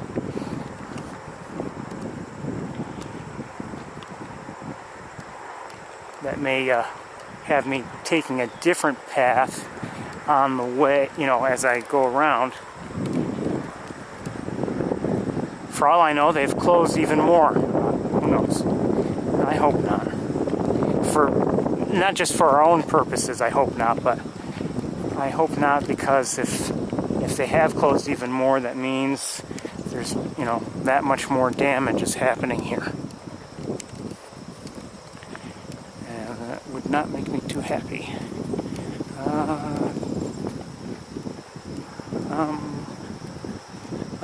Hey, that bridge looks open. Oh, just saw a mourning dove. So we'll take the usual route. Bridge is open. Good to see. Very good to see. You know, caution, slippery when wet. And that's the only sign I see, and right now that makes me feel very welcome. Okay, let's go. Hold on, I just saw something. At least I thought I did. I'm hearing an American goldfinch. I thought I saw something maybe land up here, but maybe not. Okay, maybe it's just leaves. Okay, or something. But we're hearing an American goldfinch. No surprise. They can be very vocal in, hold on. I think I just saw a starling. I believe that's what I saw, a starling.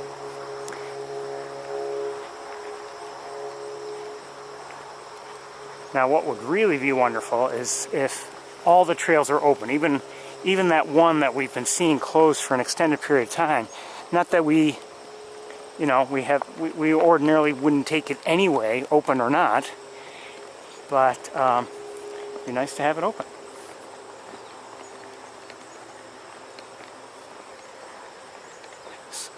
Oh, what did I hear?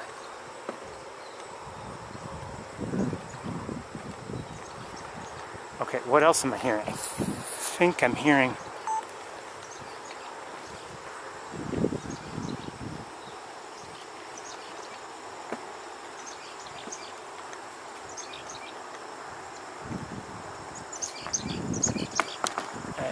It sounds like a bird with maybe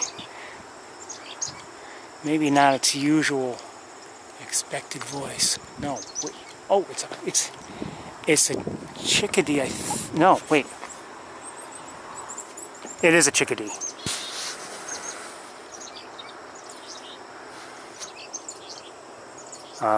Lost sight of it, but it's a black-capped chickadee. Okay. I can't back up it. The sun will be right in my eyes.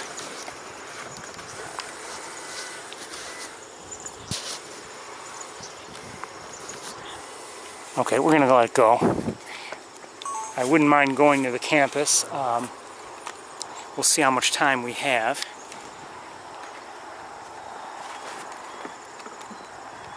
Hearing another chickadee or two, one of them making some of those singing vocalizations, one singing. Baby.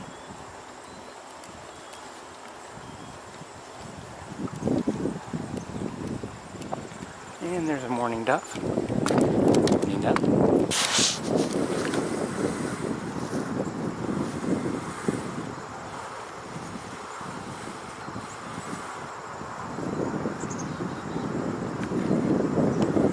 The sun is right on the lens, so it's tough for us to look.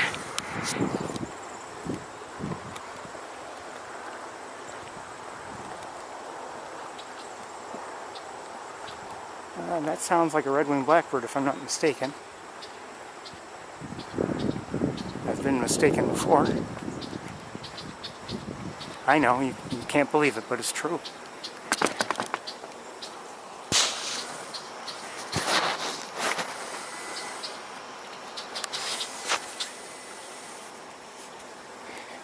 I had the sun in my eyes there, and it's hard to see. But I believe that was a female or immature.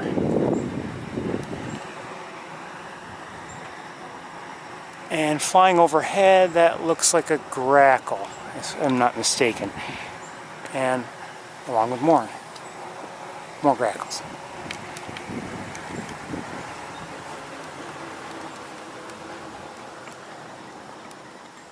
I'm hearing a mourning dove in flight. They have that distinctive sound to their flight, especially when they take off.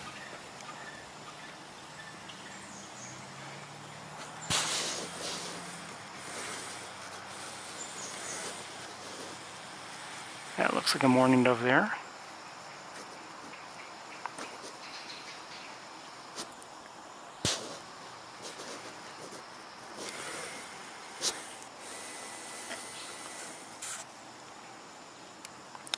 I'm going to switch to manual because in this area we often need manual focus.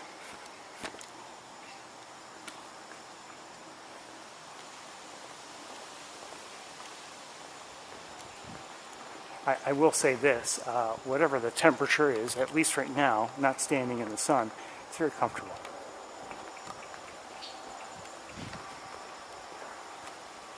In sunshine, okay, that may be a different story, but... And hold on one second, I'm going to look at...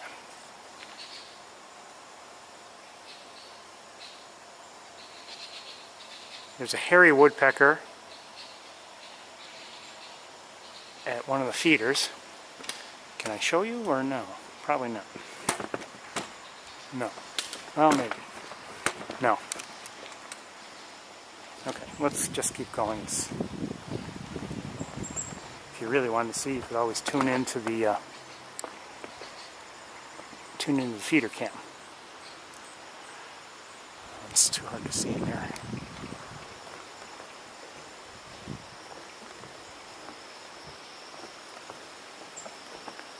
Who is that? Hold on. Is that somebody?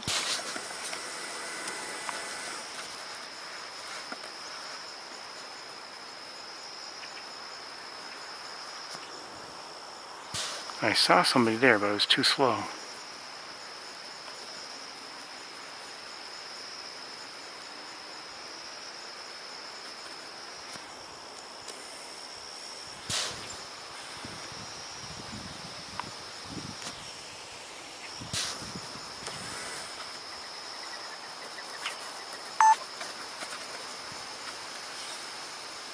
We're hearing a common grackle and we're seeing a different one.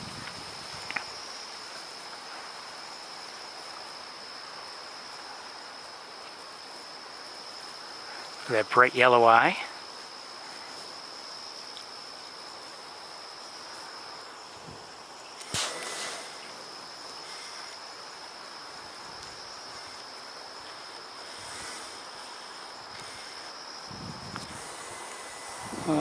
Oh, somebody just flew over here.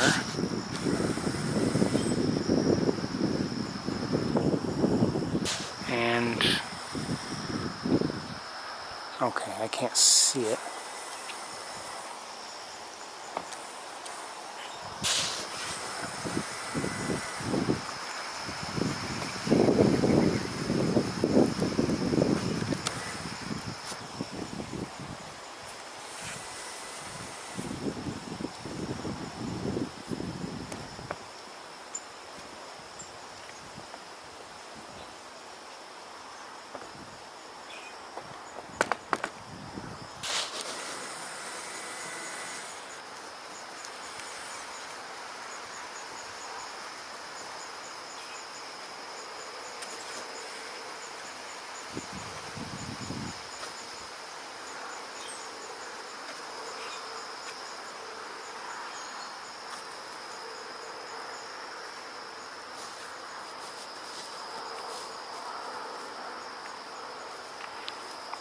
The one on the left looks like, if I'm not mistaken, looks like an eastern kingbird. That one who flew off, I'm not sure what it was.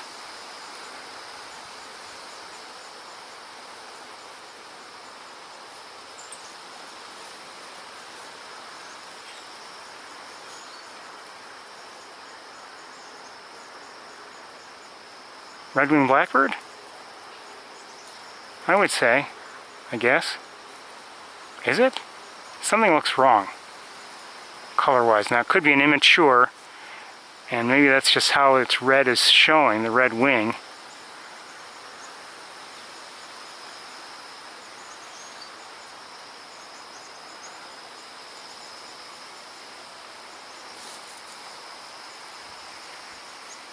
Yes, I would say red. That one looks like an adult, and that one maybe that's an immature, or maybe it's just the way its red is. You know, it's red wing.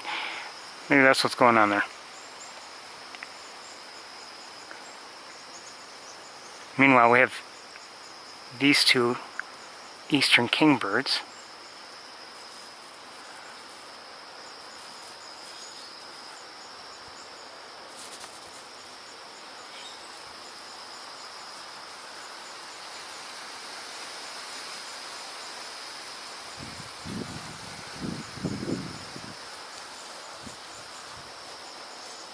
A little odd that they're there, I think, but at least odd to me.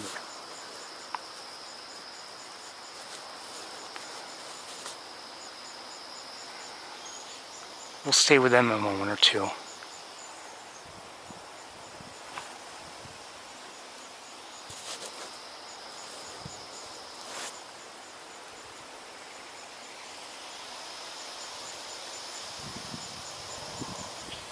Okay, while you're looking at that, I'll look around.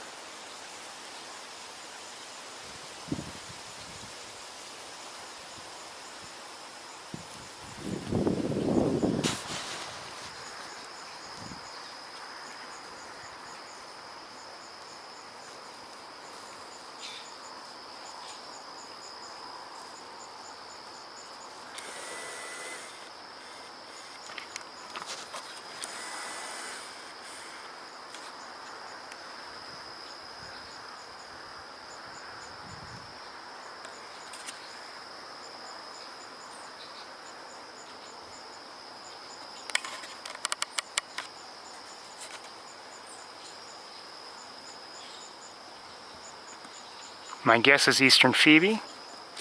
Just a guess.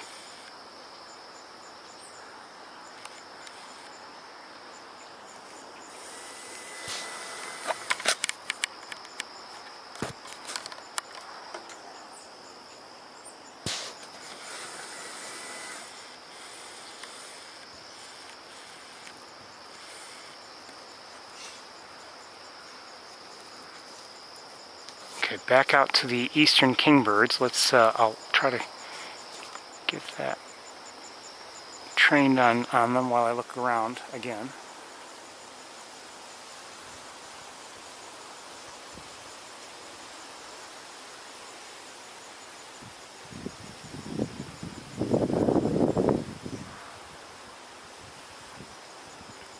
At least from here, I'm not really seeing anything else going on.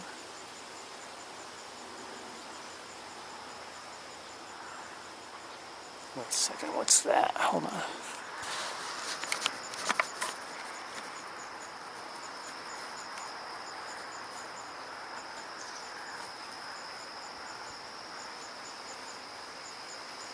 Maybe a phoebe again. Yes, I'm guessing eastern phoebe again.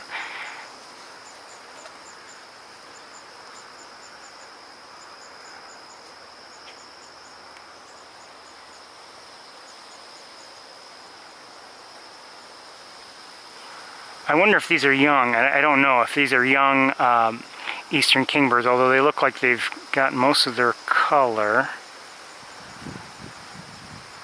But I wonder if they're young and they're just waiting around for, you know, for adults to come and feed them or something. I don't know. That's my guess. Anyway, let's continue on. I want to maybe get a little closer to the water.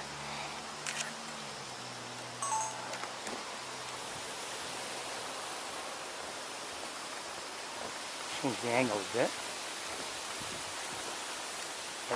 We're not going to get too close because we have a signal issue of late, and for one reason, and then two, that sunshine, you know, may be tough for me to deal with in my eyes.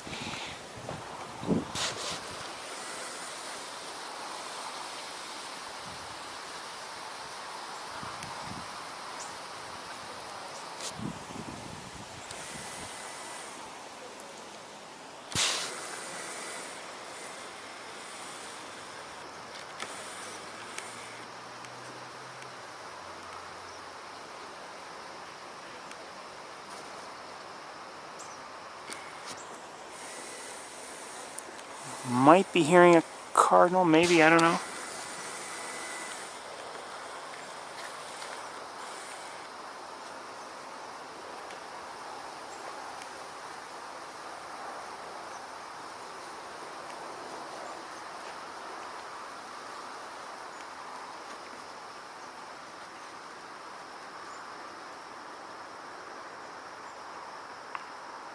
Probably a phoebe again.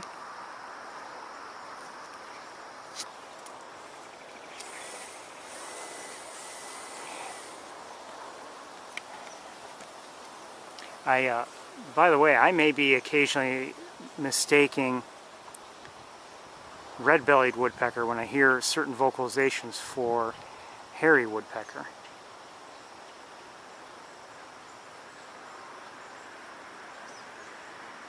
I get confused.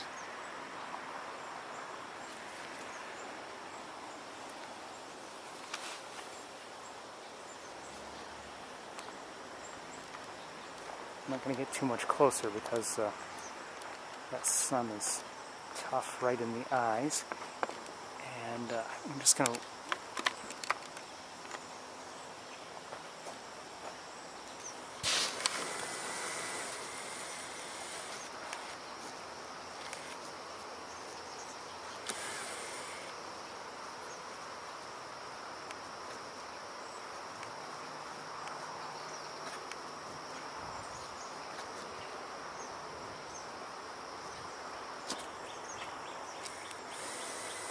hearing a northern cardinal. Oh, I see a duck of some sort, I think. Well, actually 3 of them. Let's lighten it up so we can see. Maybe. Wood ducks. Hi, wood ducks. Good to see you. So 3 wood ducks right there.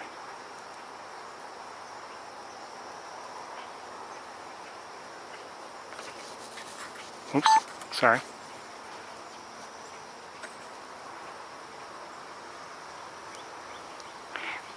There, right now at center is a female, and this looks like a male. And the other, where's the other? Turn this way, would you?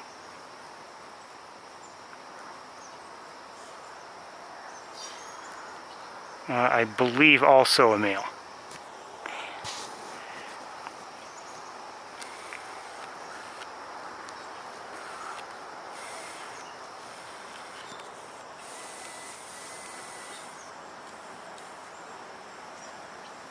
Hearing eastern kingbird now.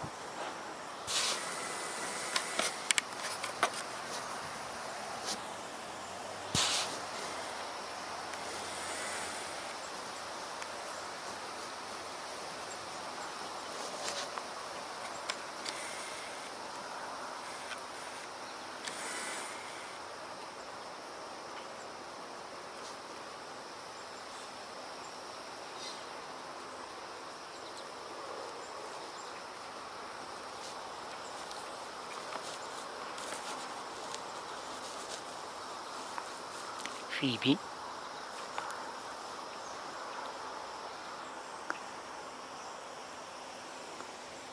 So I believe there's another one nearby.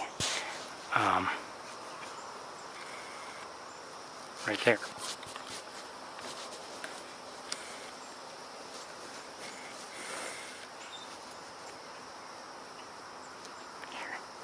I believe I'm hearing another cardinal.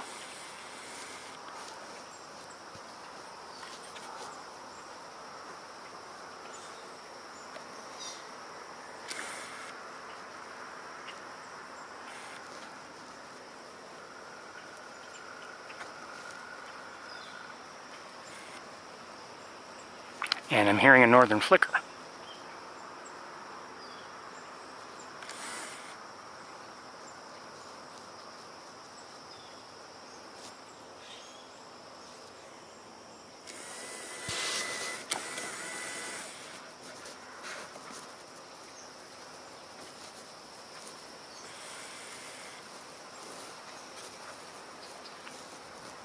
I thought I saw something fly up here, but maybe not.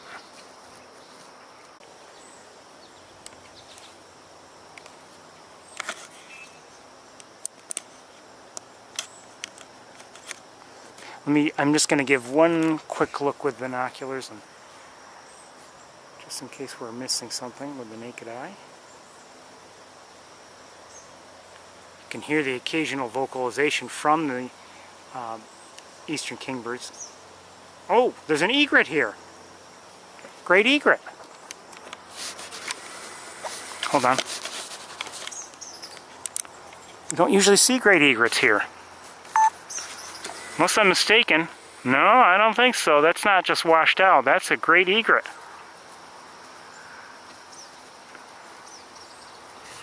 Okay, I think it's too bright. There. I need to move just a bit.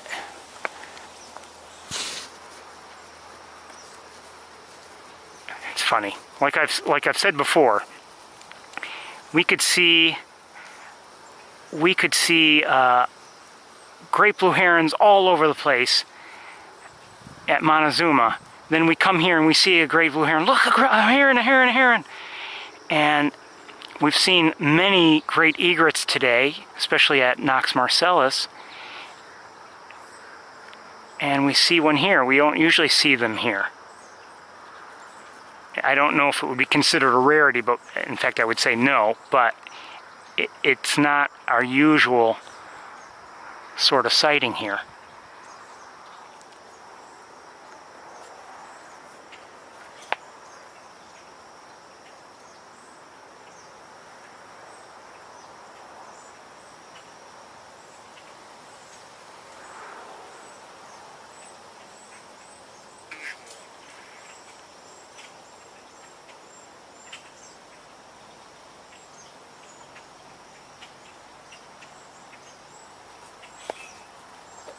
So we've seen a great egret, something I haven't seen here myself in a while. It's been maybe a few years.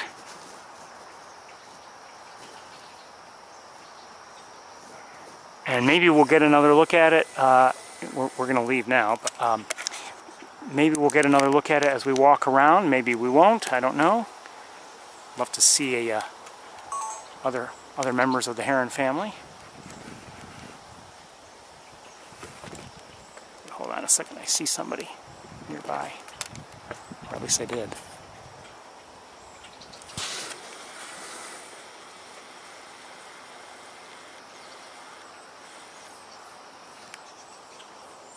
There's some small bird. Not really small, but either robin size or catbird size. I don't see it now.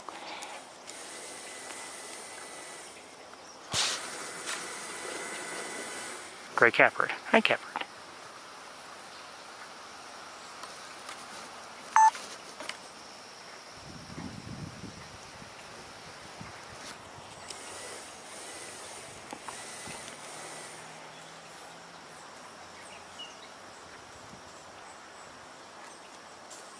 Okay, I want to again take another look. The egret kind of interrupted things. Great egret.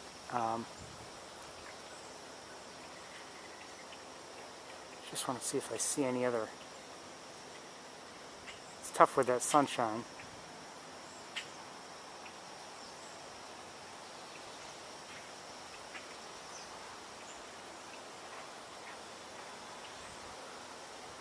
Okay, let's get going. We're going to rig for walking.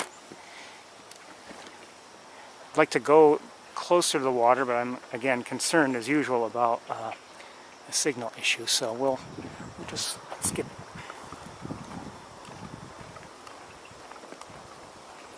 I've said it before, I love having all of you with me, really do. But if I'm not, streaming live and I don't have to worry about signals or things like that, I have to say that is a luxury too. Hold on, what did I just see? Did I see something? I don't know.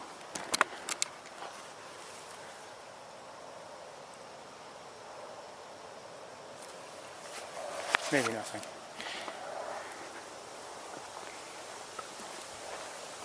It's almost 7 o'clock.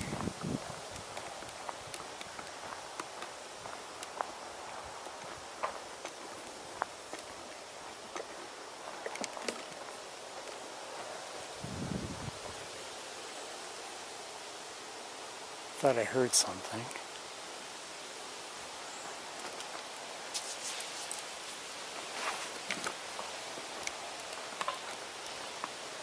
Heard a catbird just now.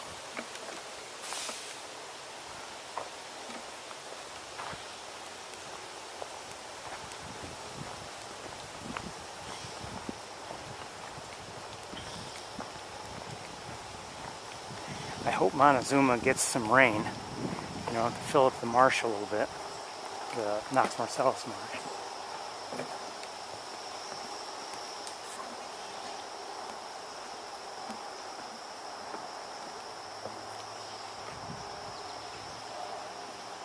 I can't remember when it was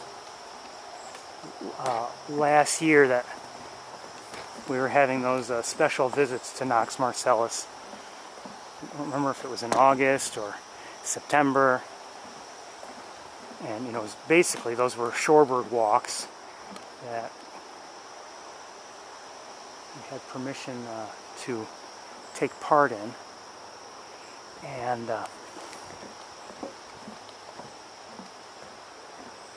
the reason why I'm wondering is because,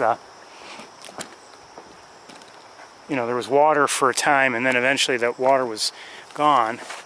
But, you know, it made a difference in terms of seeing shorebirds. Okay, hold on. I see some birds flying around, and they're not... I may not be able to... They're cedar waxwings. Well, at least one of them is.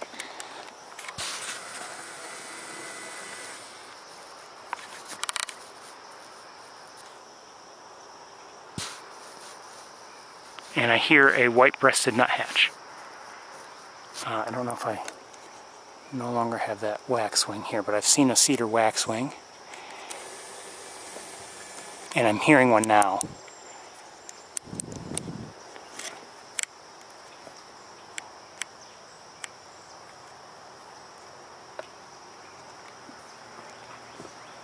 And a cardinal.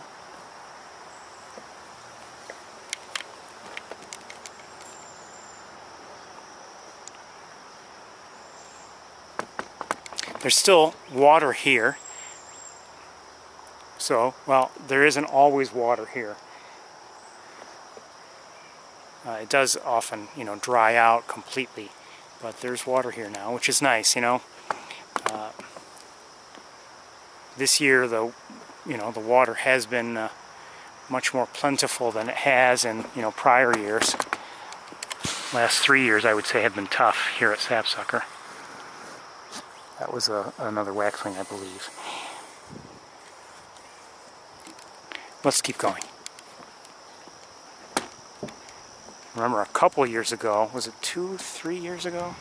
I think it was like 3 years ago. The pond was almost completely dried out, and the following year nearly as bad. Last year it dried out a lot, but it, you know, not quite as bad. And it took a while longer for it to happen, I think, as I recall.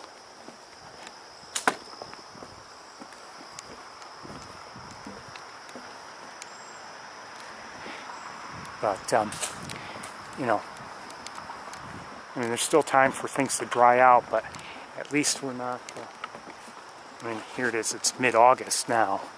So, I mean, it's not like it's, you know, early July and things are already dried out.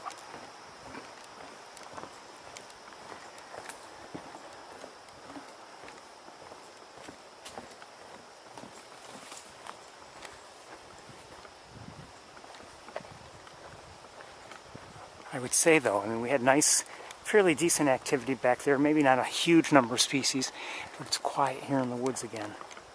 And you know what I haven't been hearing anywhere, not at, you know, not at all in any evening or anything, anytime recently. Not that I'm standing outside for extended periods, but I haven't been hearing, you know, wood thrushes or veeries. Now, this week, maybe yesterday, maybe today, was it today? A Swainson's thrush was reported by actually former director Fitzpatrick, I guess near his home. And in his comments, he labeled it as an early migrant. And I can believe that. I think they don't necessarily stay around, you know, here in the summer months. They go, I guess, further north. And I've seen them in the spring. I think I've seen them in, you know, late summer or September time frame. So maybe that's a little, I trust his judgment more than I trust mine, but it would seem a little early You know, normally you're talking first couple weeks in September, I think. Now we've seen a Swainson thrush or two here on the tour, here at Sapsucker. Have the mosquitoes on me? Yes, they did. Hold on. I think so. I think one bit me near my ear. Surprisingly, because usually you hear them if they're that close.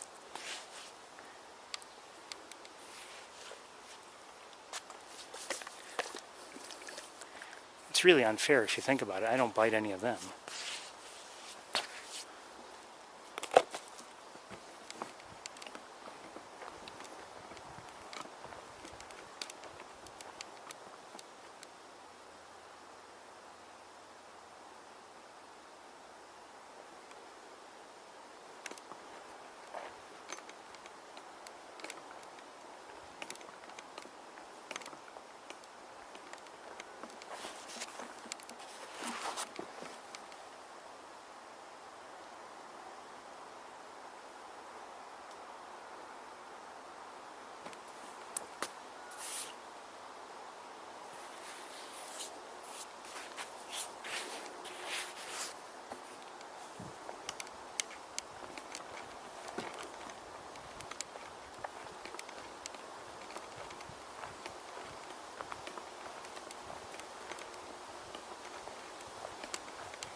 I believe I'm hearing an American goldfinch. Notice we're not hearing vireos lately either. Things are definitely different.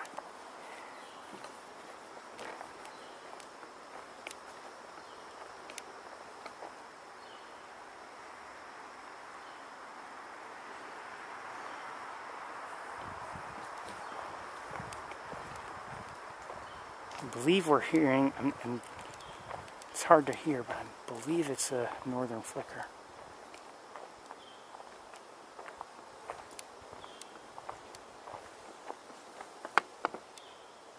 I think so.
We didn't have the road noise. It'd be even easier to appreciate just how quiet it is here in the woods.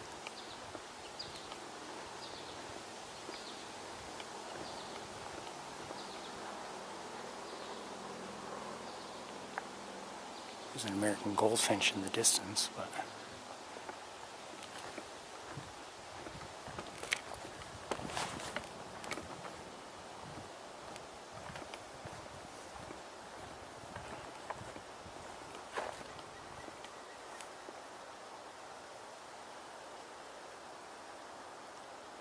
I heard something. I'm not sure what it was.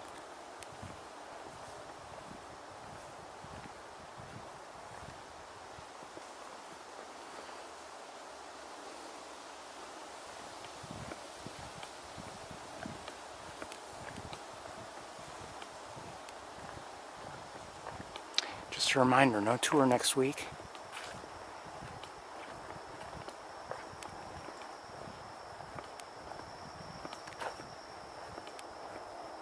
Don't know if and there's always a chance I'll do something during the week, but next weekend, no tour.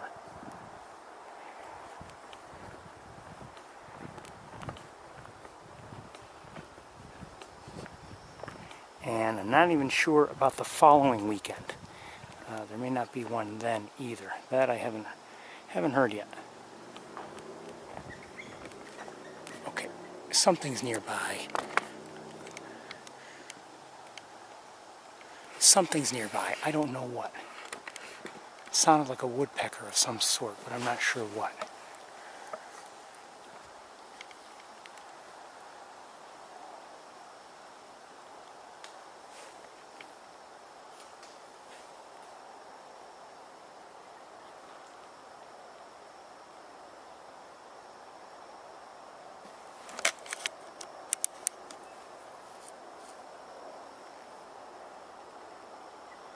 Okay, I think I saw movement. Oh, I may have lost track of it.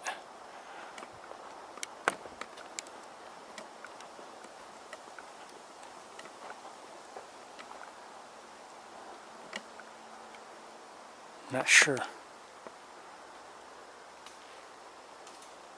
Not sure what tree.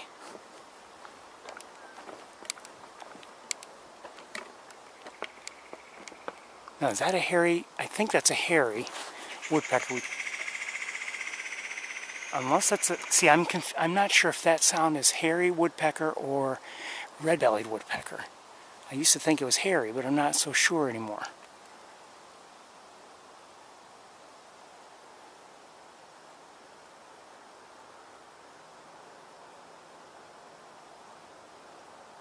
Anyway, whatever there are two of them.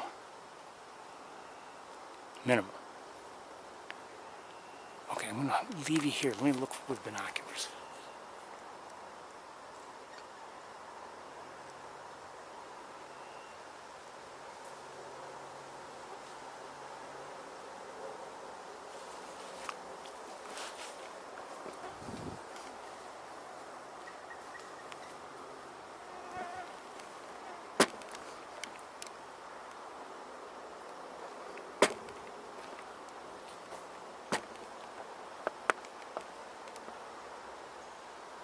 Whatever it is, I think it's still in that area, I believe. I'm hearing that every once in a while.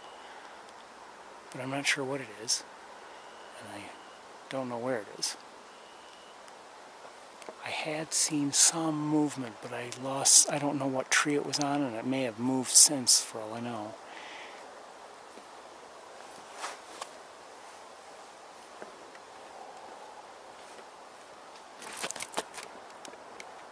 Mosquito, I'm busy.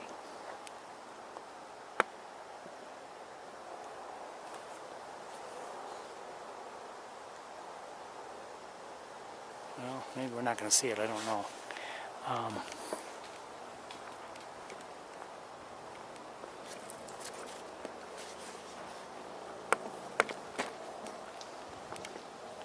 Okay, we're going to keep going, I guess.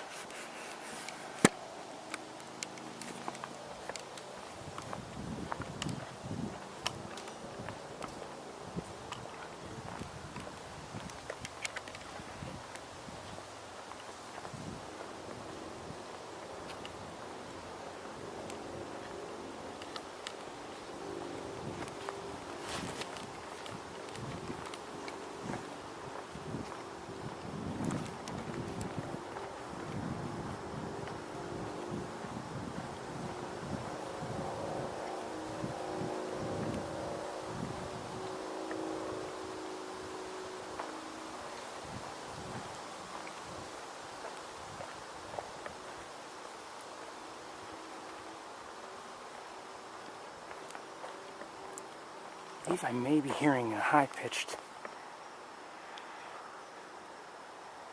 note or two somewhere around here. Not very clear, so it's not very close.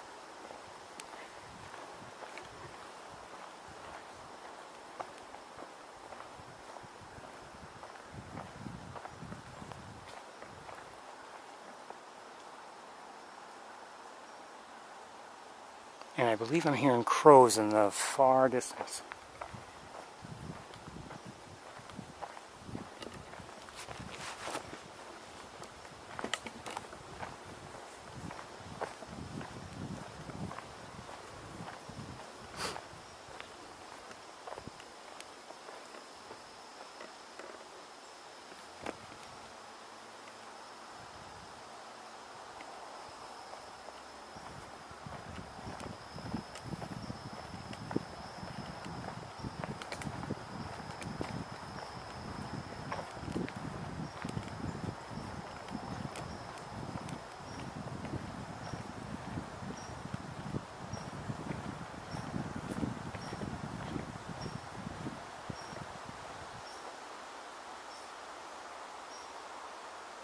It's regular D, whatever it is.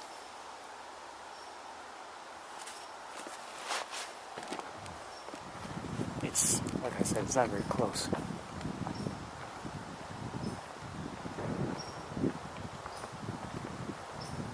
It sounds like we're getting closer.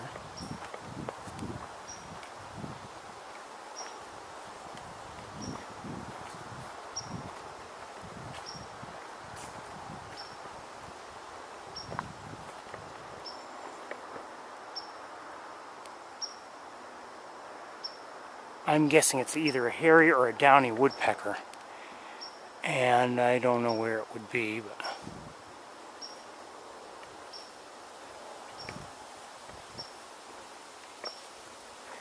I don't think I find it highly unlikely we would find it. Let's keep walking. We only have so much time. I just hope the lack of a sign we saw on the other side means that we won't see a sign on this side either. Remember, we were here last week, well, a little bit ahead of here, and we had to turn back because we couldn't go any further. The trail was closed. I think I'm hearing a cedar waxwing again.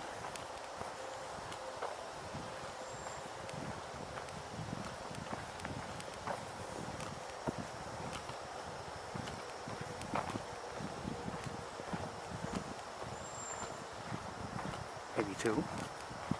And they're often seen here. Yeah, the trail, I can't remember where it was, where the sign was, but it seems open.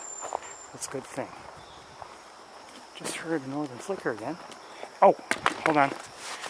Hold on, what do I see? Cedar waxwings. Catbird, just heard a catbird.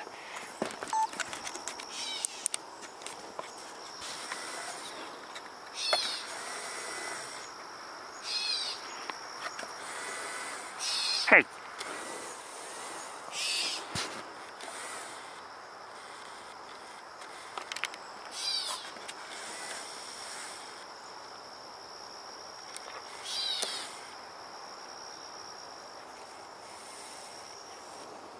There are a few of them, at least 3, maybe more.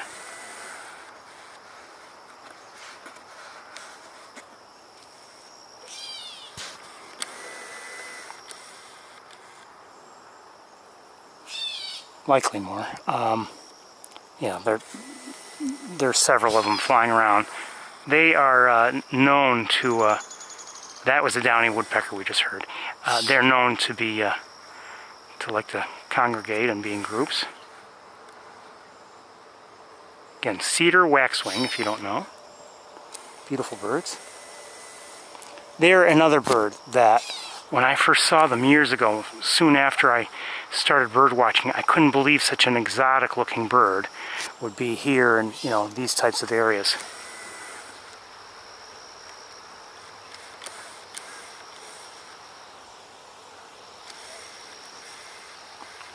They're not making it easy for me to stay with them and give you a good look, but someone just pounded heavily. It might have been a pileated, I'm not sure. And I'm hearing the eastern kingbirds.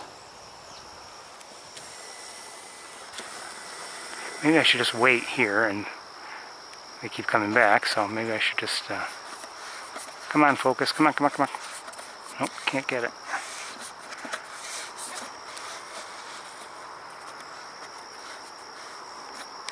Come on.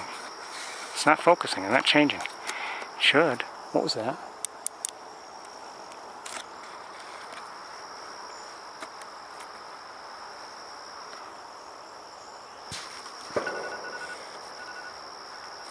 Okay, hold on.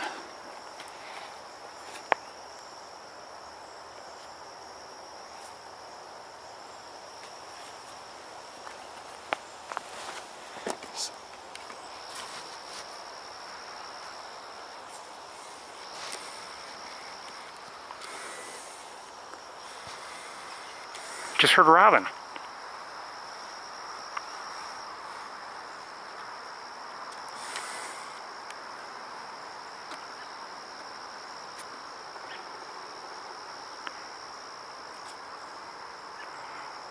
I'm hearing the robin more than once now.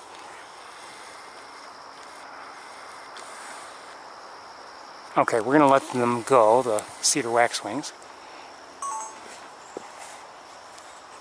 I don't know if that's, I think that may have been the first robin I've seen or heard all day.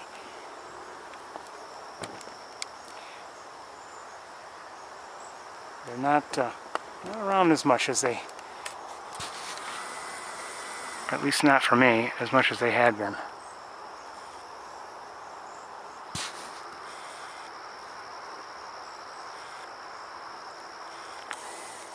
So anyway, there are several cedar waxwings here.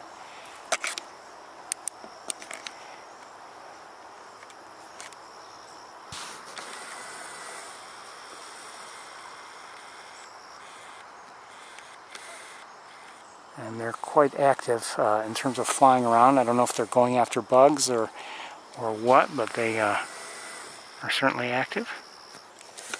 Okay, I'm not doing a good job of showing them to you, so let's move on. I want to look with binoculars just a bit, see if there's anything out there we should be looking at.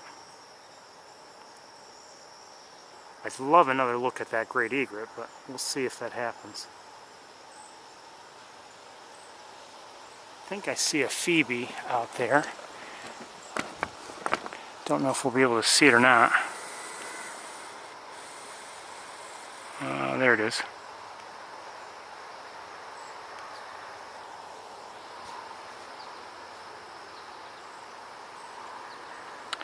And not really seeing much else.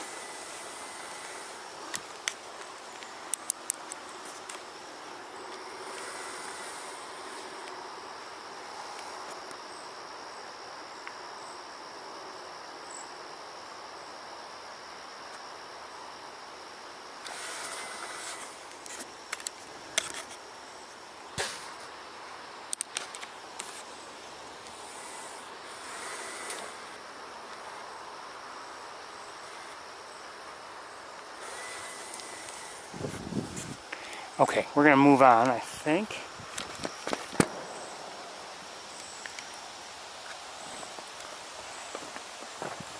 It's a pleasure to move on in this direction.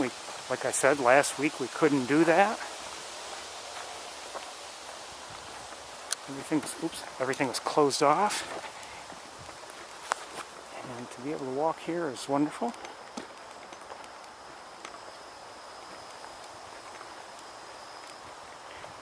Trail still needs mulch here though. And you might say, why are you telling us about the need for mulch? Well, there's a decent chance some of you will be coming here to Sapsucker Woods, and you might as well be made aware. That there are places here where the roots are poking through. That's fresh. They just cut. What I don't understand is they cut down these trees and then they leave them. So I don't know if they, I don't know what they do in terms of dealing with the emerald ash borer itself. Oh boy. Oh boy.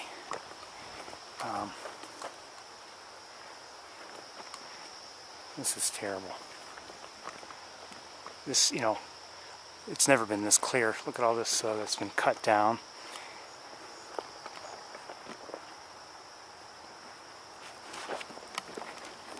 Now this, well, maybe they put that one right over there. So I mean, they're leaving the trunks. So I don't know where the emerald ash borer actually causes its damage. I just don't know. Hearing a white-breasted nuthatch. And I've seen that, by the way, other places where they've obviously recently chopped down trees, and they leave the, they leave the trunks. So it's made me wonder, you know, what part of the tree.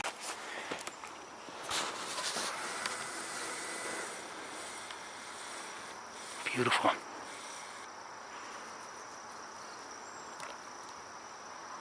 I just heard a belted kingfisher, by the way.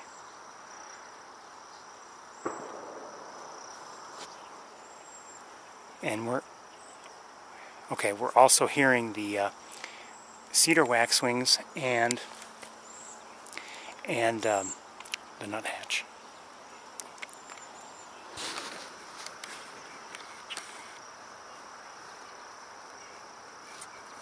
Again, we may see egrets fairly often, but rarely, anyway, do I get the chance to see them here at Sapsucker.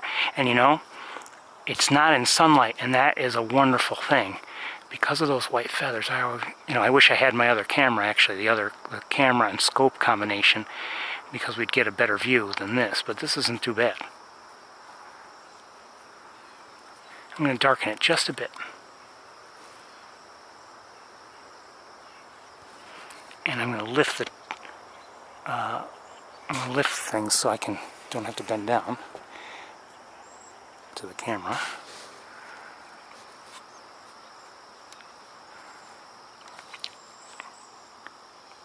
And you might say, well, we've seen great egrets many times before. Sure we have. But this is actually this is one of our better views of late.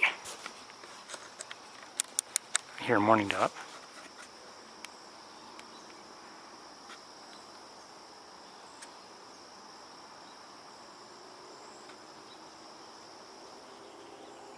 I'm hearing a robin call, an alert call.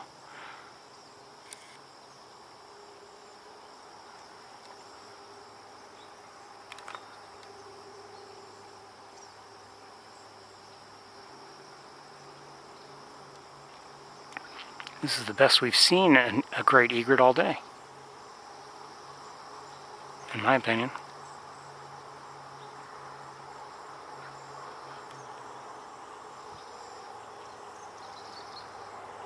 Now, I haven't had a chance to look around yet to see if there are any other birds we want to see. I see a great blue heron. We'll get to it.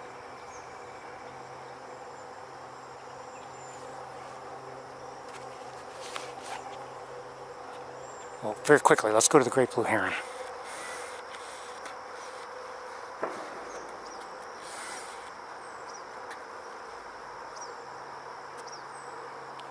A little bit larger than the great egret. Noticeably so. But obviously they're very similar in terms of their shape and even their size.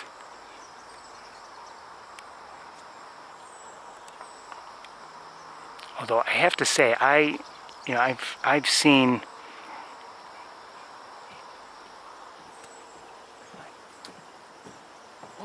shh.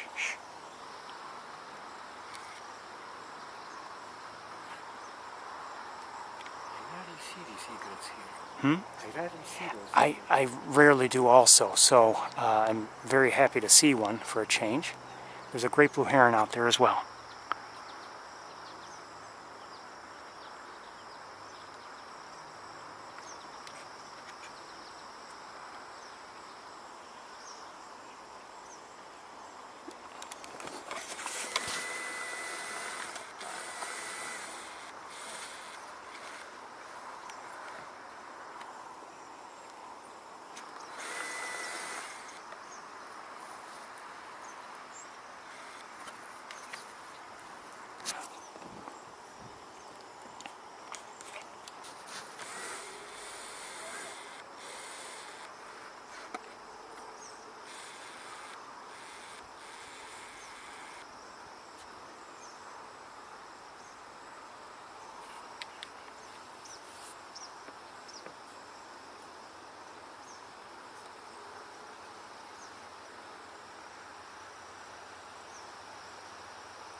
Just heard a downy woodpecker.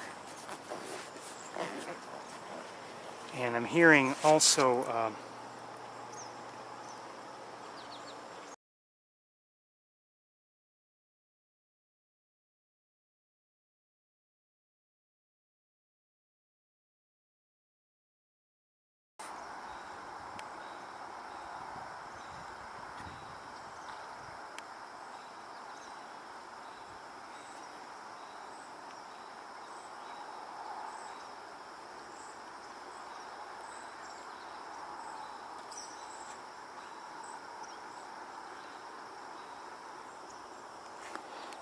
love this place, you know.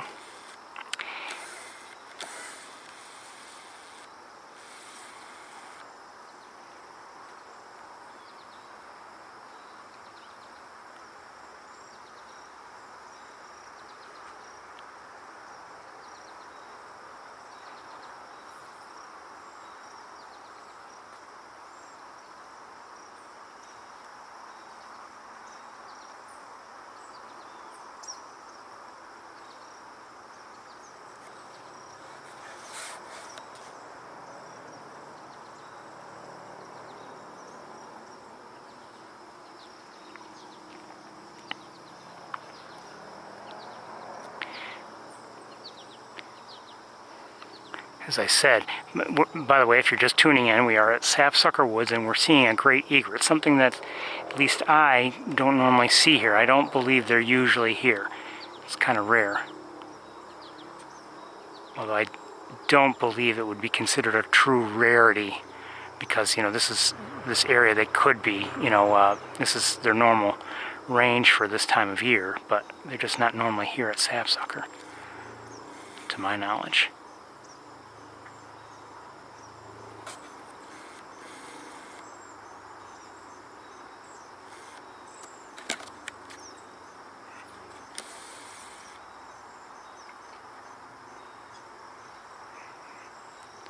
In some ways that's better yet, to see it out of the water, see its legs. Maybe we'll, hold on, let me make some adjustments here. Where'd it go?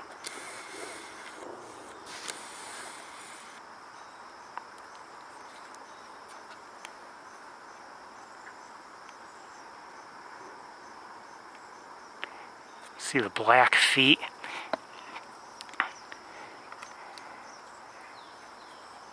May be important to note those black feet when, if you're seeing another egret, let's say without, you know, one right next to another, and you're wondering, is that a snowy or is that a great egret? The snowy egret will have yellow feet. Black legs, yellow feet.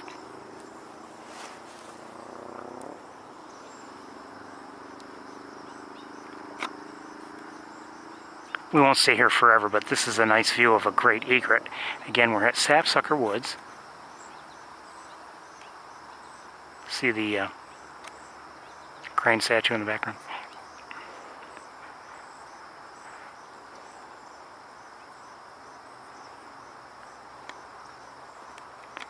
And we're looking at a great egret, something we don't normally see here. Now, while you're looking at that, I'm going to look around a bit.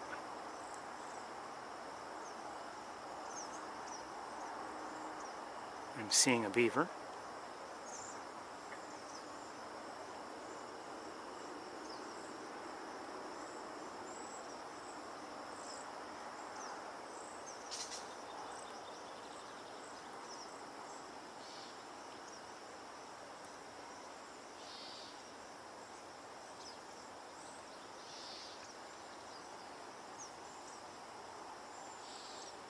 The great blue heron has moved just a step or two.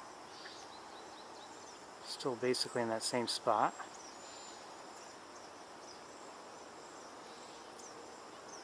And we'll get moving shortly. I still wouldn't mind going to the campus, but I'm enjoying this a little bit too much too.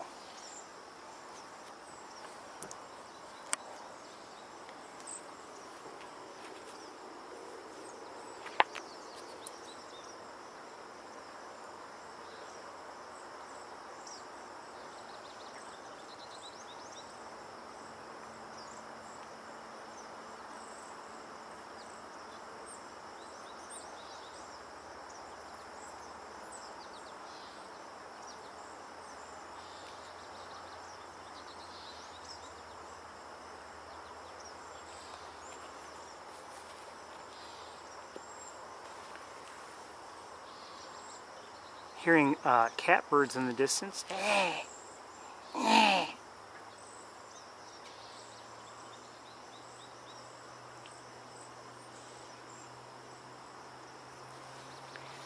The beaver, I don't know if I could show you the beaver. It's, yeah,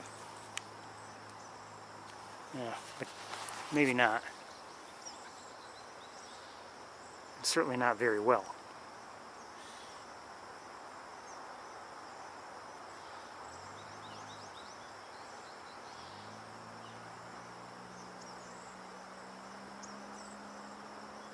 What is that?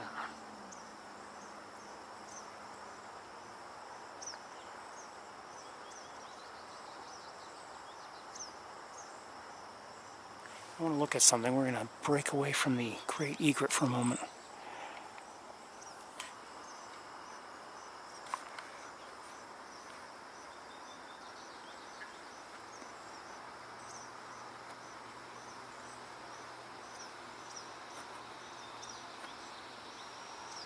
Somehow that doesn't look very dark, like a grackle, but I don't know.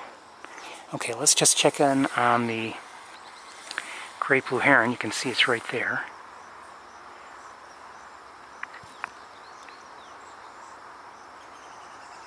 Just heard a downy woodpecker.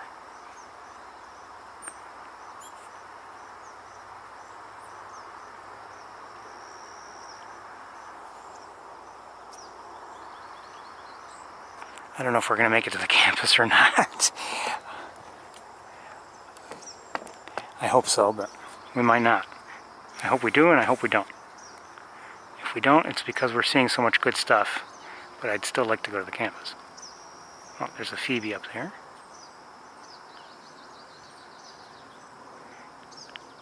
Great blue heron, again, larger than a great egret, but not all that much larger.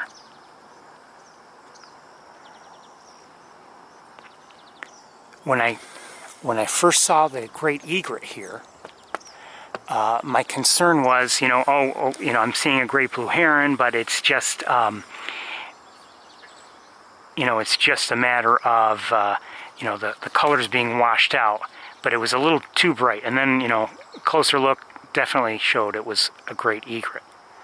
Again, not something we ordinarily see here at Sapsucker Woods.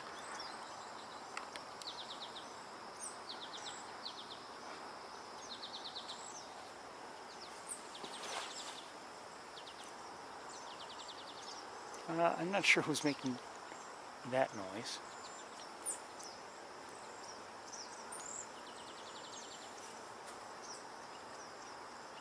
The cedar waxwings are kind of surrounding us a little bit again, and hearing an American goldfinch, just heard a downy, and have been also hearing pew pew. Those are the eastern kingbirds.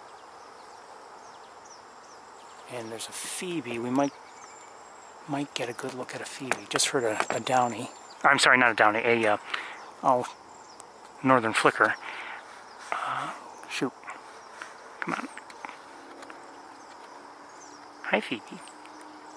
Looking cute.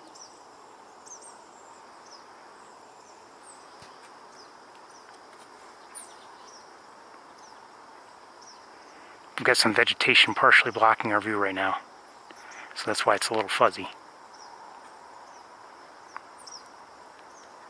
Eastern phoebe, it's a flycatcher. That's better.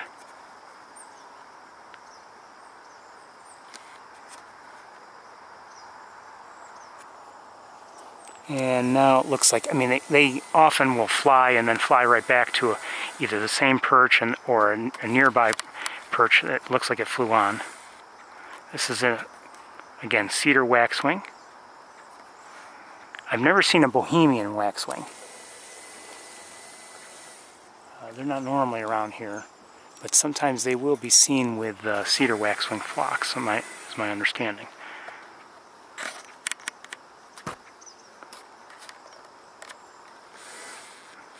A few more looks at this beautiful great egret. Now, who's making that other sound? I'm not sure.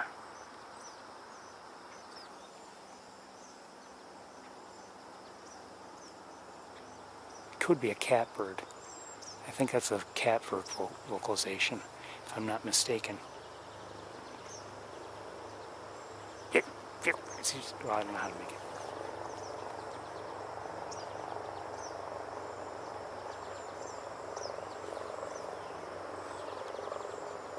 Just heard a northern cardinal.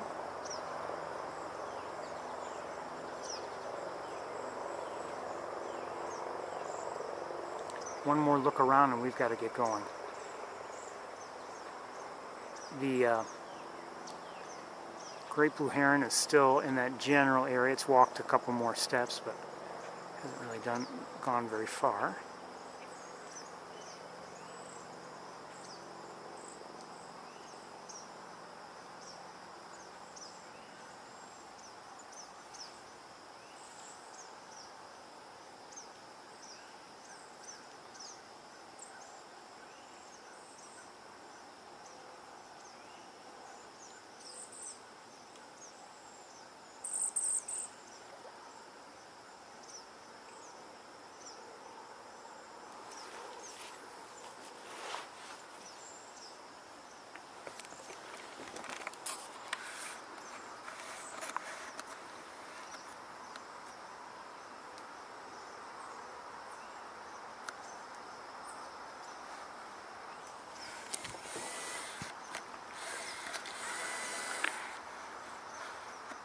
See the great blues out there.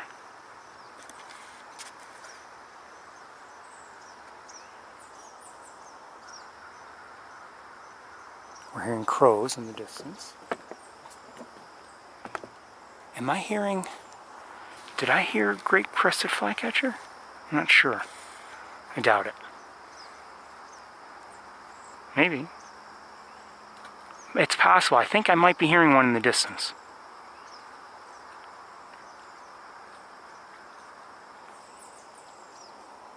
I think I hear that beaver we're just looking at chewing.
My egret looks like it's leaving.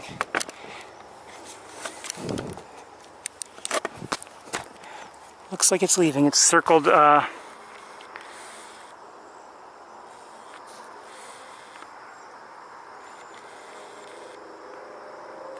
I mean, it flew towards the woods and now it's flying out of our view. Good to see it though. Really good to see it.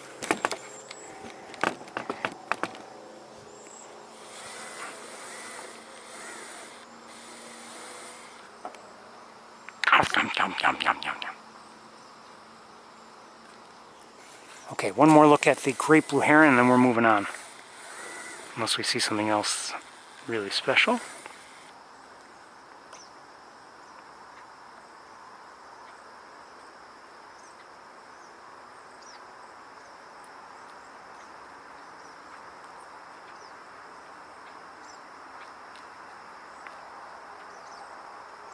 I think I may have just heard a pileated.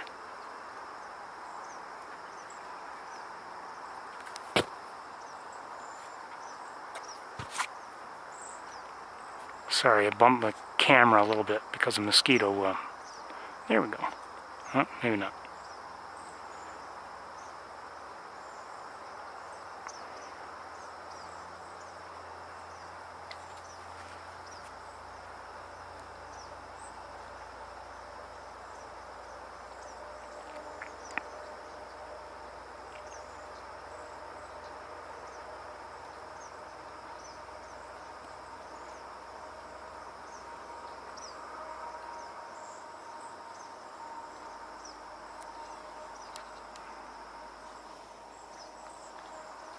Oops, sorry.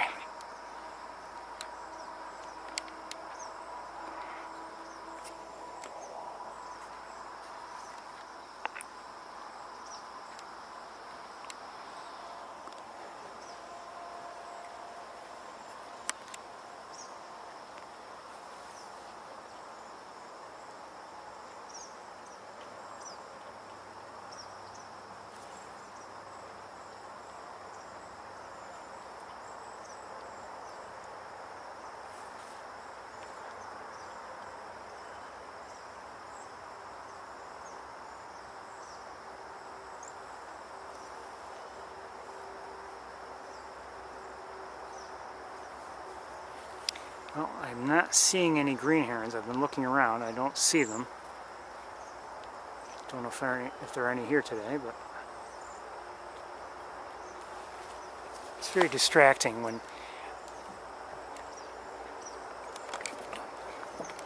someone's chewing and they just can't chew with their mouths closed, you know?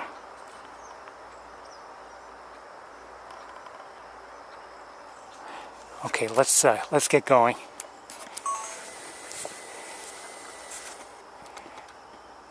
I don't know if, the campus may not happen today. I don't know. I'm sorry about that, everybody. We're seeing too much good stuff here. Just heard a blue jay.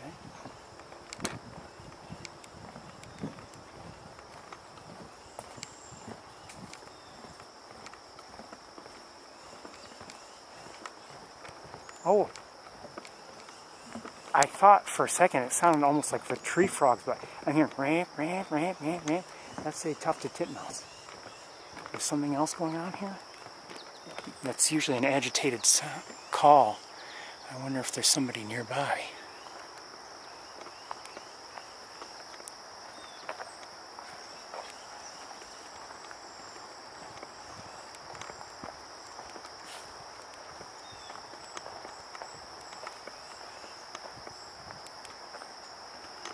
Look at the destruction here because of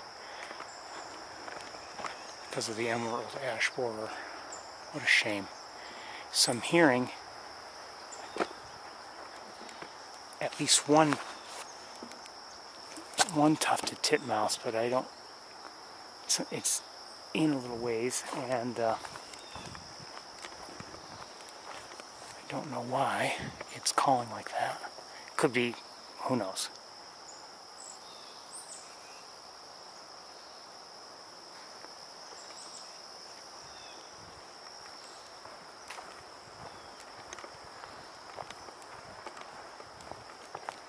What a shame. What a shame.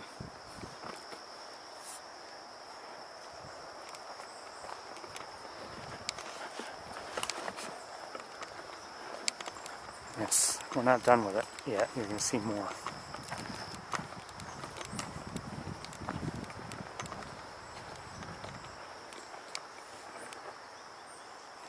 Now, I don't know if they're going to leave these in this secondary pond, if they're going to leave these fallen trees that way. I have no idea, but I don't know much about the ash tree. I guess I assume these are ash trees, but these aren't going to grow overnight.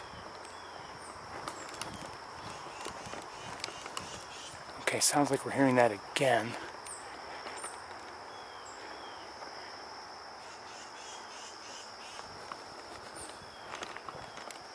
Again, I believe that's tufted titmouse, if I'm not mistaken.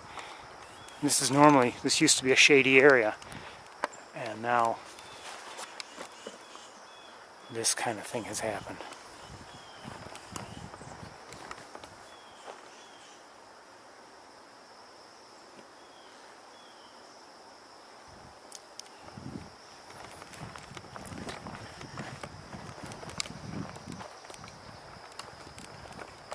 Worse than I thought it would be.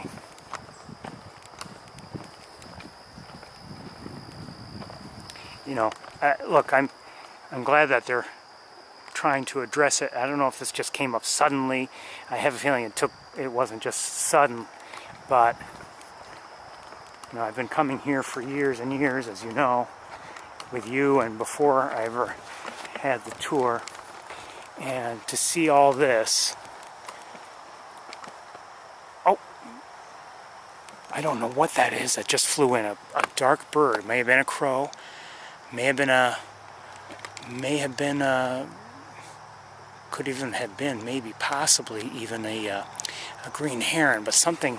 I saw something fly over here and land in the tree, but I can't see it now. It's... Okay, hearing a red-bellied woodpecker. But something dark landed beyond... See this... I'm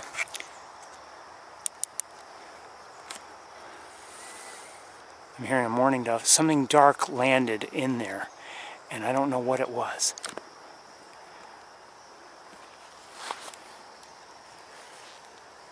It was relatively large, at least crow-sized, likely crow-sized. And it was, like I said, it was dark. So I mean, for instance, I'm hearing a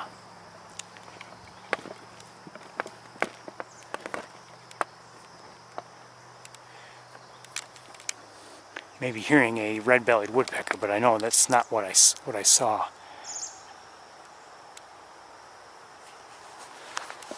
I doubt the camera picked it up. And it didn't seem to land on the ground. It seemed to land... I think I just saw movement in the branches behind it. Again, it's not this, it's behind it. This, like, tree, bush, whatever you want to call it.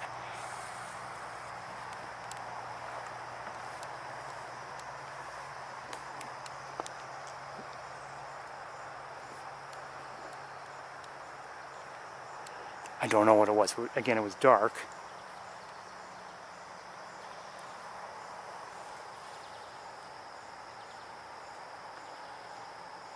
And I don't see it. And I don't see any way we could like go around or anything and see it, whatever it is. And I believe it's still there or near there. We're hearing what sounds like a cardinal chip note. You know what? We heard the tufted titmouse. I wonder if this is a predator of some sort, a bird of prey. But it's dark, so it's not like a hawk. Could be a raven, but and now we're hearing a chip note from a cardinal. Remember, we were hearing the tufted titmouse or two. I don't know what it is. I don't see it. And it might not be any of these things. It might just be a green heron or something. But somehow I'm doubting it.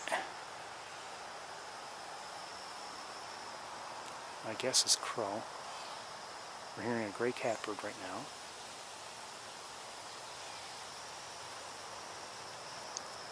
Really want to know what that was, but I don't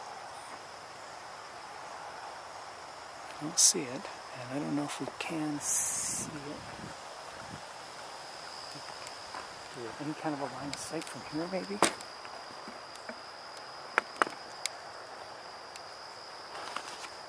None that I can see.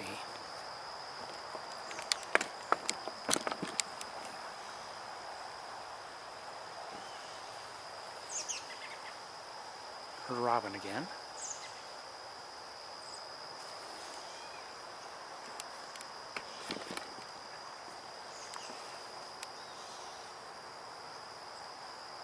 And I see a couple robins up here.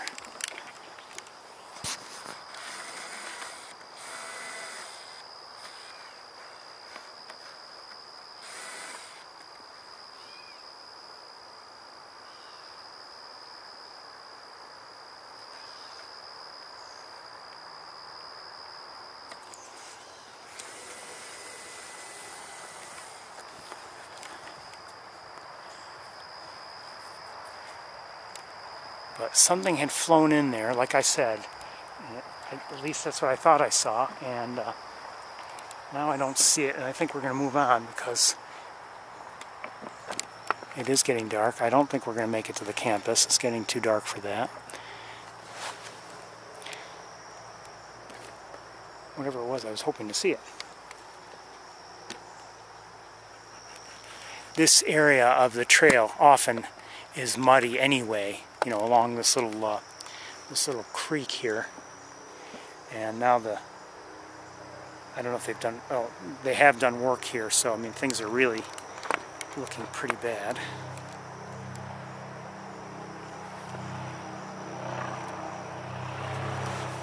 Okay, we're going to continue on, and we're leaving this area with a mystery. Don't know what I saw.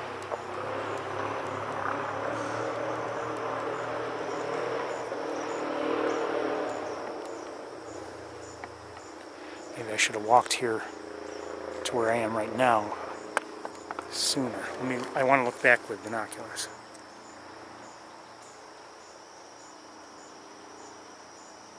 No, I don't see anything. Okay. Stuck with a mystery. But they've opened up this part of the trail too. We could walk through. I think we're just going to see a lot of destruction, so we're not going to walk through, and I'd rather stay along the pond anyway right now.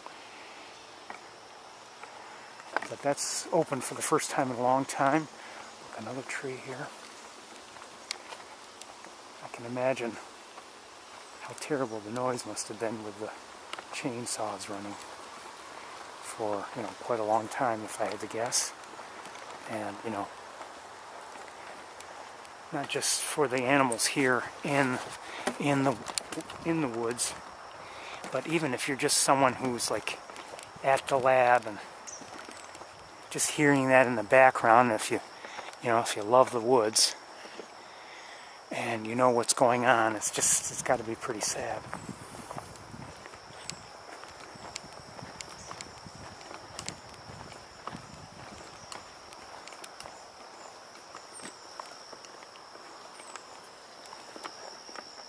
We haven't seen any Canada geese here today. Not yet, anyway.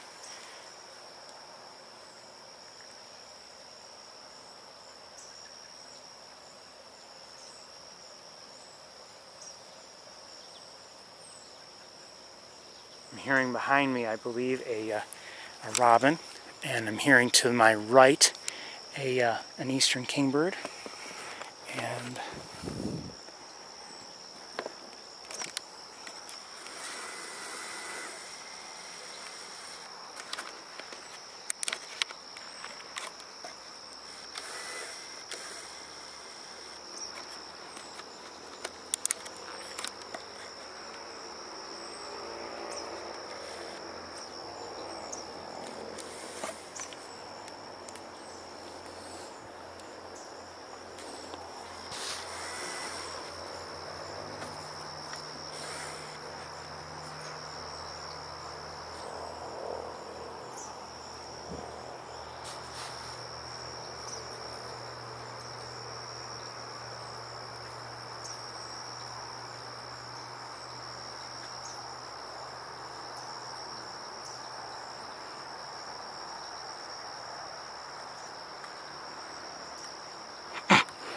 yum yum yum, yum yum yum.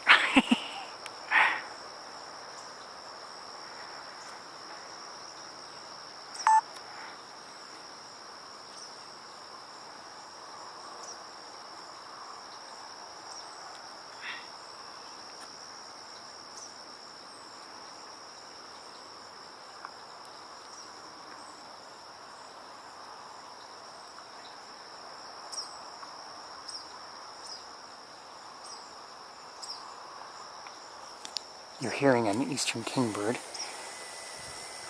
I'm not sure where it is. It's over here somewhere.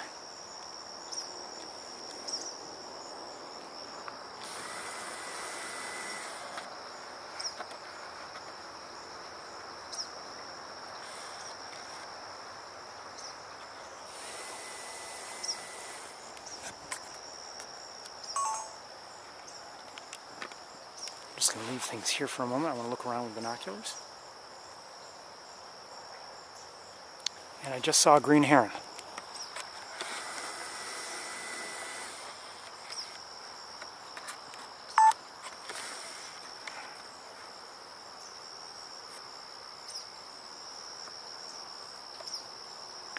So we've seen 3 species from the heron family.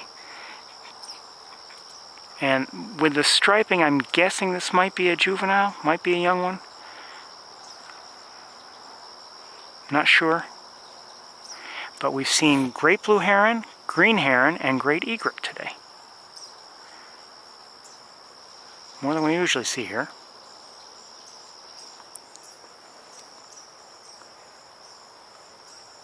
And, you know, I haven't seen the egret since. I think it flew out of the area. Maybe wrong about that, but it was good to see, without a doubt.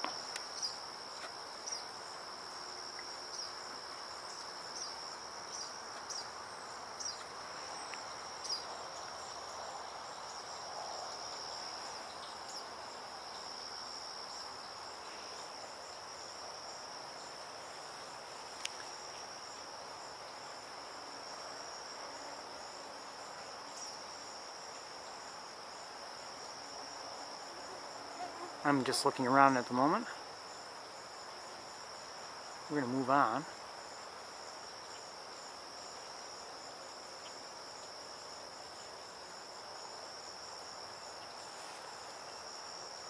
There's a mosquito on the camera.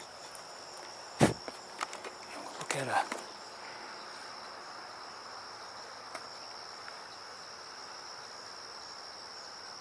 a great view, but that looks like a phoebe. Hey, Phoebe.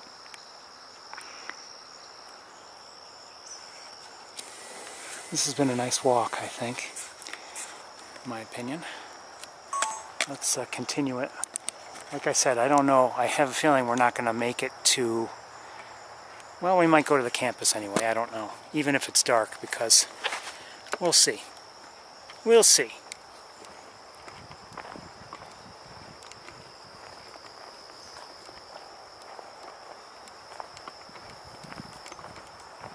We'll see.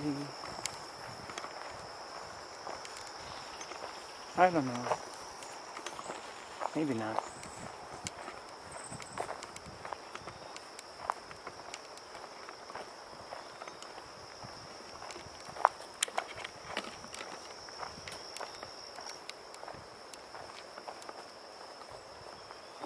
I'm hearing an eastern wood pewee.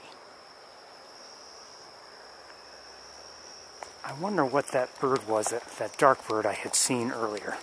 You know, a dark bird. Seemed roughly crow-sized. I wonder what that was. Was it a crow? I don't know.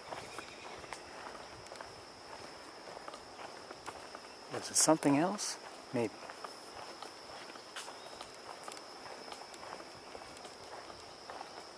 Caught only a very brief glimpse of it.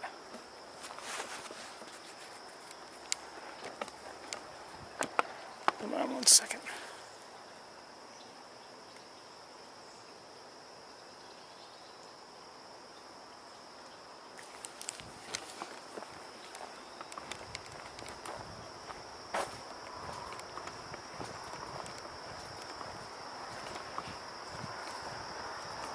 You know what, I'd have to guess what happened in terms of them opening up the trails. It could very well be, hold on.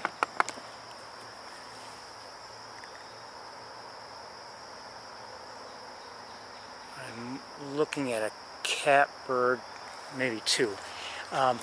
My guess is, you know, it could very well be that they close off the one trail that's been closed off for an extended period of time. Look at this. And because maybe they felt they had to close it off, or maybe they were thinking they'd get someone to come and take care of the trees, and who knows, maybe they just couldn't schedule those people, that company, whatever, to come and do it. Or there was maybe some other scheduling thing. So now all of a sudden they have this open and that other trail open. So maybe someone came and did the logging job all at once. It's sad to see all these trees down, though, I gotta say.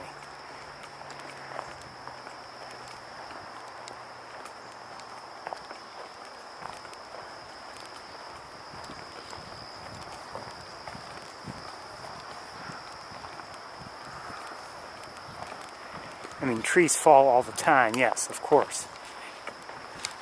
But, you know, to see them all taken down like that and just, you know, left there looking kind of messy, looking not so natural just because of the way they've been cut and they've fallen, things get piled up together. It just doesn't look good. And instead of, you know, the woods continuing to look like a, you know, a more natural place with a trail through it, it looks a lot like, well, I'm not saying it looks like a regular suburban lawn, but it just doesn't look so nice and beautiful.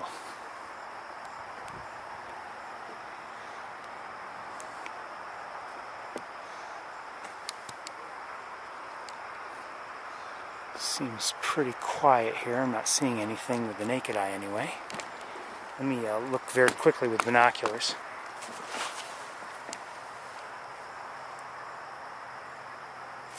It's quiet, other than the noise of a mosquito near my ear a moment ago.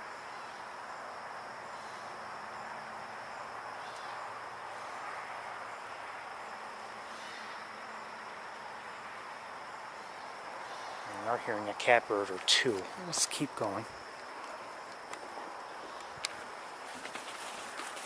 I'd say overall this, like I said, has been a nice walk.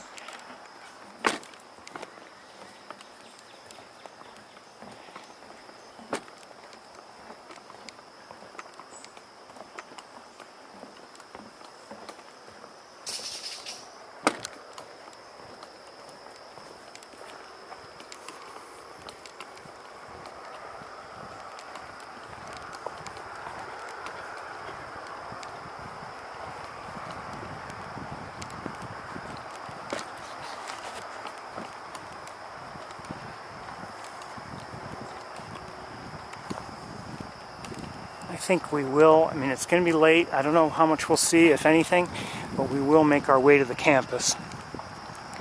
We still have a little bit of time left. It's going to get dark before, it might even get kind of dark before we even reach there, but green heron.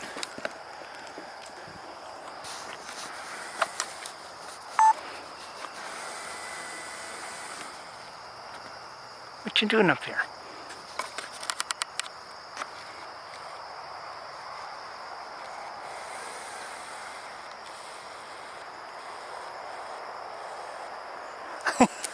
Okay.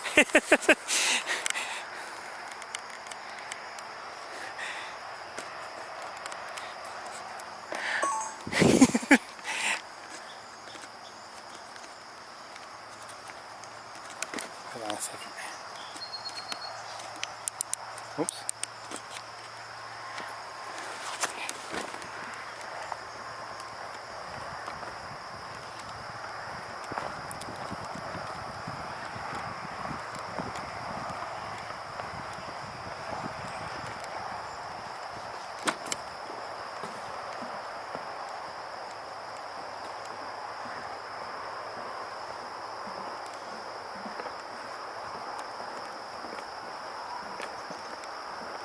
I see parking lot lights on. Uh-oh. Let's get to the car. I'll try to hurry up and pack things up, and then we'll head to the campus. Take a look around.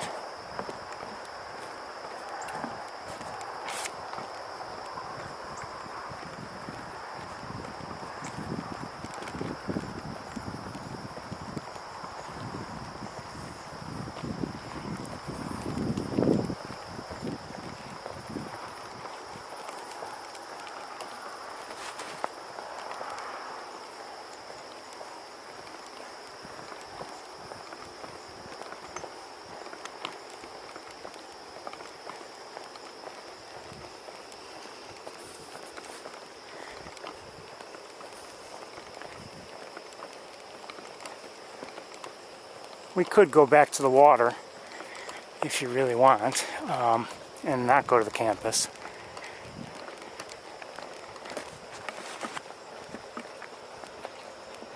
What you think?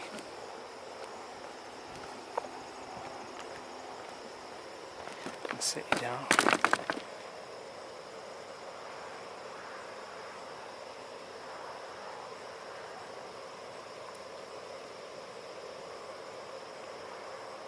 Stay or go, everybody.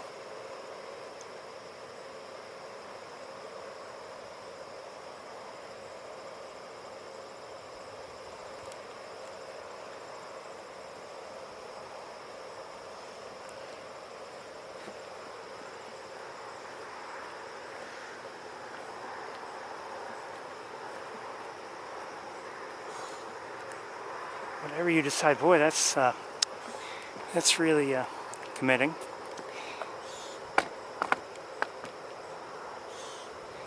Alright, I'm going to stay here. In a way I don't want to, in a way I do. But we're going to stay. Sorry to anyone who had their hearts set on visiting the campus, but just ran out of time today.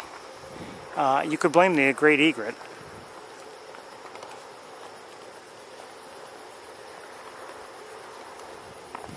Oh, just saw a cottontail rabbit.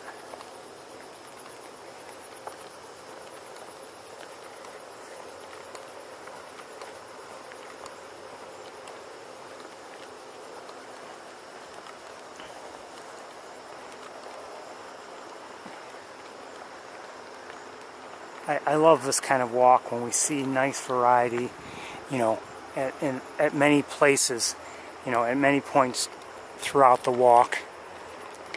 It's just really nice to have that happen. I have to say, at least some of it is, you know, greatly improved by being able to manually focus with this camera. Makes a huge difference to me.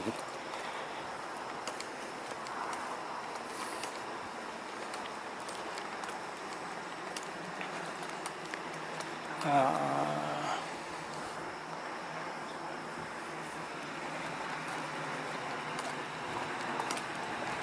have to say, in a way, I'm kind of glad that the egret left, by the way. And it's not that I didn't want it here, but you know, if it stayed here, it would make me wonder when I leave eventually or whatever, oh, what am I going to miss? So it's nice that it left, so at least I know I'm not missing anything here.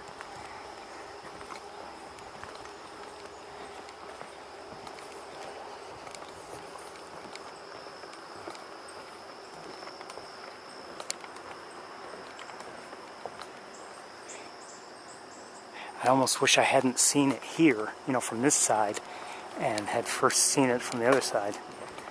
Then again, maybe it's a good thing. Maybe I would have been like, oh, an egret, an egret, an egret, and, you know, maybe it would have flown away. Okay, I don't dare get too close to the water, but at least the sun won't be strongly in my eyes. I think I'm hearing these chip notes. I think are sparrows of some sort. I may be wrong about that.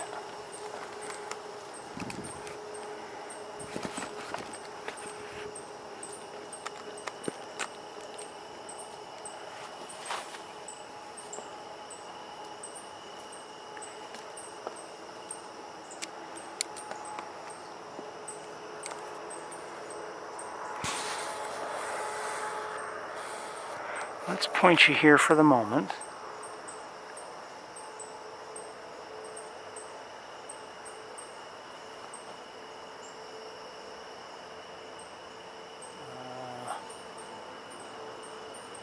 I'm not seeing anything in terms of who's making those noises.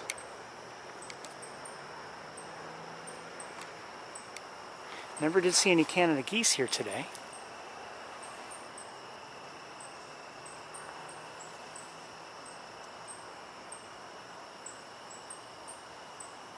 We did see wood ducks. Actually saw some nice things here today, really, if you think about it. The great egret, great blue heron, green herons, cedar waxwings, eastern phoebes.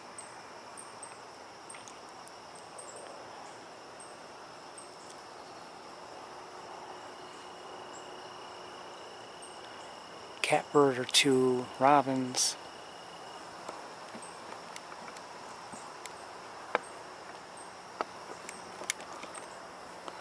I think this is a mourning dove that just flew in up here. No, wait a minute, wait. That's not a mourning dove. That might be a merlin.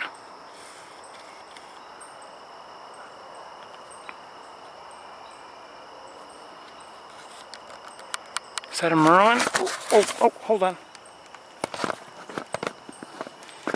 Oh, shoot. Hold on, I got something very unreliable. Just failed on me. So we have, I think, a Merlin. Either that or it's a sharp-shinned. I think it's a Merlin. Yeah, it's a Merlin. Shoot, just took off. Where'd it go?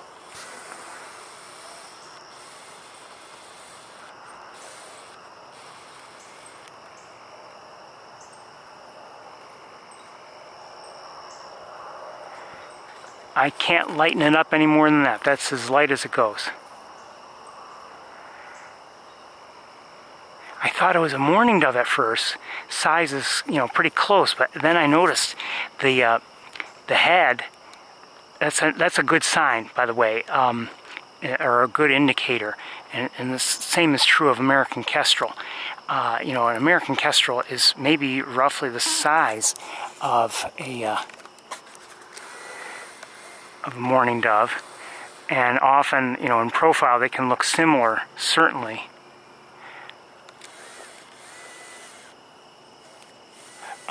But either the American Kestrel or the Merlin will have a much broader head, larger head relative to the body than does a mourning dove. So that's something to look for.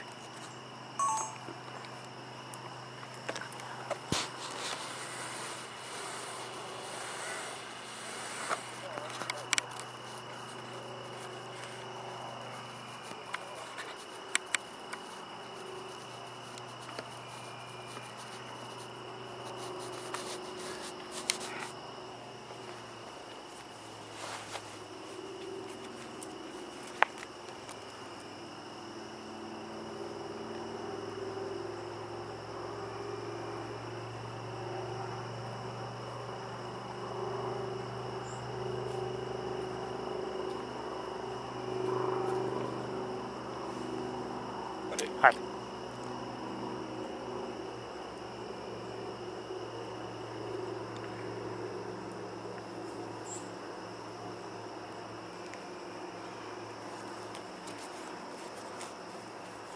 If you're planning on walking on the trails, just know that they're closed at sunset.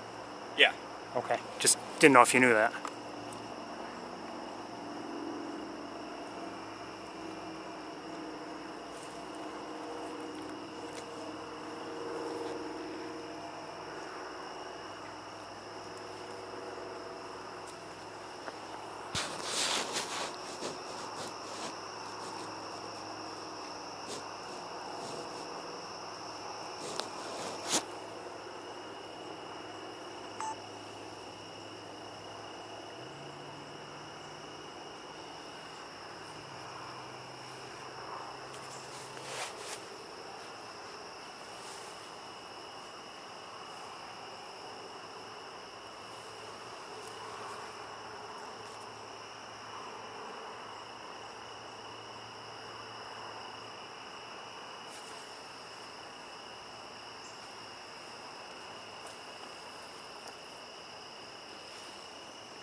Some further adjustments here.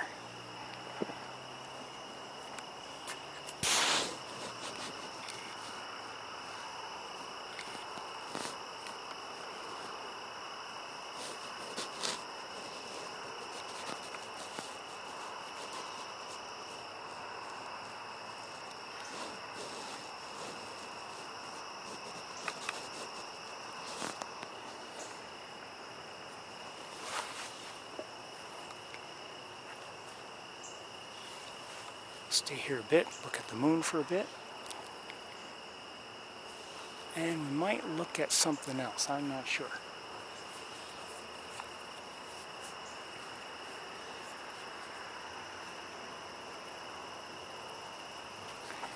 It's neat to see the Merlin. We didn't get to see it as well as maybe I would have liked.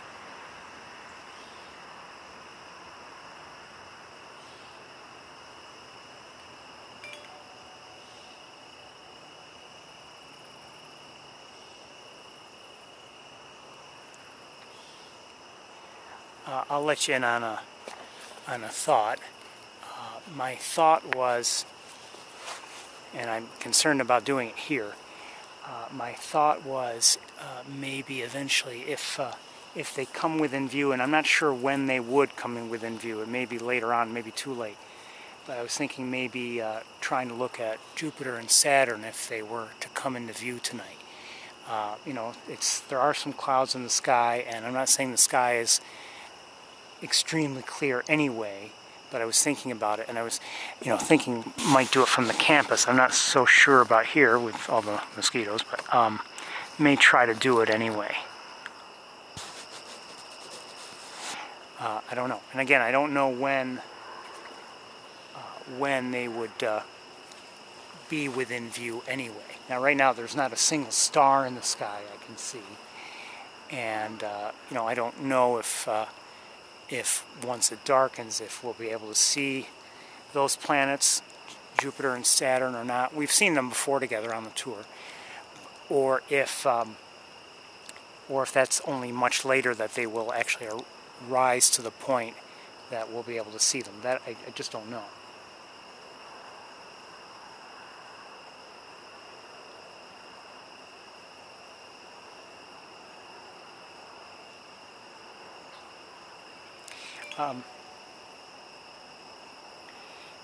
So I'm going to try an app I have to see if it can tell me where things are.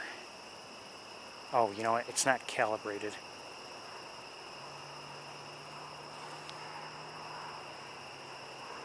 At least I don't think it is.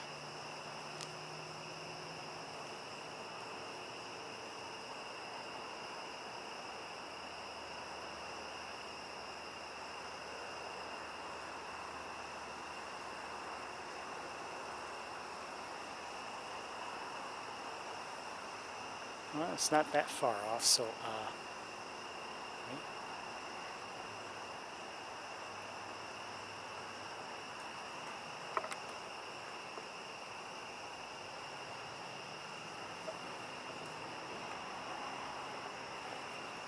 apparently above the horizon, Venus is above the horizon, Mars and Mercury are both above the horizon, apparently. Now, it doesn't mean they're up above our horizon, and it may be that this app is a little bit off in terms of where the horizon is.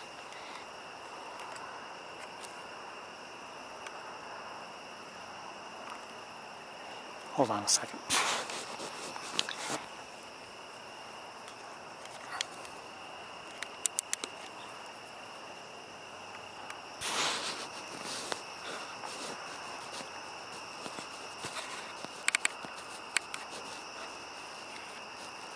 I'm actually darkening it a bit. Sometimes you have to do that if you're going to look at something like this in the sky. The camera will try to brighten things up.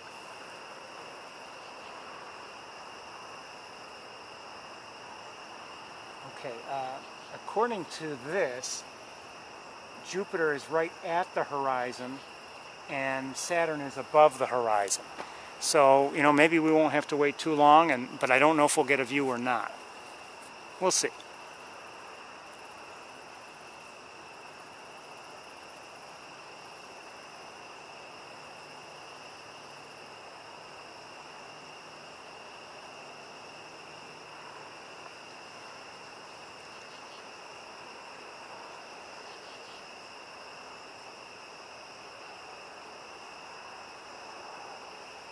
I am just so sick and tired of Max talking about that trip to the beach. I am just fed up with it.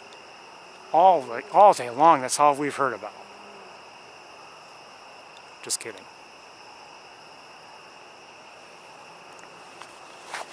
Sorry.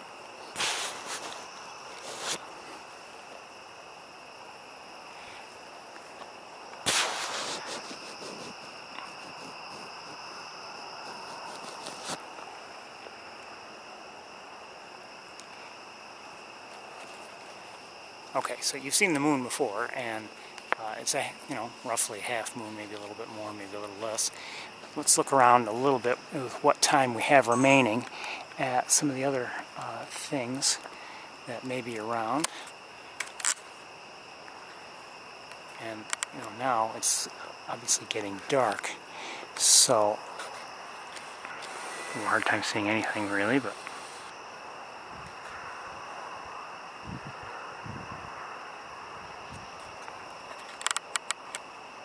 that's as light as it gets. Might be too dark for you, I'm not sure.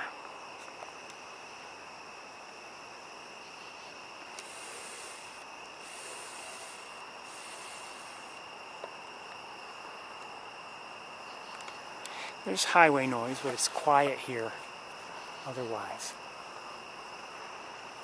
If we do try to see Jupiter and Saturn, we'll probably try it from the parking lot. Maybe if not quite as many mosquitoes there, but I'm sure there are some. But not just that. From where I'm standing, for instance, right now, I don't think it would even be possible to see them because we've got trees right behind us. I don't know if it may be that it'll be too late to stay and watch, look for Jupiter and Saturn. And maybe we should go to the campus, I don't know.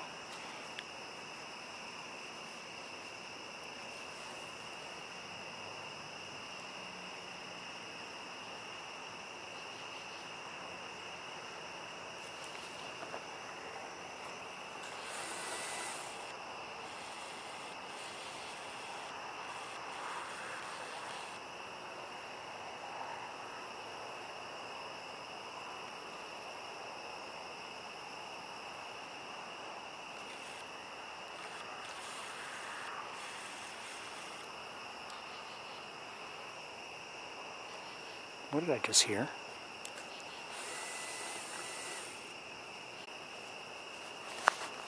Just saw a bat.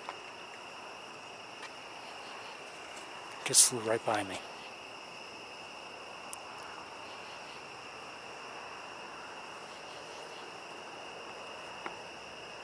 It's correct. I think that is Venus. I'm not sure if I can show it to you. I've got to get a camera to have a right line of sight. It's not easy to see with my own eyes, but my own eyes are lined up nicely. The camera not so. Oh, there it is.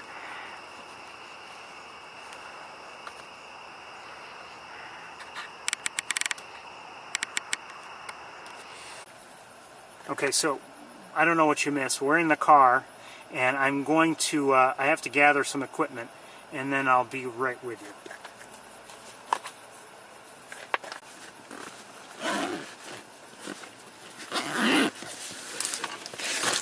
I don't know why it shuts down like that. It does. So I need a few minutes.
Decided we're going to use a more powerful setup.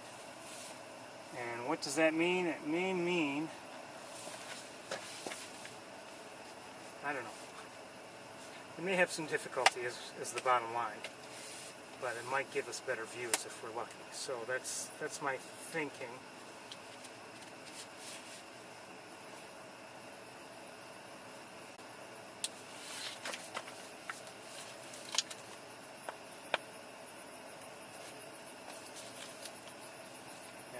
It may be, like I said, it may be a challenge.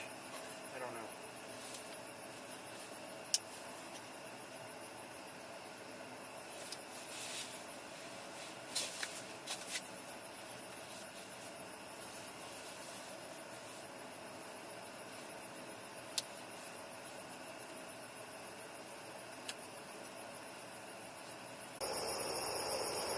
Had another stoppage for some reason, but I'm hoping we're live now.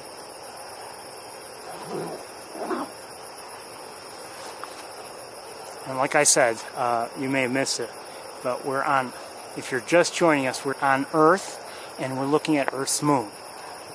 Third planet from the star Sol.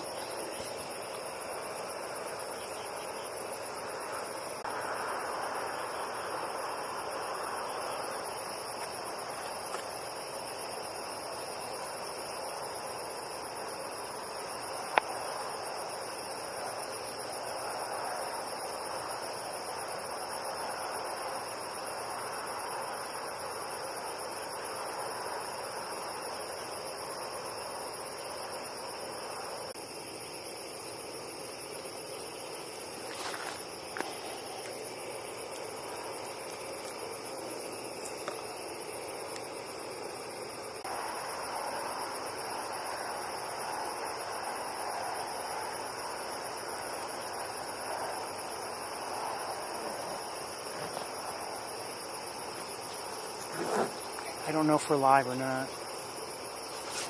We might be. Hold on.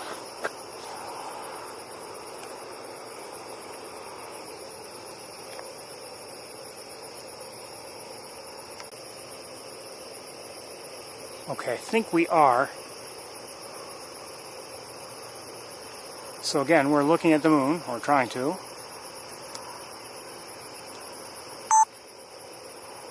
And I'm still waiting. Hold on, I may see something.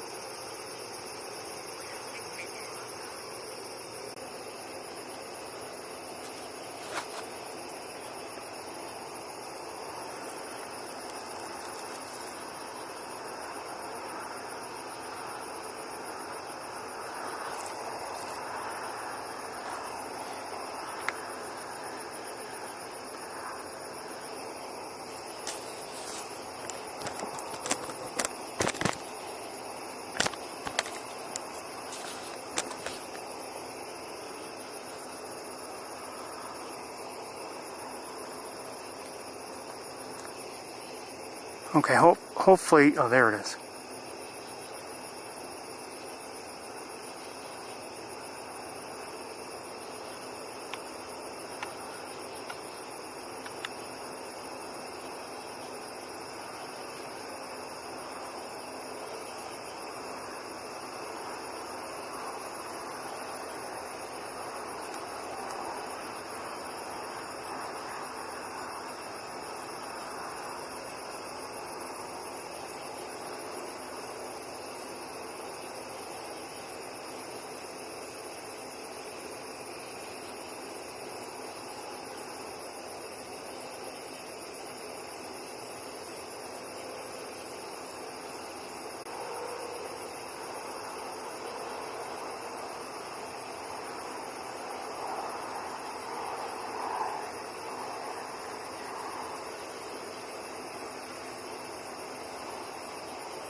Well, that was Saturn. Hold on, it did move on me a bit. And it's not easy to...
Please, if we have a COD, let me know. I didn't know we had one. I've just restarted again. Hopefully it'll...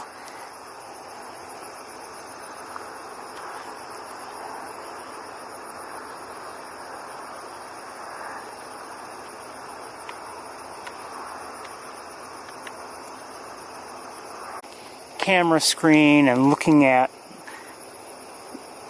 the sky and looking at my phone to see if we're up and running and all that. It's a lot of different brightnesses and different brightness levels, and it's giving me a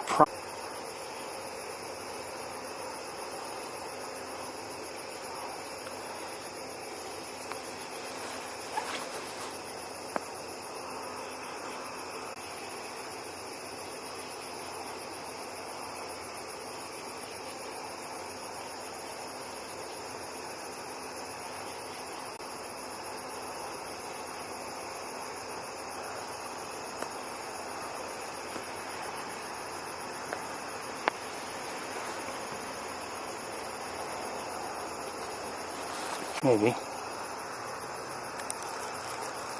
or whatever's going on.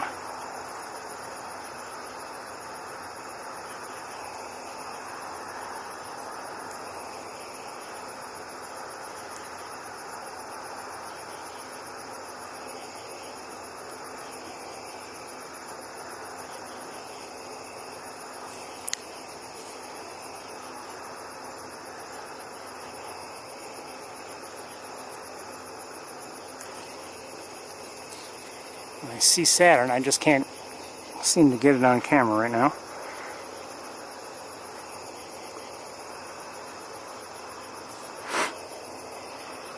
Maybe this is all a bad idea, but I'm trying to share with you.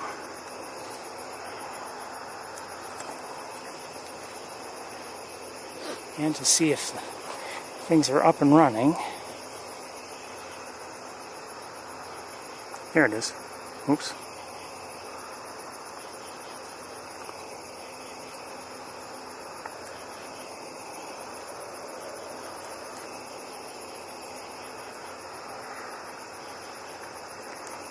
It's hard to find. You can see it with the naked eye just fine.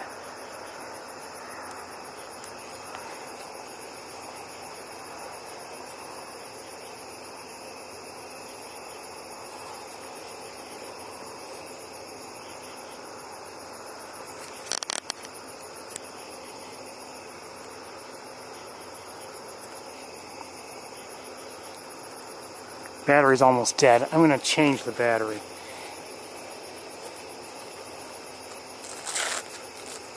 Okay, everybody, I'm going to change the battery right now.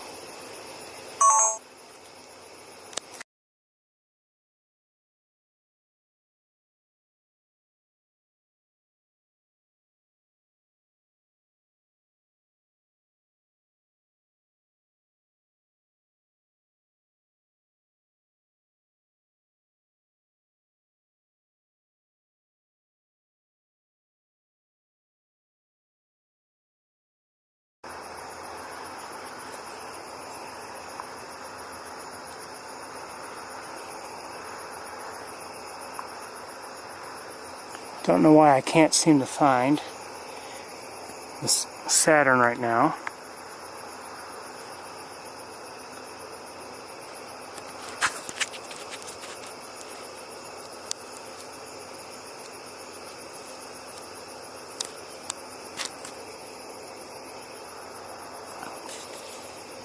And I had Jupiter in view, but I think it's behind trees again.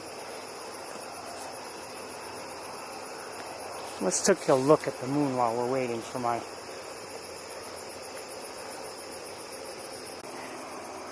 Can we find the moon? Yeah, I think we can find the moon.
This is the last time we're doing this tonight. And next time we have a COD, I'm calling it quits.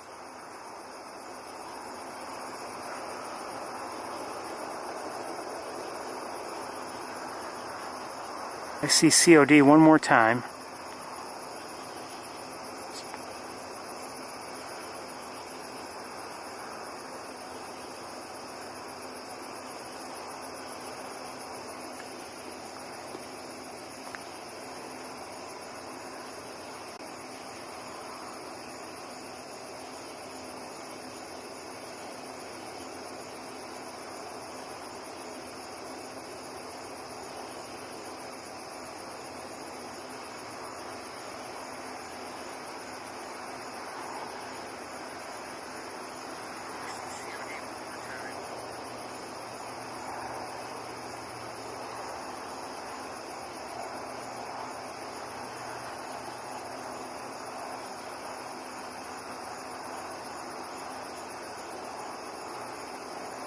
Everyone, sorry about these technical issues. I don't know what's going on. It could be that the equipment is just tired.